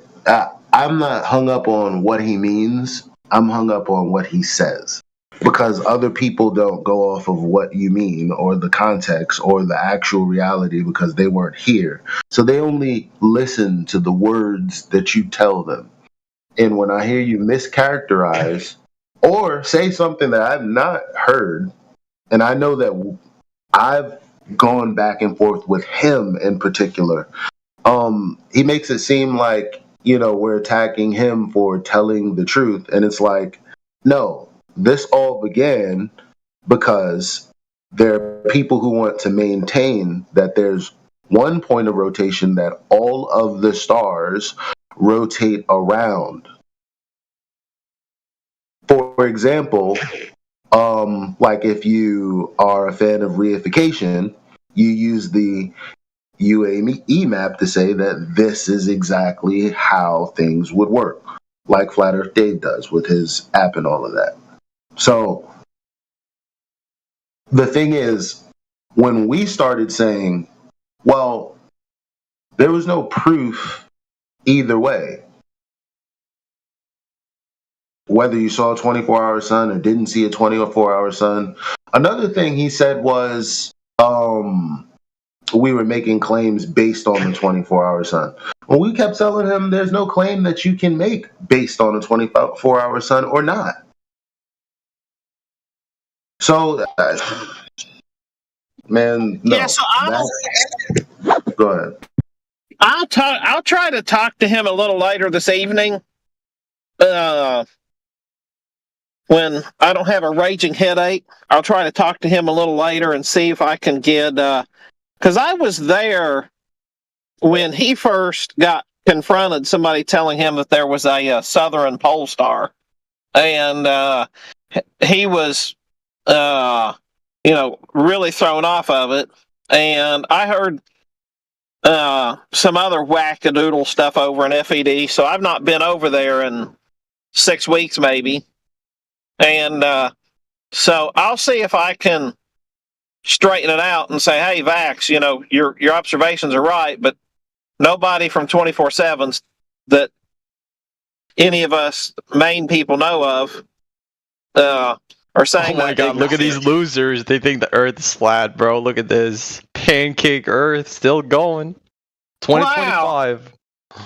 Really? Look There's at people going, it. Nate. You got They're banned. still going, dude. 2025. That's cool, man. I had no idea. Oh my You god, sound like that's a flat awesome, earther. man. I had no idea. Howdy, neighbor. Earth's a pancake. Cool. I had no idea of that. Can you tell me some more about the pancake Earth? Yeah, it's flat like a pancake, right? Everybody believe me. NASA's lying, every country's lying, every government's lying, and I have never seen the edge of the world, but I know it's there. You How just can can't NASA go. lie? It's How flat can as a pancake. How can a non-entity lie? How can a How can a non-sentient non-entity lie? Yo, blow your nose, Yeah. bro. So I'm mocking like a You little sound like a child flat now. earther, I'm bro. mocking like a little child now. And now I'm going to be immature Ching chong. schoolyard stuff. Yeah. Okay, just go on mute. Yeah. Anyway, moving on. So a long time, probably like 6 years ago, Nathan Oakley did an episode in which he showed an email that he had sent to the New Zealand Observatory, where he asked for a picture of Sigma Octantis. They sent him back a fucking black square.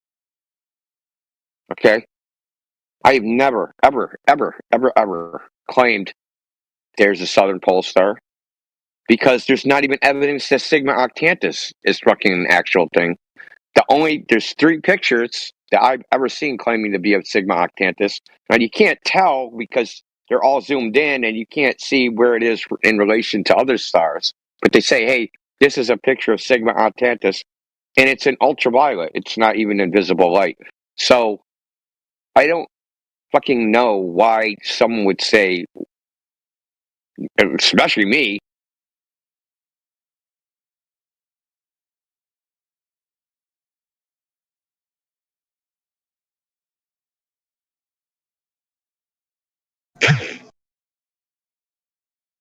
Did you cut off for everybody? Yeah, dude. Yeah, dude. It's like someone kicked me, dude. It's fucked up. Okay. I just got back. Did everyone do that shit? I look like probably a bunch of people got. Well, I left. You know what? That happened because I went over to FED, but what you guys are experiencing now happened over there. So it's very weird what just happened. Because I was in and then I got disconnected. It happened here yesterday too. I got a question. Are we talking about rotational patterns that people see in the south and also that people see in the north? Are we saying that's not the case, or are we saying just about the polar stars? Yeah, we're talking about what Vax is saying. We're talking about Vax Wax putting words in your mouth and anyone else's mouth for the people who aren't smart enough to go, okay, well, hey, who are you talking about specifically? Because when he categorizes it, if he's over at FED on a live show talking about how us over here doesn't understand what circles of elevation are and that we believe that they're two pole stars, and I know that Miggy didn't say that, Indio didn't say that. No, none of the usual. He's doing that shit on air? He's doing that shit on air? That's no, we can't have that. That is not going to fly, dude. Like, he wants to talk shit him down for yeah. I went back and forth. But he has the FED panel or some of the panel under the impression that we are same. And I likened it to the ether thing. I'm like, nobody's talking about what he's talking about. He's the only person coming in the room and sucking up all the oxygen with these non-points that he has. Yeah, he hasn't had a voice here. He hasn't had a voice in the room for quite some time now. In here, anyway. Sounds like he's just trying to stir he was saying shit. on the show. He was saying on the show, "Come on, Nathan, let's go over there." Because, I didn't. So, is he banned? So I will say this, guys. That I was there in FED several weeks ago when somebody was making that. There was actually several people there making the claim about a southern pole star, that there must be one because of the way the southern stars rotate. Who said that on the FED panel? I don't remember who was saying that, but I was there. I'm sorry, Jay. That was about. Yeah, go ahead. I love you to death, man. I love you to death. Probably more than. No, you don't have to. Just say what you want to say, brother. You'll never hurt my feelings. We've been on air for 9 years plus. You know exactly who the FED panel is. Me being one of them, Brian being one of them, Nathan being one of them, QEB. You got to remember which one of them said what you're saying they said. Was it some random nondescript person? No, I'm not saying that they did. I'm just saying there were a couple people there who were they were trying to school him on that. So that were a part of the show as random individuals. You see what I'm saying? But when you don't add that context, it makes it sound like something else. And that's exactly what Vax Wax is doing over there. Oh, and I'm not. No, I'm not. I'm just putting in the fact of my own observation. I don't actually know what he's doing. He may be just trying to defame us. I don't know. I'm just putting in my own observation. I know that I was there, and there was more than a couple people who were saying that one day. So, but that was not during the show. I will, Oh, so it was just somebody after the show in the Discord server, which none of the FED panel even engages with. Yeah, 100%. They were. So, I would say he's confused as to who said it. And I don't remember because it was probably 5 to 6 weeks ago when I was in there last. And that was my point on the show today. I was like, I don't know who you're saying said it, but you do know that, amongst just all of the trolls, there's got to be 100 fake flat earthers in here. Even on the panel, perhaps. When I say panel, I'm talking about just the everyday people that are in VC here. I don't know who's who. I know who's who, but I don't know everybody, is what I'm saying. I'm like, unless it's somebody that I know, who are you actually saying is saying these things? Because I hear you mention Jedi's name, or did I mention Jedi's name? I can't even remember who he mentioned. Maybe it was me mentioning names because I want to get down to the bottom of, because he's generalizing, hey, the guys over there, here, in this server or wherever we're occupying, we have some sort of motive to lie or something. Like, for whatever reason, Brian was asking me if 24/7 was making claims that if there wasn't a 24-hour sun, that there's two rotations, something crazy. And I'm like, see, no one said, like, the only reason you think that is some confused shit that Vaxwax just said. Yeah, And so I'm like, there's a bit of. Hold on, let me just say this thing. Vaxwax has been, like, his voice has been kind of muted for a while because he comes in here and he doesn't carry himself logically when he's talking to people. He's a hot mess, dude. When he's all over the place. It's hard to get him to be concise when he's speaking to the Globers. So sometimes we tell him, dude, you need to shore that shit up, dude, because he doesn't know how to. Hey, he's a hot mess, dude. If you've ever heard him speak, you know what I'm talking about. So sometimes he gets muted in here. So yeah. Honestly, go ahead. Let me mention this, Elijah. So, honestly, in all the time I've been doing this topic, the only people that have ever claimed that there's a southern pole star are Globers, and then we correct them. I've never heard a flat earther claim that shit. Anybody, ever. Only Globers. Maybe two in freaking the 8 years. Maybe two. Because it's not part of the globe model. Even the globe model doesn't claim that. They say that Sigma Octantis is not a southern pole star. So why would anybody ever claim that? And Vaxwax literally said Sigma Octantis is a southern pole star. Like, and I'm like, who said that? Who said that? I didn't say that. I didn't hear, and then I named names. They didn't say that. So who said it? He just moves on. And okay, so he's not even really a member here. Basically, he's not allowed to talk. So it doesn't even matter. Yeah, that's right. Just trying to sow strife and infighting. Probably a fake. I don't know him really, so. But I do know he's a liar if that's what he said. If he says we're saying that, that's horseshit. Yeah, one thing you can bet your bottom dollar, dude, is that everybody in here that speaks for 24/7, there's continuity between us all when we speak. But there isn't like this discombobulated idea of flat Earth spoken of over to the Globers. That's what Vaxwax tries to do, and people like him. So we usually try to mute people like that. So either you're gonna come with the hot shit, or you're just gonna be muted. It's like we're hard on flat Earthers too. It's not like just Globers. So.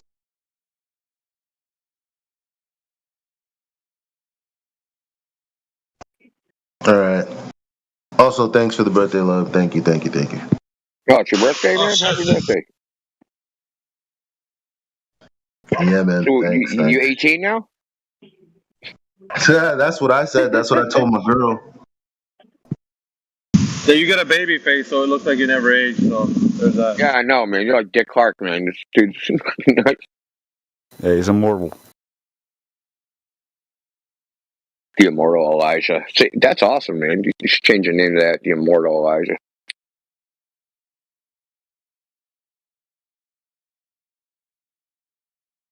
Yeah, dude. I mean, if I was immortal, I wouldn't be a man. Yeah. I was only mildly annoyed when you told me he was saying that. But now that you said he said it on air on the live on their stream, now I'm really annoyed. I'm gonna take it up to him. Yeah, shit. We don't be doing nothing. Ain't no Globers here. We probably could go back and look. No, well, I guess we gotta wait for the show to be released. Or was it an after? No, it was an after show. Either way, it's in there somewhere. And he keeps. That's not the first time he did that. He's been doing that. And just since I'm not here lately, when I pop in, and that's the first thing like the first thing I did, I wasn't even saying anything on FED today. Like I came in, I heard Vaxwax, and I was like, yo, he's lying. He just straight up lying to y'all. Because he was characterizing 24/7 arguments about 2 points of rotation. Hey, let me. What he's saying is in that. But which some of us may have some, but within that, he's saying that people are saying that there's a southern pole star and all this other stuff that nobody's saying. So let me ask The a whole thing question is, here. since you haven't been here so long, you missed it. Let me catch you up on what we've switched to ether believing. That's crazy though, man.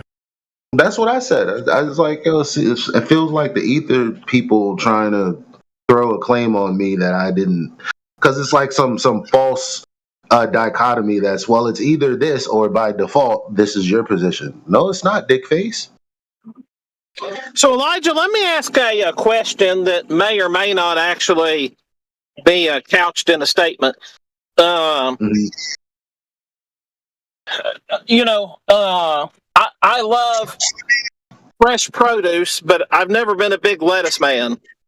So I just wonder, has there been a little lettuce usage that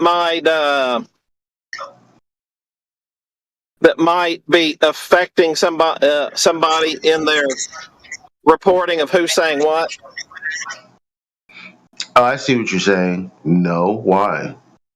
I mean, I'm the biggest lettuce user there is, so unless I'm that, No, not you. No, not you. I just don't want to. What I'm saying is, if the lettuce is the important factor here, and I have the lettuce, and it's not affecting me like that, unless we're saying it does, then no. Oh no, well, certain vegetables have ways of affecting people differently, and I just kind of wondered. That's they were retarded before the lettuce, man. That's all. It did take the lettuce for this.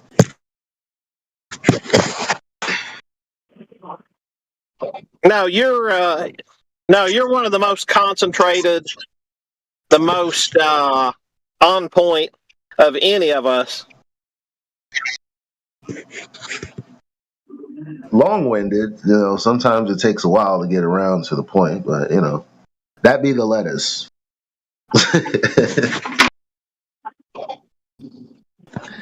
Well, but you do a pretty good job of managing lettuce.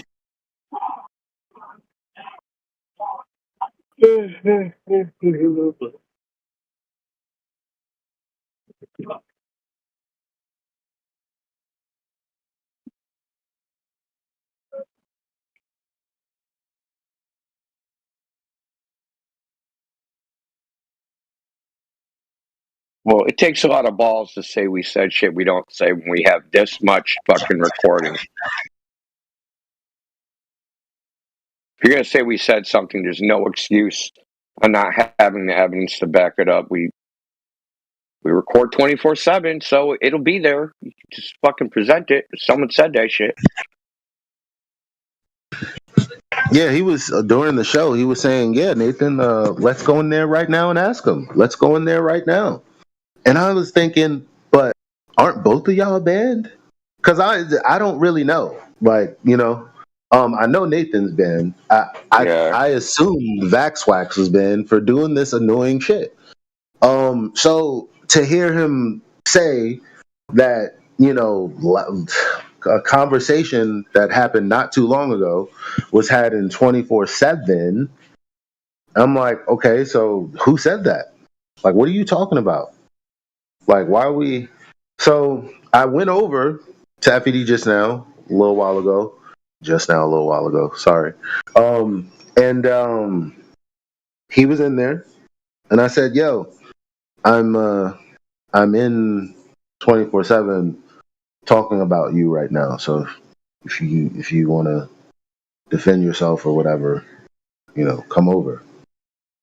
Yeah, but Sasha starts talking and being weird like Sasha's been for the last years, however long Sasha's been weird all of a sudden. I don't know what the fuck's up with that.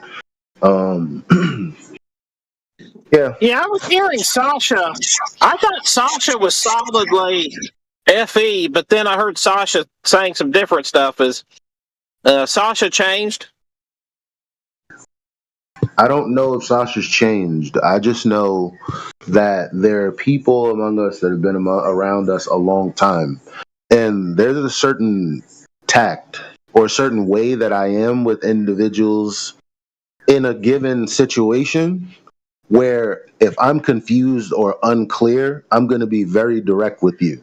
And these individuals, like Lo-Fi, do weird things like call me demonic or talk about something I'm not talking about, or they do this weird dance whenever I get that direct with them.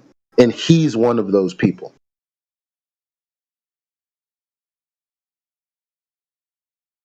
So.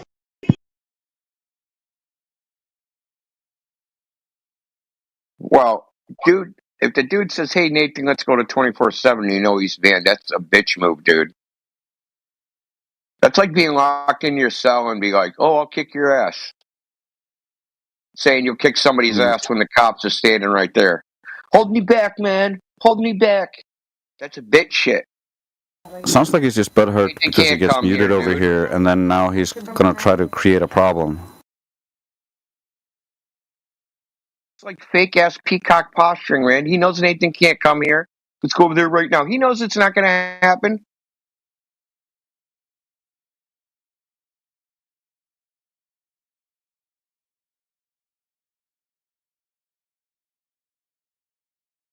The thing is, if Nathan believes him in the first place, dude, that's not a good look, Nathan. Sorry, dude. You should know better, dude. You've been around this long enough. You know we don't say that bullshit. Yeah, I knew it sounded funny, so let me go back over there and say all this. I'll be right back. When I say over there, I mean on the with the FED people. And since we have interesting characters as the subject now, what's come of Gregory? I haven't seen him in a while. He was banned. The end.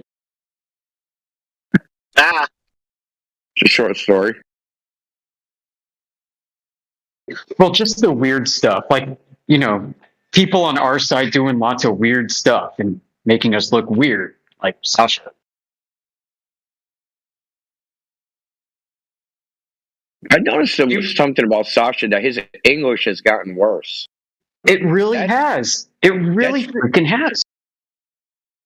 Weird to be around English speakers more and have your English get worse. It's usually the other way around. Yeah, and like it's really bad in text form. Gotten worse there as well. His English hasn't gotten It's worse. already starting the Southern Circumpolar Stars, because I was a big part of these conversations. And he's probably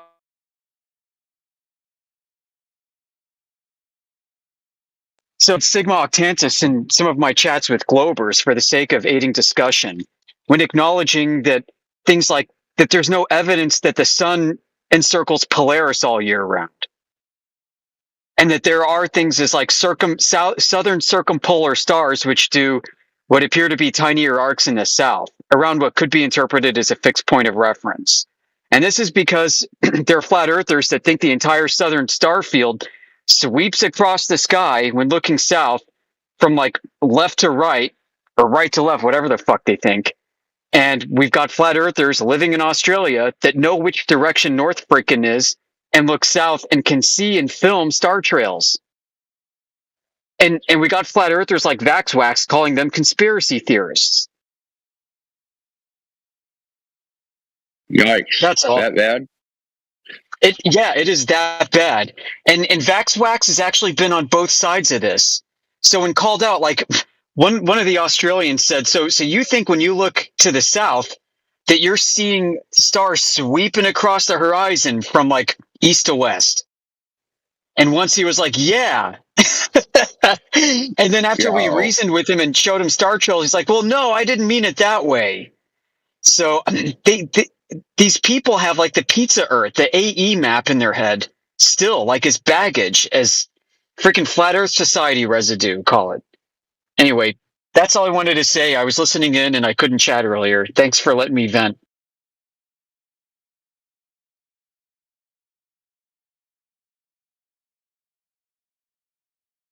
You're welcome. That'll be $5. I'm more worried about the Sasha thing because I don't know. I just thought maybe he had a cold, but I thought his voice changed too. But his English is getting worse. I can tell you that. Yeah, but I mean, his voice, the sound of his voice seems like it changed. I agree. I concur with that, Indio.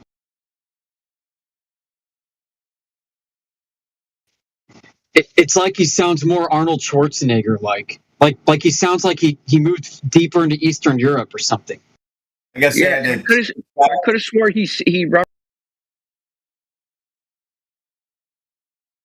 referenced that he lived in Croatia. I could have swore it was Slovakia before.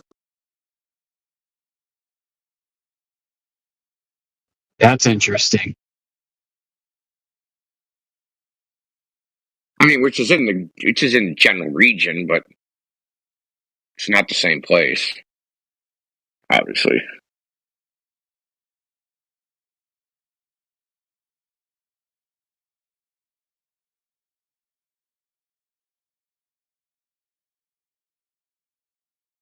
Yeah, maybe the real Sasha passed away and they had to hire a new agent. That's what I was thinking. That's what I was thinking. English is worse. It sounds like a fake accent to me now because of the way it's always done the same pattern. That's exactly right. It is his English, like a long time ago, several years ago, like you could tell that he's trying to speak the right grammar. And then now he just like gave up and he's doing all the kind of word order fuck ups that people that stereotypically do from Eastern Europe. Yeah, Vaxwax is just upset because, like I was saying before, he gets muted in here often because he takes the talking points that we have often like different tangents, so he doesn't know how to articulate his points. So, but mainly the reason why he gets muted, and then he thinks his arguments are top notch, so he wants to be like always speaking when we got new people in here, and I'm like, dude, you have to like earn your way to be a speaker in here. You can't just be like blurting shit out and wanting to get the mic. It's not how it works. And so everybody that gets an open mic, like in a fair shot, we hear what they have to say and how they articulate. So it's like, eventually, if you're saying dumb shit, you're probably gonna get muted, man. It's just the way it goes. Prove me curving water. When is horizontal, not horizontal. I like it when he said he made my friend laugh when he said this. He's like, I ask water, are you curving? And the water tell me no. So he kind of had like a little script about a year ago where he would go, so water in front of Black Swan if it's not curving, what it looks like, right? Now, when I've heard him do that recently, it's like he's fucking it up. Like, how can you fuck up your own script that you created after saying it 300 fucking times? Like, I don't know. Maybe he's got a fucking brain aneurysm. I don't know. Who knows? He's doing it with fewer words, and it sounds. Yeah, I know what you mean. Yeah, it sounds like somebody's trying to repeat somebody else's script, right, and fucking it up. But it's like it's his. Like, how do you fuck up your own script? Yeah, there's something up.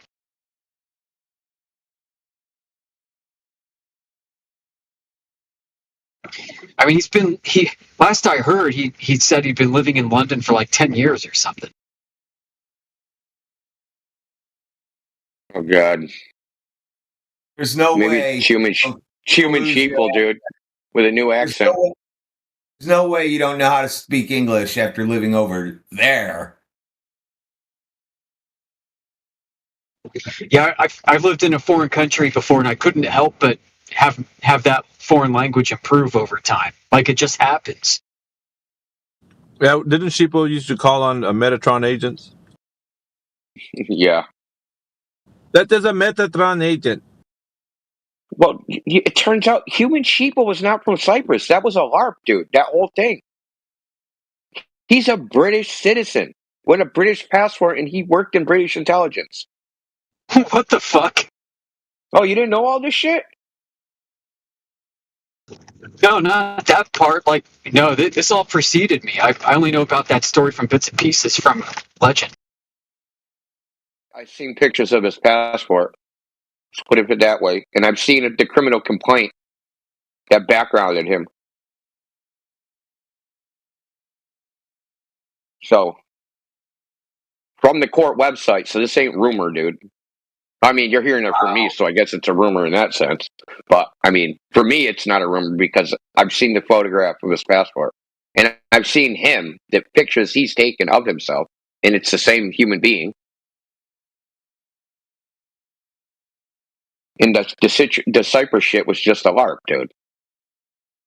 He wasn't a native Cyprus person. He was a native Brit. But he was in Cyprus because Britain has a giant fucking naval base there. Yeah, jointly with the United States too, right? Yeah, exactly.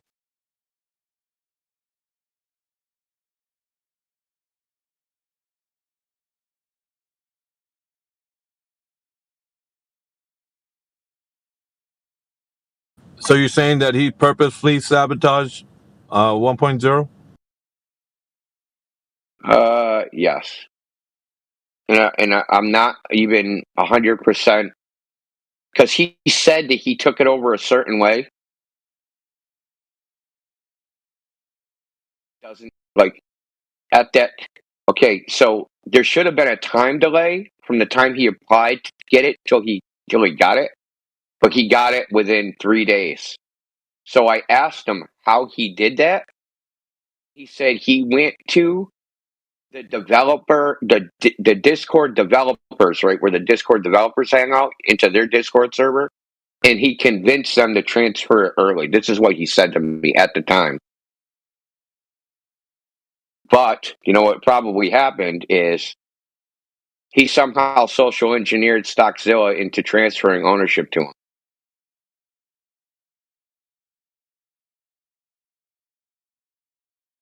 But it's a purposeful sabotage with intent to... Yeah, it's purposeful. Of course, yeah. Yeah, with intent to kind of, destroy what we've created. So it's almost as if, you're tying in...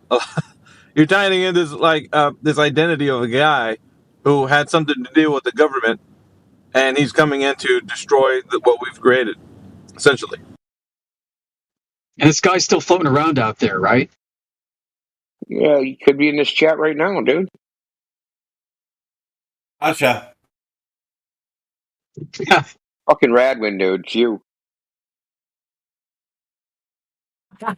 No, I am 100% sure Human Sheepo's not Radwin. I'm 100% on that.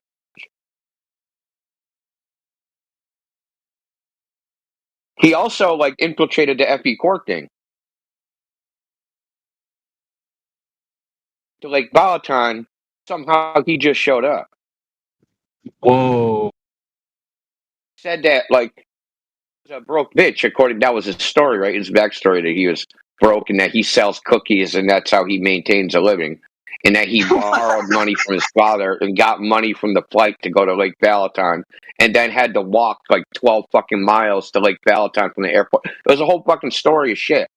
And then when he got there, he passed out in Karen's room and there was a whole fucking drama with that, right? And then when he gets back, he tried to, the reason he got banned in the first place from 24/7 is because every time he was in the live stream, he couldn't stop talking about Karen and about her, personal life and her marriage and shit like that. He just couldn't stop. He was warned and warned and warned, and then he got banned. Yeah, I think we kind of got duped by him. Well, at least I did. Oh, he's a professional, is what you're saying, and he got into the group and sabotaged it. If you guys, I don't think you were around, Alpha, but so when we first started doing VCs, he didn't talk on the mic. He used a text-to-voice thing. So he chose a girl's voice, which is fucking also very weird. So he would type what he wanted to say into his computer, and it would turn the text into voice, and that voice would speak in the chat, the voice chat.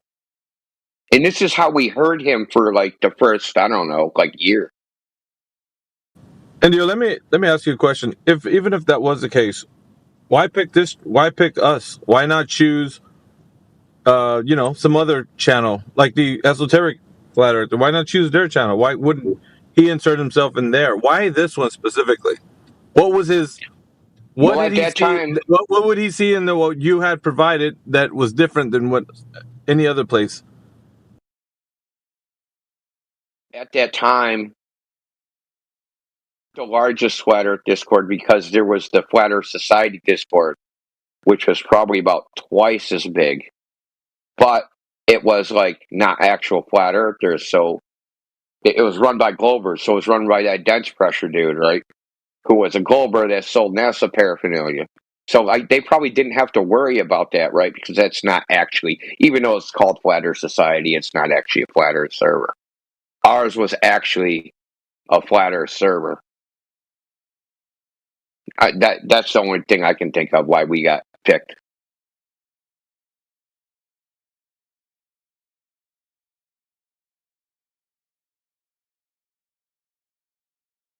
But you also have to think all those other like servers, Flat Earth, that Flat Earth Society Discord, and there was another Flat Earth Discord.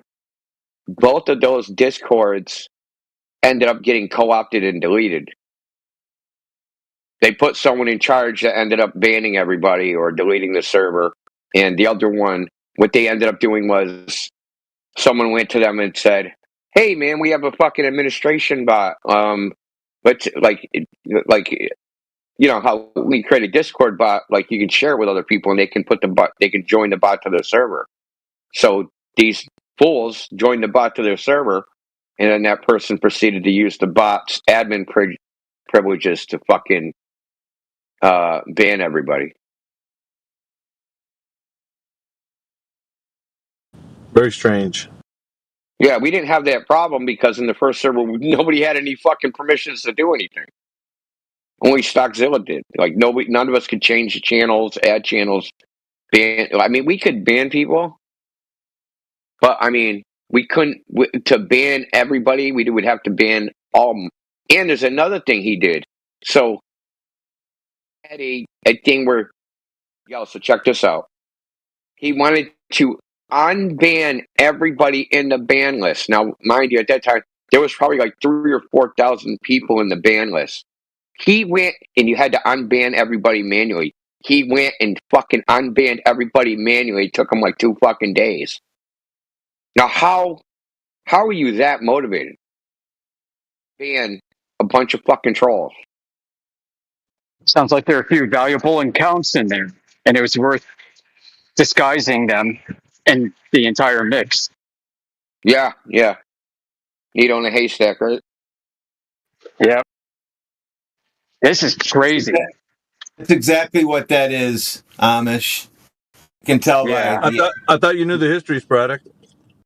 No, not to this level of detail at all. This is just very. This makes me wonder about the other groups, guys. Until now, but now I'm like remembering everything and then like remembering the sequence of events and how he interacted with everybody. It's and the shit he would post.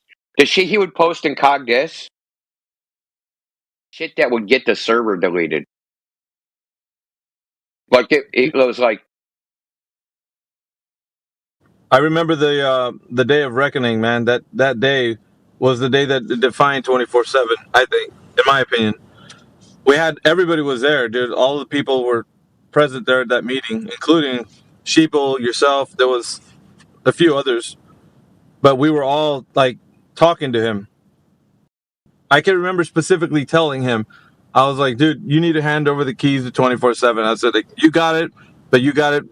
Nobody wanted, like, the way it was supposed to happen, the way it was going to go down was that India was going to take over. So however you got the control of 24/7, the Discord channel, you need to hand over the keys to Indio. And, like, that's what we all voted on. And so he was reluctant, dude. He's like, no. He's like, I will give you any channel you want. Like, he made it sound like he was going to be, like, a gracious king, that he wanted us to address him as the most flat. So he had some kind of God complex or whatever, you know what I mean? like thinking that he was going to be like reigning supreme over these intellectuals. But you can't have something that's not given to you, especially in this realm, So he desired that most of all. And I think, to have control of it is what he wanted. But you can't control something that you don't have control of. So the only thing you can get control of course, is Discord. But then that's where, he had problems because people weren't just going to like bend the knee to this guy because he comes in here like some kind of king or whatever. And we never will, right, to anyone. So it's like all we are is a group of friends, so we're we help each other. And the other thing is, a lot of you guys, like he was a band for a long period of time. And a lot of you guys made your bones when he wasn't even around. And he's just going to come in and just fucking say, okay, now I'm the boss. It's like, who the fuck are you? Like, where have you been for the last year? Yeah, we had beef with that. Sporadic. Yeah, it's kind of it's a little bit of drama involved there. There's other stories that, tangentially came off of the back of that. But yeah, needless to say, it was a big deal at that moment. I mean, everybody was speaking at that meeting. Me more, you were like, and we were, I don't know how long, but we hadn't made plans to like burn the house down. We were gonna. I remember that it was pretty like what we had was in a way it was kind of like, think about it. It was organized. We're like, okay, this is what we're gonna do. We're gonna get all of our information, all the stuff that we had put into the server, take it all out, and so we were planning for this, dude, because we didn't know which way it was gonna go. So, yep. I think they're doing other things now. I'm seeing all these people showing up in various communities, potentially ours, that are instant experts. They seem to know everything that's going on, everybody, and all the arguments preloaded in a way. Like the Aether Cause people in particular. There are a lot of instant experts popping up. Yes. That started, like, bro, I noticed that on X. Up in, like, Flat Earth Fridays, like, just like you said, just as you described it, they show up like that, and it's like, who the fuck is this guy? Ain't never heard of you. Ain't never interacted with you anywhere on Discord, YouTube. Fucking never seen you before, right? I mean, it doesn't mean that you're not sitting in the sidelines, but like, it's unlikely, right? Yeah, you are what you say you are. We've spoken of the who's who in the realm that we're in. We know who the people are, who the players are, right? We know who they, the ones who would actually be prolific in the eyes of the people, right? So we know who they are. And these people that are popping up out of nowhere, making a name, like, who the fuck are they? Like, where did they come from? Why do they have these arguments? Like, there's no substance when they're speaking. They're just speaking on these talking points that they've heard of from other people. It's like, that's great and all, but like, where's your foundation? How did you? Yeah, but but listen, you can't go 0 to 100, right? So say someone listens to our stream for a long time, right? And they know all our arguments, and then they pop into the VC and they try to actually implement them in practice. They're not going to be able to do it. Nobody's totally that good, dude. Like, you're not going to be able to do it because you're unpracticed to do it on the fly. Even though you have them memorized, that doesn't mean that you can access the information in your head and respond in context to the person that you're talking to. But these guys are doing that instantaneously. That means they've practiced somewhere. Also, they're coming up with new proofs. They're coming up with new proofs and claims that are like fundamentally broken, and getting entire communities spun up behind them. I've seen a couple examples. I hate to say it, people being pushed into folks like Taboo Conspiracies orbit with bad claims.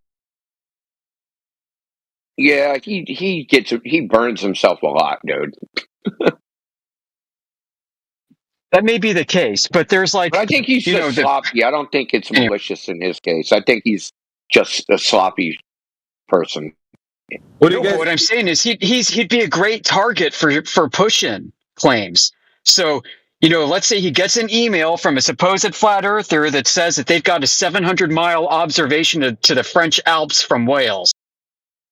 And he gets all eager and excited and posts that shit. Good. There was that whole series of images of the dude saying he's taking pictures of the Alps from fucking England. Yeah. Like, bro. No, bro. No, you're not. Like, even if the Earth was flat, no, you're still not seeing it. Exactly. They'd be so small from what is it, like 1,000 miles, 700 miles? They'd be so tiny. Your camera couldn't pick those up, dude. Like, sorry. Dude, and it's done with an iPhone, somebody said. No way. Yeah, like that one that's going around was supposedly done by a hiker with an iPhone. I'm not even joking. What is it, iPhone from the year 2050? I was gonna say, what are the specs on that iPhone, man?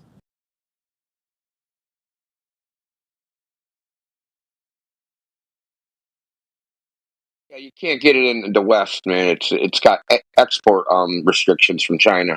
The Chinese get all the good shit. All I'm saying is these arguments, man. I mean, it's not just the onset of hearing it. It's like diving into the particulars, right? Once you start breaking it down, you're like, dude, it doesn't add up. How did you come up with this long distance observation coming out to be what you say it is, when we know that there's variables in here that are going to cause for like there to be some errors? You know what I mean? Like, there's no thought process behind any of it. It's just like at face value. Oh, this is what it is. Yeah, really. Well, think about it, dude. You're talking about, if you're looking at a mountain 700 miles away, that's the light of the sun reflecting off the mountain 700 miles to your camera, and you're snapping a photo. That, my friend, is absolutely ridiculous. Unless the sun was a fucking laser that day.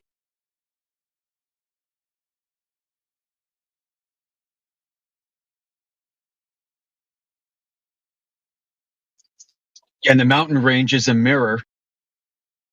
Yeah, exactly. A fucking perfect mirror. No, actually, a parabolic freaking mirror, and it's focusing the light. And what bothers me is the people purveying these claims are so adamant about defending them, even when you point out how indefensible they are. So there's a lot of suspicion going around. My spidey senses are on full alert right now for certain groups and communities by name, and out of respect and out of some trepidation, I'm not going to go disparage their names publicly. Yeah, that's good. Just be aware that, like, everyone that, is just listening, be aware that, like, the modus operandi, right? It's not important. Suspicious to me if you have to. But it's just a particular modus operandi. They make these claims which at first impression seem sound, but when you dig a little deeper, there's a big fucking hole in it. And then the hole's pointed out and they just double down, dude. That's right. I find that most curious. I find that most curious with some of the esoteric types. So to me, I think that's usually where you get them, is like parsing out these particulars within the argument. And you're just like, dude, that doesn't make any sense. Why would this even occur? And they get upset because they're like, what are you, like a glober? Oh, yeah, they pull that one. You're not a real flat earther because, you don't fucking, we're all together, man. You guys are flat earthers, man. You're just supposed to believe me. I've heard it told. You get extra scrutiny, buddy. That's right. I get it told to me that because I don't know about the occult, that therefore I don't know what I'm talking about. Like, I don't know all about occultism, because I was saying to this guy on our server, and they were in the chill chat, and I was telling him, dude, you can't be saying these things out in the open because you don't know what you're talking about. He's like, yeah, but you don't know about occultism, and he's going on to me about like the depth of knowledge that he has about occultism. And I was like, yeah, but we're talking about empirical information. So if we're going to be talking about things that can be investigated, then that's a standard that we all like live by. So you can't say that can be negated in any way because you're making observations on these things. So you have to go based on that information. So anyway, I just, you can just spot who's able to carry an argument with empirical means through their articulation. To me, anyway. I don't know if you guys can, kind of indulge them for a little bit, but I can hear by the way they're doing it, like they're trying too hard. They want to make, I guess, I don't know, a name for themselves, like in the realm that we're in.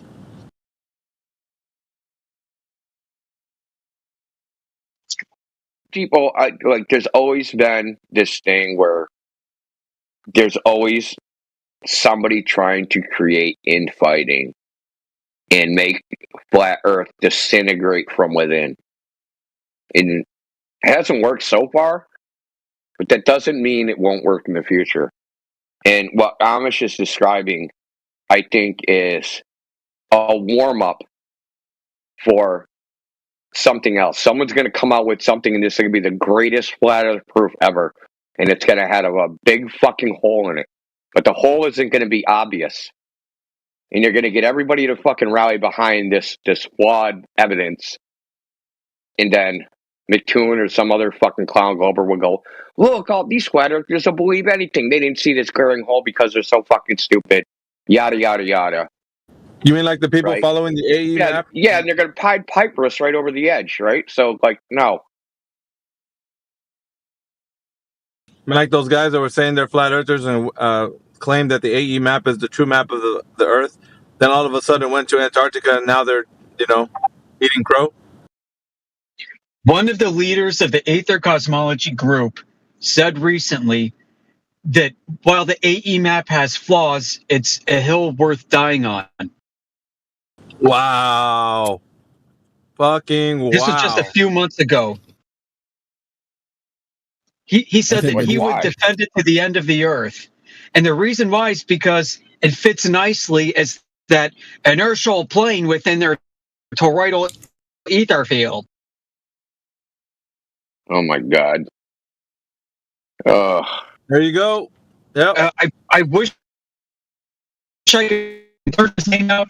I'm dying to, but he's like one of the leaders, if not the leader. I'll just say that. There's your Pied Piper, Indio. Yeah. Listen, I'm never going to attribute to malice what can be accounted for by stupidity. Like, when you were talking the other day, I was like, these guys are trying to outglobe the globers. Like, whatever the globers say, they're trying to come up with their alternate same thing, right? And convince people the same way. Oh, you got a model? We got a model too. Oh, you can do this? We can do this too. Like, they're trying to just outglobe the globe. And what bothers me is the person who said this about the AE map has enough mathematical background to know freaking better. Like formal education wise. Yeah, but it's the philosophical emptiness that's the problem. Right? Oh yeah. Like, he doesn't understand, they can say, hey, just because it works don't mean it's true, but at some level they don't actually believe that, and they want to go, we have explanations for everything, we have models for everything, and because we do, our ideas are true. Like I said, they're just trying to outglobe the glober. They're trying to use the same logic stream and methodology of rationality to reach a flat Earth conclusion. And us over here, we're trying to say, no, dude, that methodology is flawed. You can never use that methodology and reach the truth. And I don't think they actually believe that.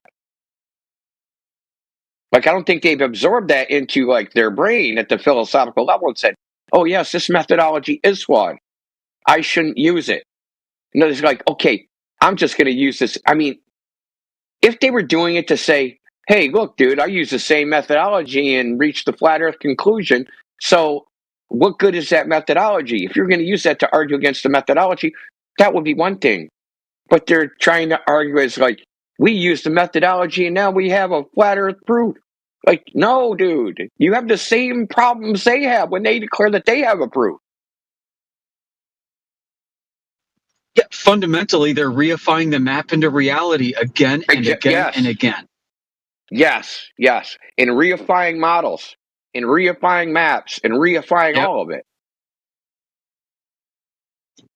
So I had a funny, productive conversation with Jesse Path of Light yesterday in DMs.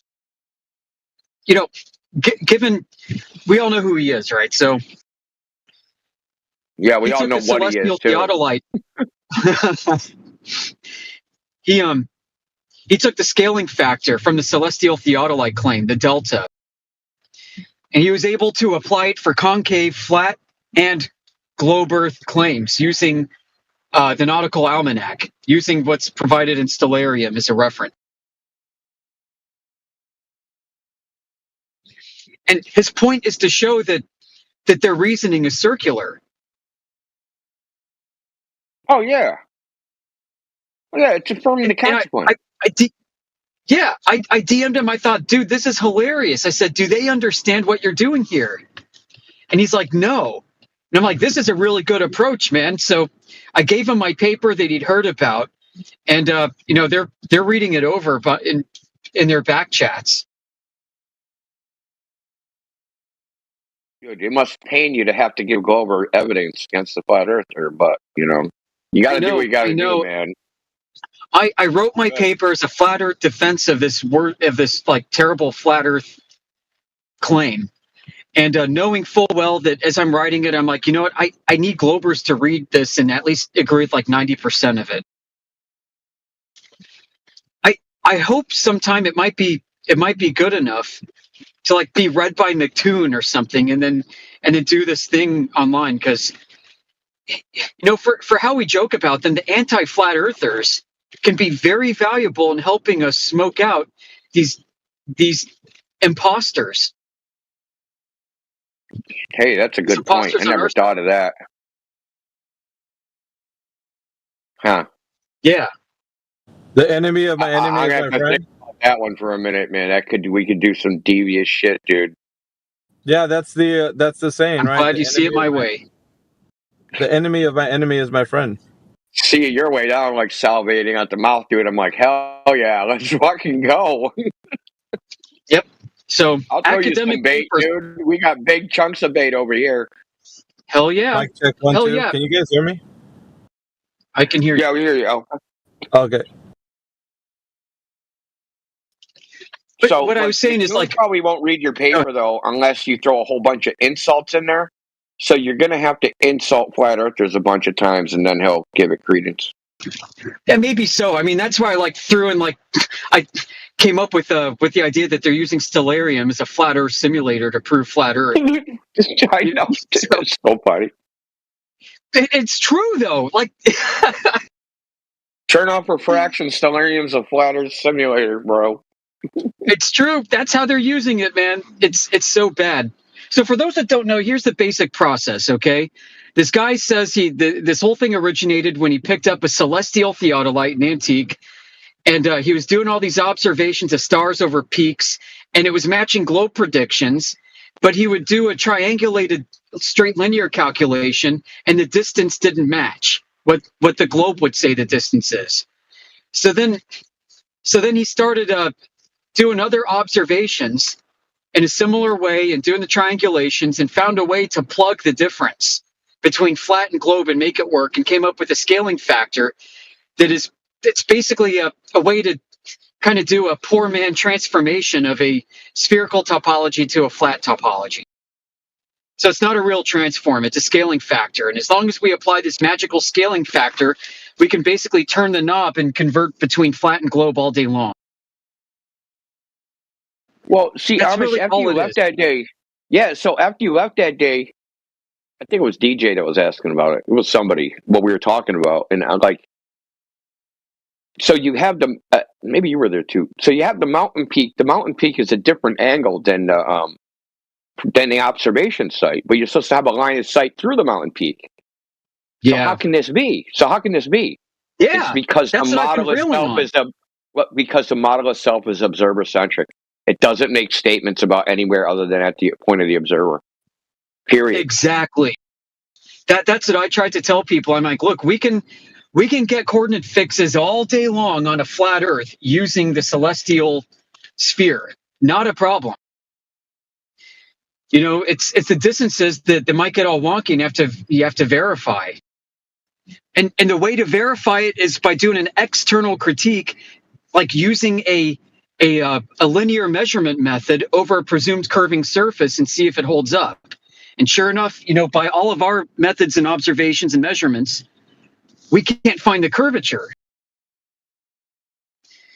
So so that slide, there's a slide in that slide deck that stood out to me where they have that same observation angle from Pikes Peak to the guy's like sunroom. And I'm like, for this to be true, then there must be parallel light on a flat Earth, which is illogic. It's illogical from a geometric standpoint. So, and he even says in his paper, like not his paper, even says that this is what we expect to have, but we don't see it. We see this instead, and presents a globe and says the way to basically transform one to the other is to apply this, 4.49 to the -6, whatever, arc meters per multiplied by distance or something. Apply the scaling factor to every observation and you make a flat Earth out of it. Well, so here's how do we validate it? With stellarium. Sorry, go ahead, Indio. So if the difference, if the model is observer centric, if you use the scaling factor, which is a linear equation, and you can get it to correspond to a sphere, I'm trying to, like, that scaling factor must say something, right? How you can go from observer-centric model to some spherical model by doing a linear scaling factor transform, that shit don't make sense to me. Okay? No, it doesn't. I mean, it kind of sort of flattens out the celestial sphere when you think about it at a deeper level. Yeah. But it doesn't do it all the way. Sphere. Right. I put that in my paper at the end when I did a recap of my 4 points. I basically said that the scaling factor is effectively flattening out the celestial sphere.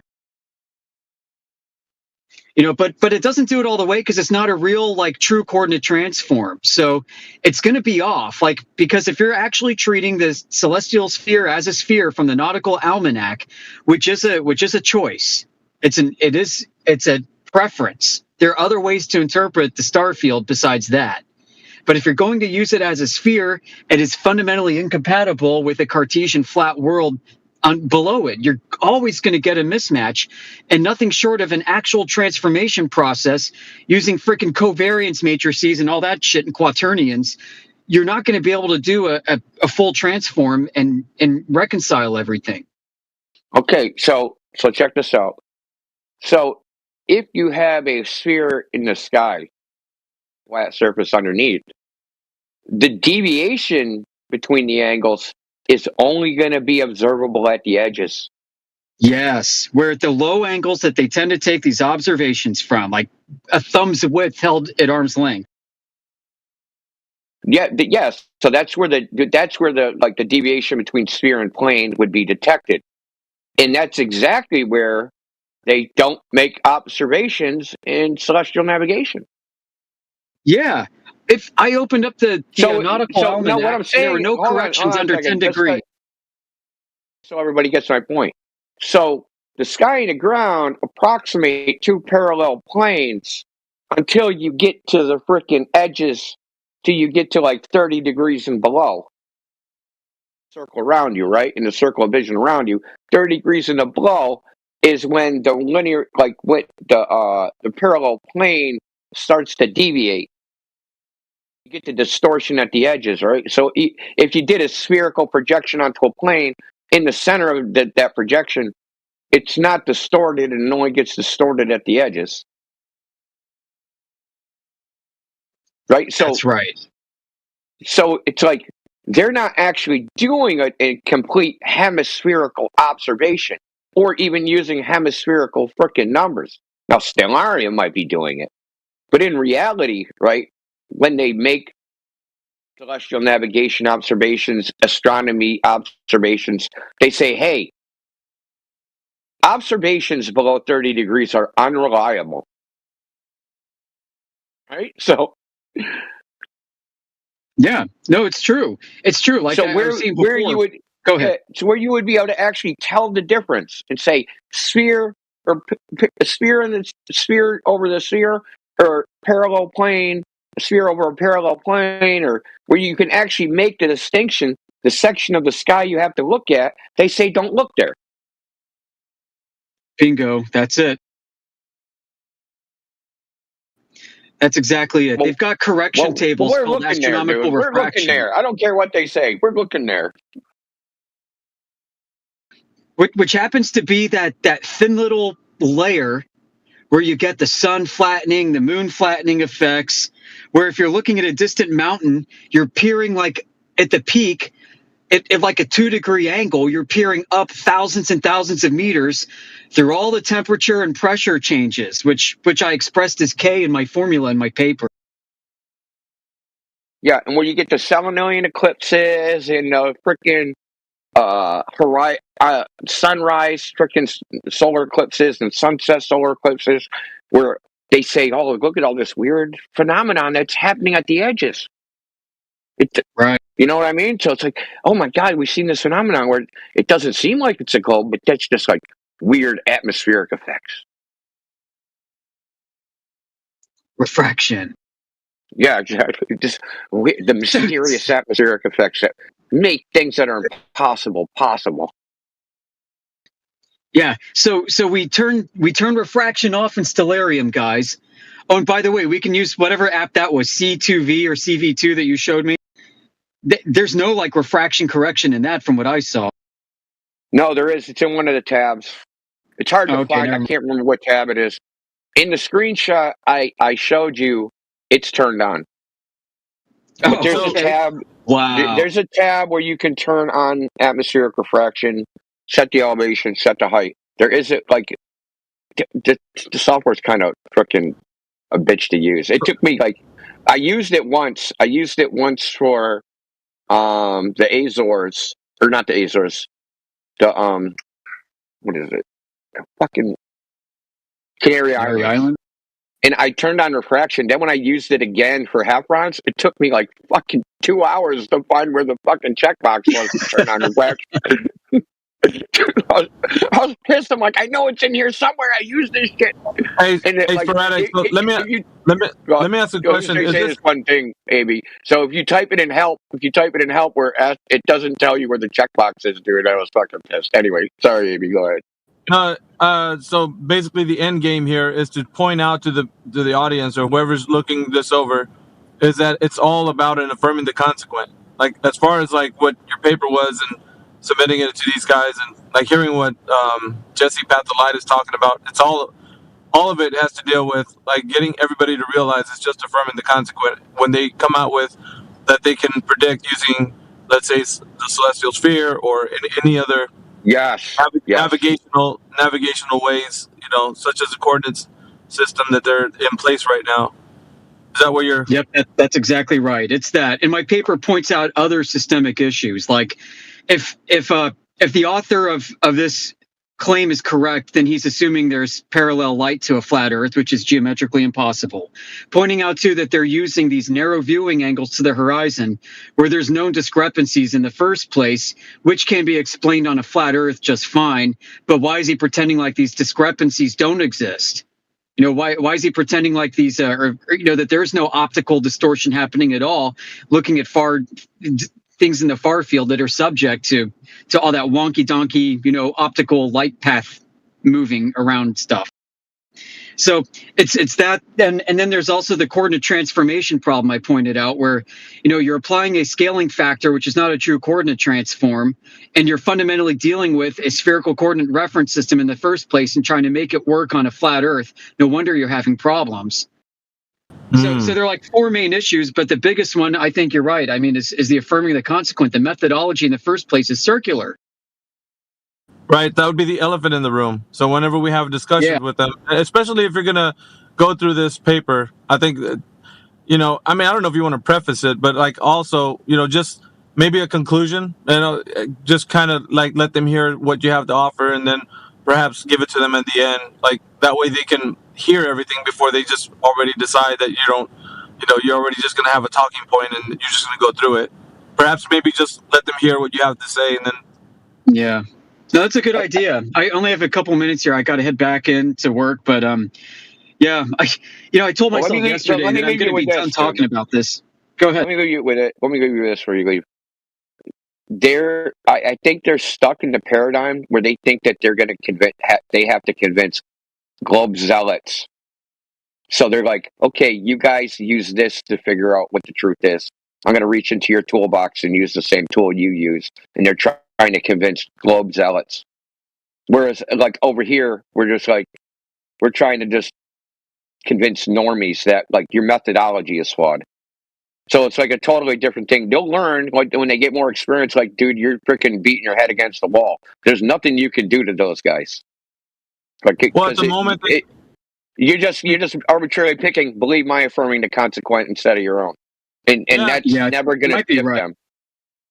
Well, they can't see the forest through the trees is what's happening. So they will never be able to see what you're talking about because they're all like, dude, I got a perfectly good working coordinate system that we use in celestial navigation. Why would I need to think of the Earth anything other than a globe? And I think you're right. If they're gonna continue with this is in like a sunk cost manner, what you pointed out is the best way for them to pivot is to point out that we can do the same thing you do, Globers, and we can also affirm the flat Earth with the same if you give us assumptions that are unproven too. That is the only way they can stay faced. All right, thanks, Indio. I gotta go. All right, man. Have a good one. Thanks, dude. Yes, Braddock. Good. That was good shit right there, dude.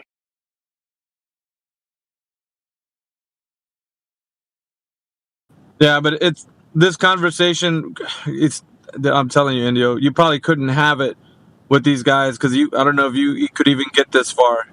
Like, it's just assuming that somebody's. I'm pretty cordial with those guys. They'd listen to me, but like, listening is one thing, and like hearing it isn't listening, as your parents always told you. Like, you're hearing me, but you're not listening. Right? They'll hear it, but they just won't listen.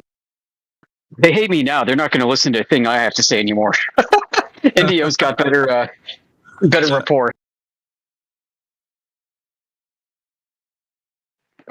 Before I head in, this is frustrating because back in February, when they gave me effectively an advanced copy of what they're about to present, they asked me for my insight, which I thanked them for because I'm like, wow, you guys trust me to give you some feedback.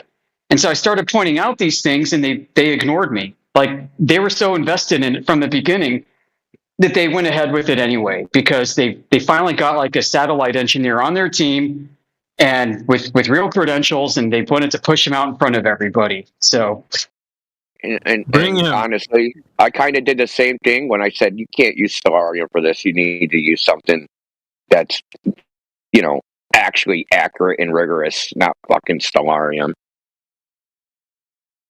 I'd love to talk to the guy. I wonder if we're ever going to get to meet him. It's just Alan and Shane and Mike Heffron. Yeah, so he doesn't come on all the time. He's very cordial. So like let's just say he's insulated in this topic. He's kind of been in the throw with Globers, but like not in the way we have, right? So it's like. Well, I always say, man, professionals speak differently than those who are just, on the internet making claims and such. So you have a very different conversation with those types than you do these guys that got like a dog in the fight. Like, it has to be real to them. They're zealots, right, for the cult idea. But somebody who's this dude Heffron, he's a flat earther now because of these observations. So like, I don't want to say it's like the other guys. Like the Ether Boys, they're kind of reluctant to like, dude, like this is wrong. I mean, I'm just speculating. Like maybe they're afraid he's going to go back to the globe if he realizes that's wrong or something. Well, there's always going to be the group, and the group is going to always be dull and wit, right? Yeah. Just like if you think about all the trolls that have come in over the years, And if there's like 4 or 5 of them, we always catch one that will engage and one that will stick around and listen and go, I came in here to fuck around, but honestly, you guys taught me a lot. I think that works for everyone. Like, there's a group of knuckleheads. There's only going to be one person that's actually intelligent enough to listen. Yeah, that's pretty much par for the course at this point. But Alpha, you've made some good freaking points, and it is fundamentally affirming the consequence. Like, maybe it's just because my personal experience, why I don't feel any desire to convince an anti-flat earther that they're wrong. I literally don't care what they think.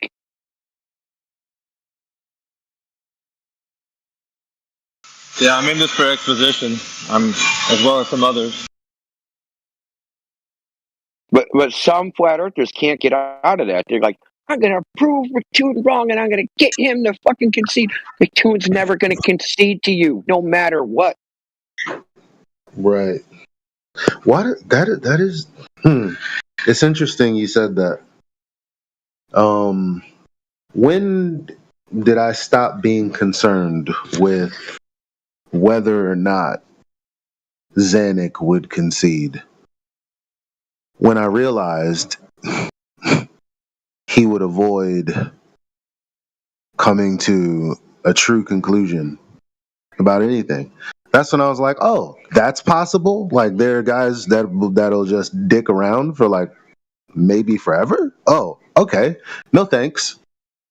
But some flat earthers are still in that I've been talking to Zanuck for 3 years in the inbox. I know his family and everything, and he's a cool guy. I'm just trying to get that one flat earth proof that'll tip him over the top. Yeah, you're delusional.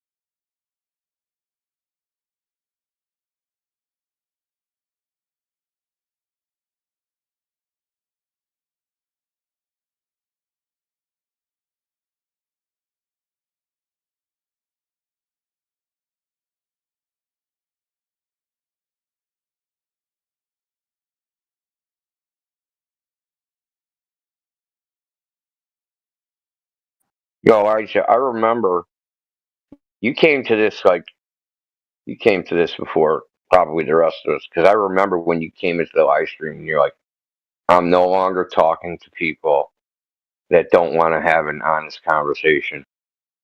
I remember when you said that shit. Do you remember? I say it all the time. Yeah, but I remember when you first said it, dude. Like way back, dude. Probably like 3 years You mean ago. when it clicked, when it finally clicked?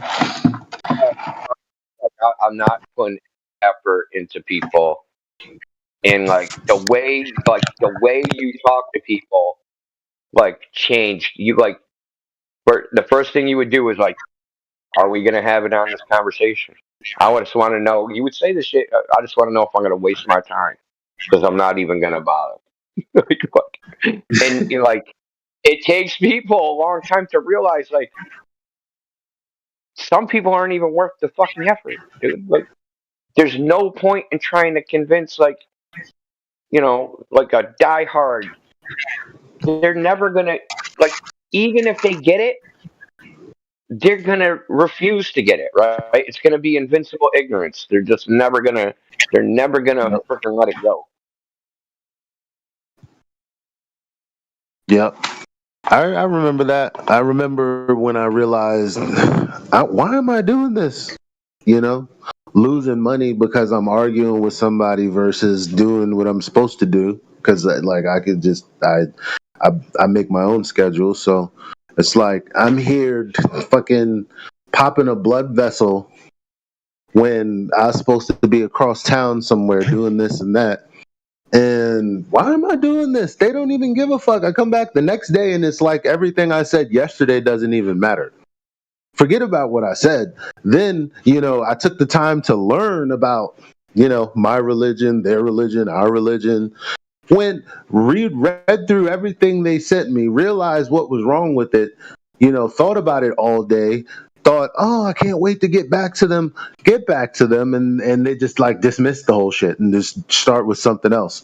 I'm like, how long am I going to do that? Yeah. At some point, I was like, yo,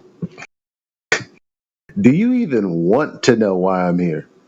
Like, if that's not a thing, then talk to somebody else.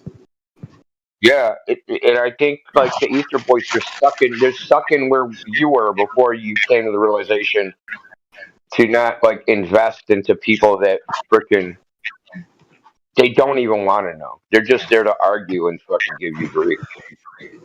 That's it. Yep. They're in their arena times. Maybe everyone matures. When I say mature, like you get to a point where you know that all roads lead to flat Earth, because it's the reality from which we start from anyway. So no matter what you do, you realize somebody's going to try to convince you that, yeah, that's what you experience. However, underlying all of that is, and then insert belief or insert like whatever, begging the question, whatever they have, you start to realize that that'll always be the case. And it's like, if you're going to take me down a 5-hour road, if that's as far as you are mentally, I don't want to do that. I want to talk to the person who can get what I'm trying to say in the next 10 minutes and go, that's interesting. Let me go away, mind my business, and think about that. If we're not doing that, I don't want to talk to you. Yeah. Some type of authentic investment, man. You have these guys who like say, "Hey, dude, like, just do this," and they're like, "Oh, I can't do that." Right? It takes too much effort. Like, I don't want to look on Google to confirm what you're saying is true. They want to learn that they want to learn that the Earth is flat via the way their brain tells them would be some sort of reasonable method of doing it. Like, all right, sure, I'll believe that the Earth is flat if I can go into space and then see the Earth being flat. Well, you just psychologically locked yourself away from the truth then. You'll never see it. You just decided that for yourself with your own dumbass, standard. Or like the real standard is when they say it on TV, I'll believe it. That's what it's really about. Like, they didn't tell me on TV that the Earth is flat. If they do, then I'll believe it. You know when I stopped believing the TV? It's sad to say. It was after 18 years old. Huh? I said not soon enough. I lived on crazy enough, I lived on the beach too. And my daughter couldn't have been more than 2 at the time. I'm up late night watching TV, and the Peter Popoff commercials come on, and they always have, but now I'm old enough and at the point where it's like, I'm pretty sure this guy's a scammer. And I realized that my brain didn't allow me to accept that because my standard was, well, but because he's on TV, like, the people that govern TV aren't going to just let people get on TV and fucking chat shit, right? Like, that happened when I was like 19 and a half, 20 years old. I was still thinking, well, if it's on TV, the government got me because they do something about that, right? They regulate it. That's where people are. That's where they are in their mind right now. Yeah. You're exactly right, dude. They think that like there's some TV overlord making sure everything that goes over the TV is accurate and truthful. No, there's actually the opposite. They're making sure that everything is inaccurate and is a lie. Which is insane to think about, but it's true.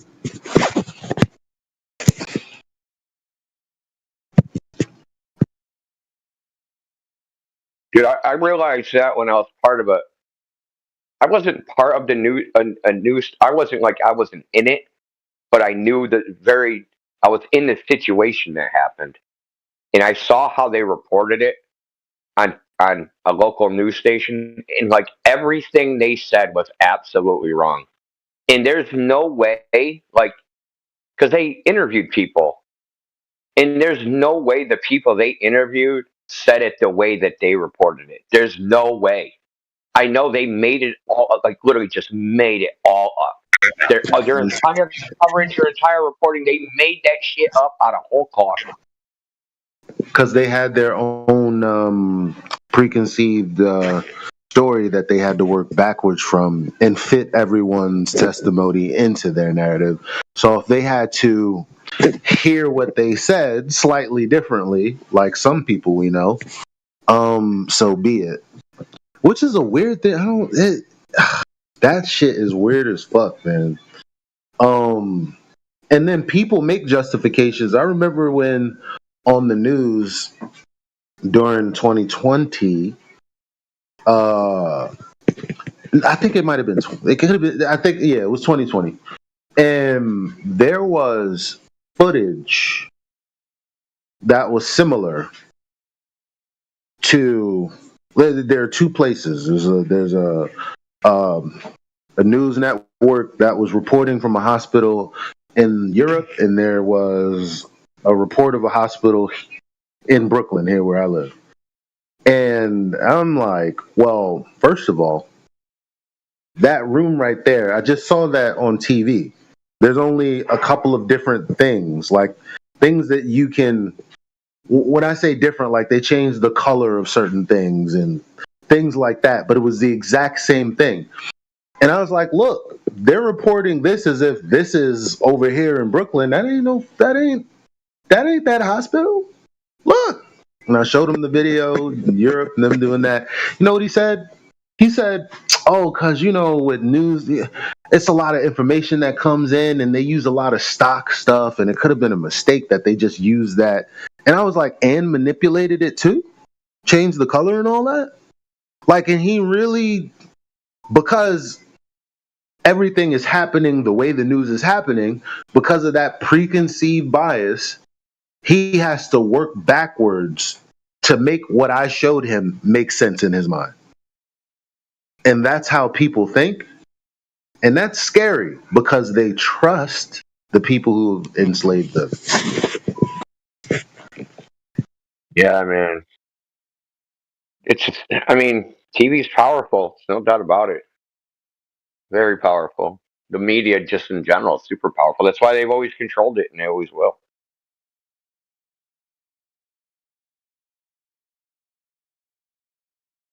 Nearly everybody, like in America, nearly everybody's view of what the world is and how it works is based upon the television or some propaganda they got in school, not like their experience of reality.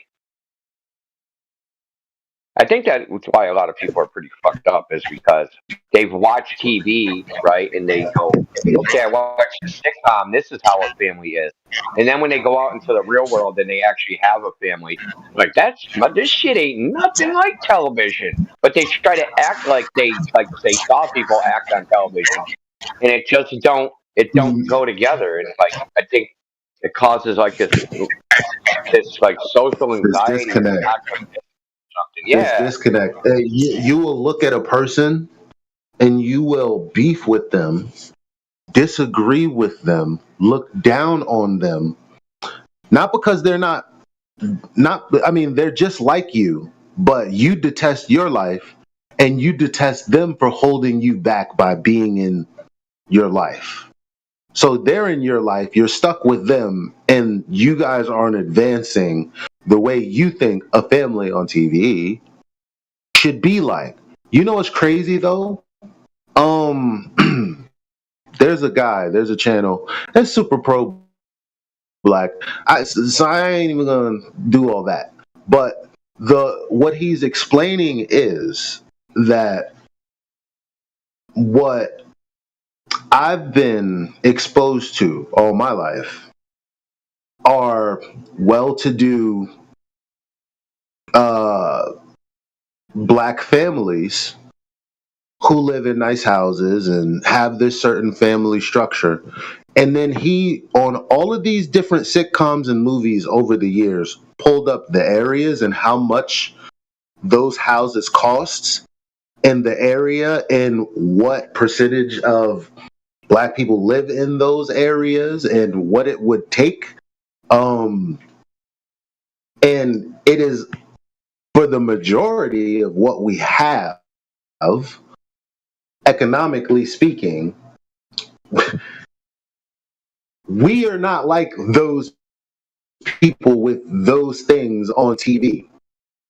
So when we shit on each other about not having a pair of Jordans or, this, that, and the third, not having a certain house and not driving a certain car, it's because we have this idea that it should have been like the Huxtables, not realizing that the scenario that they've created with the Huxtables is a damn near not realistic thing in reality.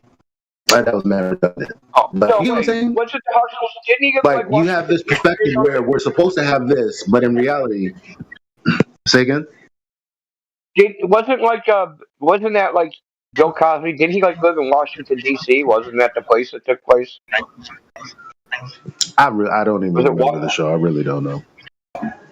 Yeah, well, so like he was a doctor and he lived in like a townhouse, I thought, in like Georgetown, and like the only way a doctor could afford to live there is if he was a fucking brain surgeon. But Bill Cosby was supposed to be a general practitioner. And their house was over $1 million, that brownstone. So it's like in that area for that house. So it's like, okay, well, is that majority of black people? Who's doing that? Like on the regular? Dr. Huxtable. Yeah, but so what I'm saying is you're right. We have this perception of what excellence should look like and where we should be. And it's not the reality of the situation in most times. That's how people are brainwashed by TV. This is the standard. Reality's not that way. But that's why the rich get these exceptions. Because, this isn't a fucking movie. Or at least that's how poor people perceive it. But really, it's not exactly like that, actually. But whatever. What year gives credence to like women saying they're held to an impossible beauty standard. Now, it's true they are, not by men. They're held to that standard by other women. But like that's almost like canary in the coal mine because they've been saying that for decades. That television and the media give you impossible beauty standards. But the flip side for men, right? So we don't have a beauty standard, but we have a standard of performance, and they give men an impossible standard of performance. You got fucking so the sitcoms, right? A bunch of them just like, I'm a UPS driver and I live in the fucking suburbs of New Jersey. No, the fuck you don't, dude. That would be impossible. There's no UPS fucking driver making that much, dude. You're not fucking living in $1.5 million house in New Jersey driving a UPS truck. I'm sorry, you're not.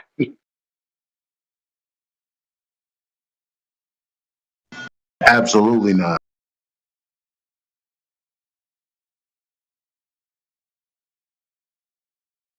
Yeah, they show like these working class guys like living in these fucking suburban houses outside of major metro areas. Like, bro, no, that's not how it is.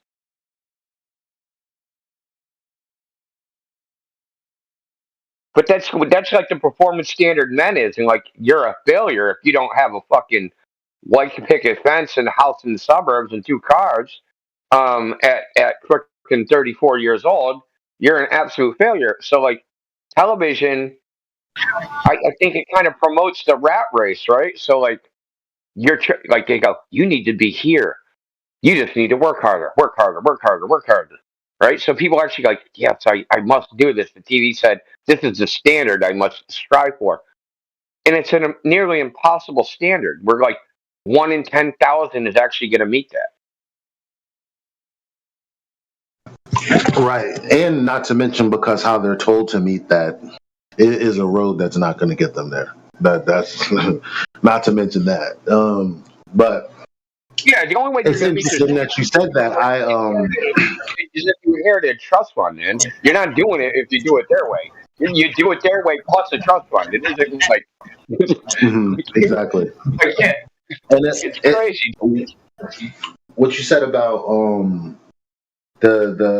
we've been having these interesting conversations, my friends in other places, and he's talking about guys versus girls, and he's like, it's an unfinished thought, but we're more like filling a tank of gas. We leave for 2 months, come back, expect there to be some gas in there.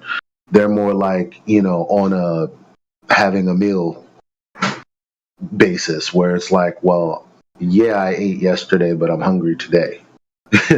And it's how do I relate that back to what we were talking about when you said this idea, this beauty standard, we don't apply it to the, maybe it doesn't apply, but back to the whole beauty standard thing, we know that that's true because so many women say, oh my God, he cheated on me with like this ugly whore. She doesn't even have any, like, because whatever you thought was our standard was actually your standard. It's not like we have lower standards. It's just the standard that you're trying to